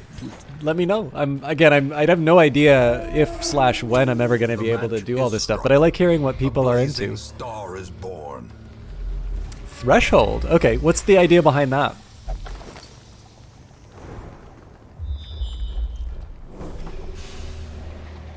Oh, sorry, we didn't know where the god was. I didn't realize that these were blank. Anyways, that's fine. We definitely know where the boss is now.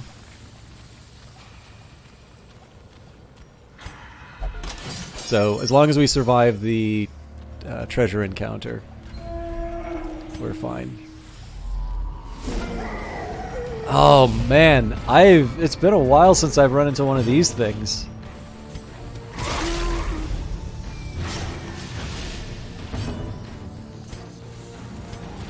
I should have hit the madman. Well, we're okay stress-wise right now. Alien invasion from signal that causes severe mutations and hallucinations, and a team assembled to enact a containment protocol. Interesting.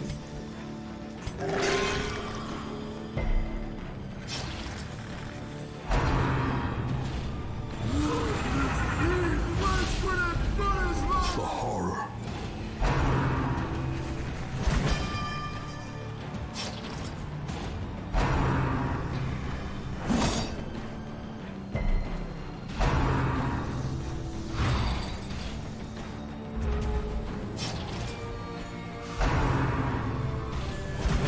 Oh, God! That thing hurts.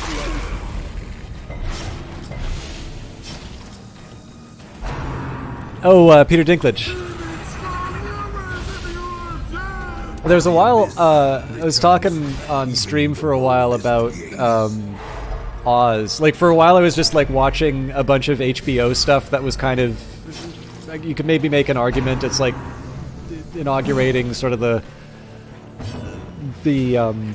current golden age of television that we're enjoying. And,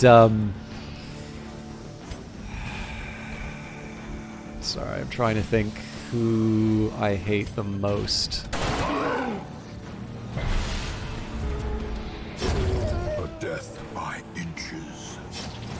This does not bode well for our fight with the...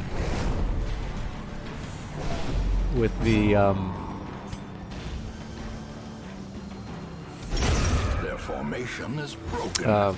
Maintain the swine god. offensive.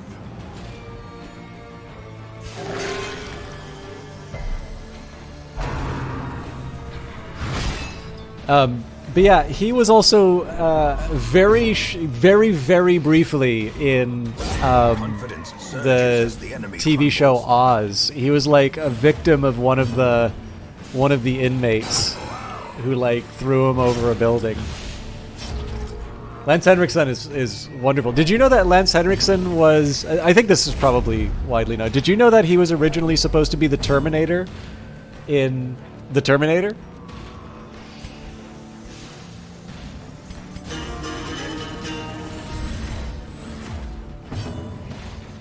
All right, so do you know the story about the pitch? Well, I don't know if this is a true story or not, but there's a story about the pitch.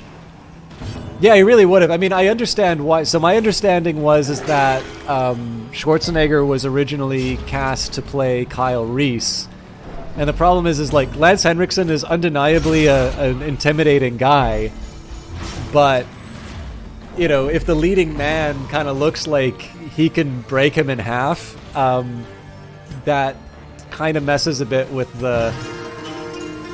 It messes a little bit with the story. But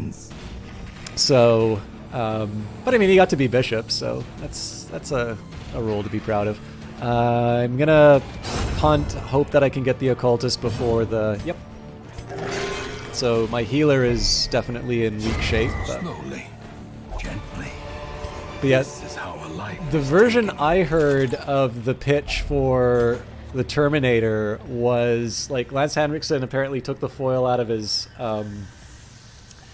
the pack of cigarettes and like kind of put it over his teeth to kind of make it look metallic. And, you know, comes in leather with his sunglasses on, and like apparently just kicks open the door. You know, the secretary almost swallows a typewriter, and apparently he just like sits in the room for a while, and then Cameron comes in and explains. All right, so I got this movie about a Terminator. See. Except that James Cameron doesn't talk that way. And I don't know, like, I want to believe that story's true, but I kind of assume that if somebody Gathered were to do close that... in tenuous firelight and uneasy companionship.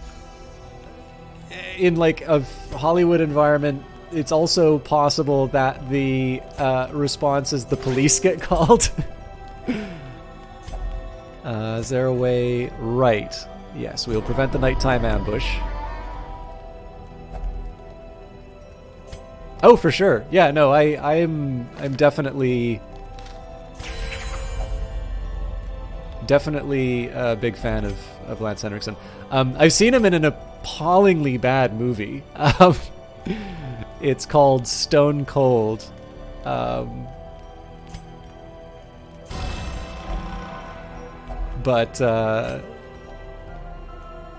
yeah, it's fun.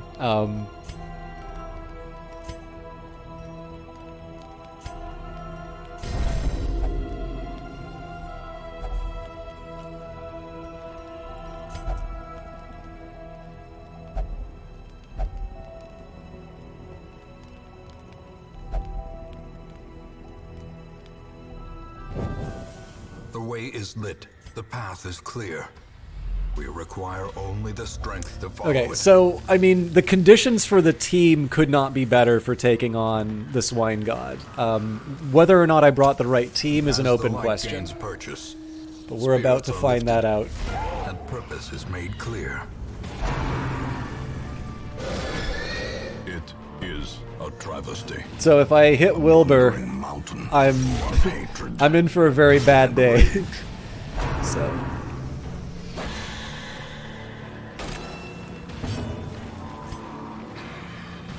let's get a quick buff in. But yeah, in this case, I just want to pile up as much bleed as I can. Ah, this is the... Okay, there's actually one problem with this, which is I don't have a good strategy for the... I don't have a good strategy for doing damage with the occultist. Maybe I don't have to, though.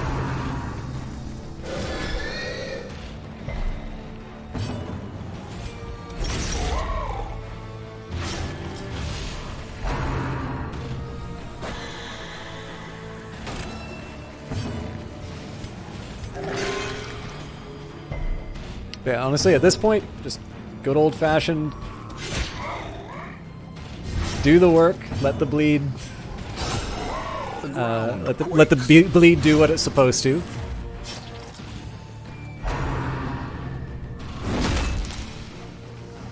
The more the flagellant takes the damage, the happier I am. Okay, that's not surprising. They're trying to stun the healer.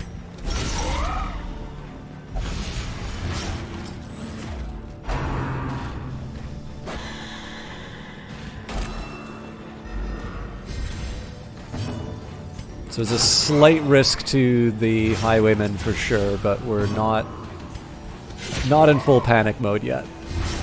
I probably could have lined up my abilities a little bit better. Hand's breadth from becoming unwound.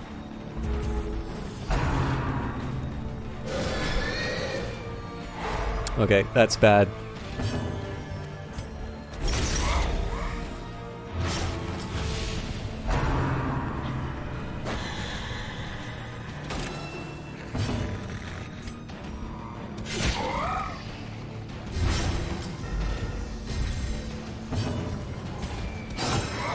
The thing about this is that it's the stacking up the bleed damage that makes this whole thing work. Okay, good.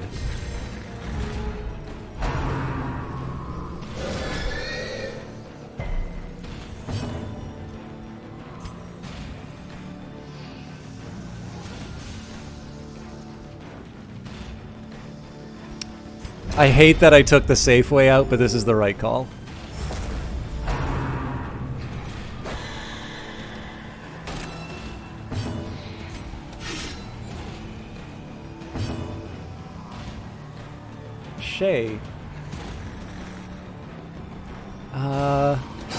What would I have seen them in?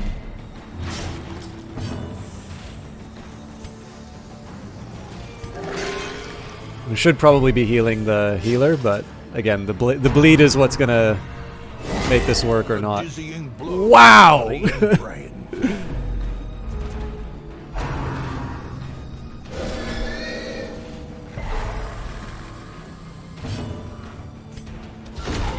Ho-ho!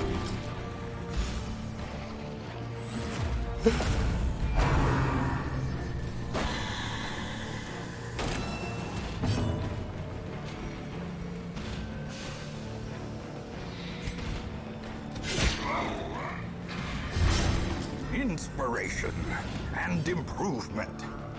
I gotta be careful. I can't make a hit on Wilbur yet.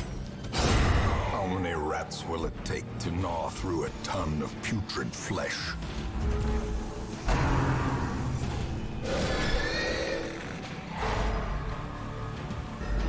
Okay, yeah, I may not be immediately familiar. That is a lot harder than I remember.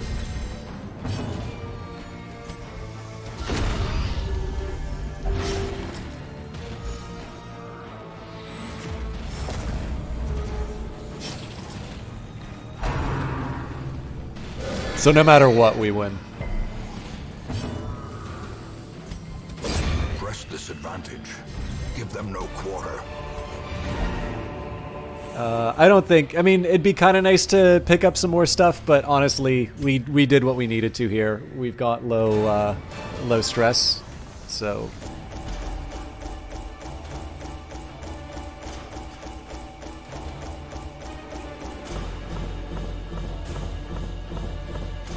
So again, I'm pretty well, not pretty. I'm unhappy with losing the Houndmaster, but we were able to continue on the path of beating a major boss each. In time, you will know the tragic extent of my failings.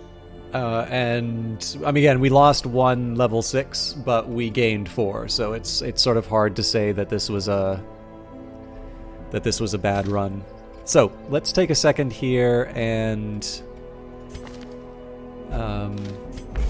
we'll deal with everyone's stress before we go on. This is going to be the end of the stream because I probably should have finished things quite a bit sooner, but it's been a pleasure to share the game with you all, as always. First thing I want to do is just make sure that I don't have any better alternatives. Nope. Next up, gonna kick people out of the group. So we've got the Brigand 16-pounder and the Drowned Crew. In time, you will know the tragic extent of my failings. For some reason I thought the formless flesh was something in the ruins, but I don't think that's right. I guess that might be the Warrens?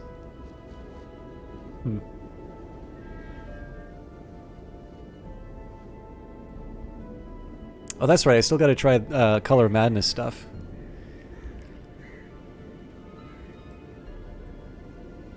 Now, one thing that interests me is they talk about finding the journal pages. What I noticed, though, is A Beautiful Thing, 1 of 7, and I've never found any more. So I'm a little curious about that.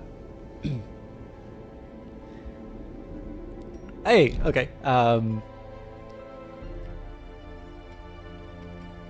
Yeah, so I'm not quite sure why it's not... It says I'm finding journal pages, but it doesn't... I'm not actually getting them in my inventory, which I'm a little confused by. But I'm sure there's a sensible explanation for it all.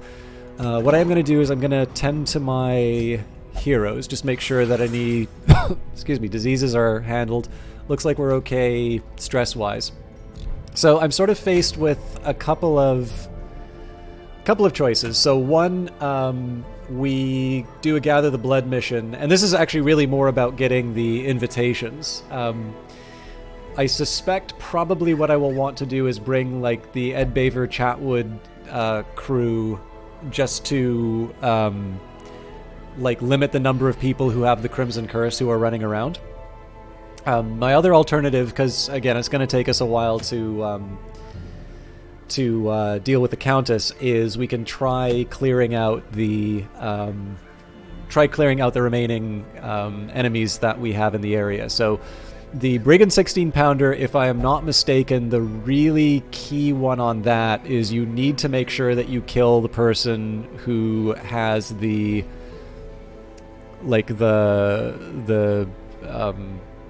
torch, the lighter, whatever it's called. Fuseman's matchstick, apparently.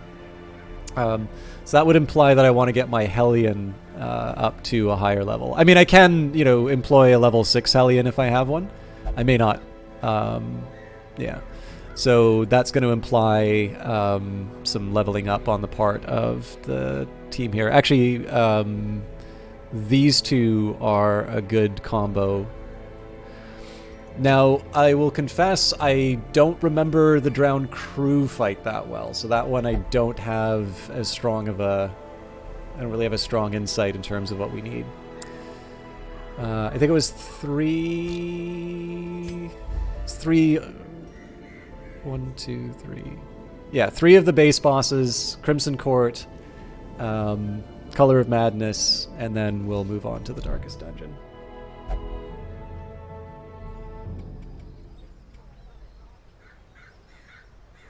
Have I brought them back? I'm pretty sure I brought them back. So I was under the impression that I couldn't read these until... I was under the impression I couldn't read these until I brought them back. So I seem to be missing 1 of 29, which is interesting because I'm not quite sure which entry it would be. And then the series seems to have stopped after 23. So it could be that I'm just finding journal pages which I already own. That's possible. Or it could be the fact that I've added sort of new content to the game after after starting this. It could be something that's happened between updates, and so it's not compatible anymore. But I don't know. I'll probably play this game again on my own time. So yeah. I don't know. I'll figure it out. I'm always reluctant to attribute things to bugs when that may not be the case. Anyways, though, Thank you everybody for watching. I'm not sure how many of you've stuck around because it's not just a late stream for me, but it's also a long stream for me.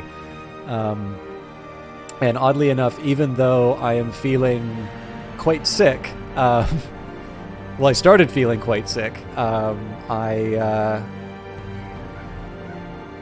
actually, I don't know, I'm feeling a bit more peppy than I was at the start. So thank you everybody for watching. I'm going to be back next week for more Darkest Dungeon. Hopefully we're going to be... I'm going to be pushing a little bit more on taking out some bosses. We've had a pretty good run so far in terms of taking out at least one major boss at each segment. As far as the rest of the stream is concerned, Monday we'll be back with Stellaris. Wednesday is going to be another Brace Yourself game, probably Phantom Brigade if I get the update schedule right, if not Industries of Titan. Tuesday there's the pre-recorded Oblivion episode. Again, that's assuming that I'm able to record it in time on the weekend. I'm going to do my absolute best to do that. But like I said, if you're just here for Darkest Dungeon, that will be in a week. And hopefully a little bit closer to on time, but I'm sure the later hour has let some people enjoy the stream at another, or some people who wouldn't normally see the stream enjoy it. I am going to host Outworld, who just recently had a kid, and I was a little surprised to see streaming. Oh, you're in Australia? Well, we're going to be hosting an Australian streamer. He is, used to be like a Mortal Kombat speedrunner in that. I'm not quite sure what he's up to right now.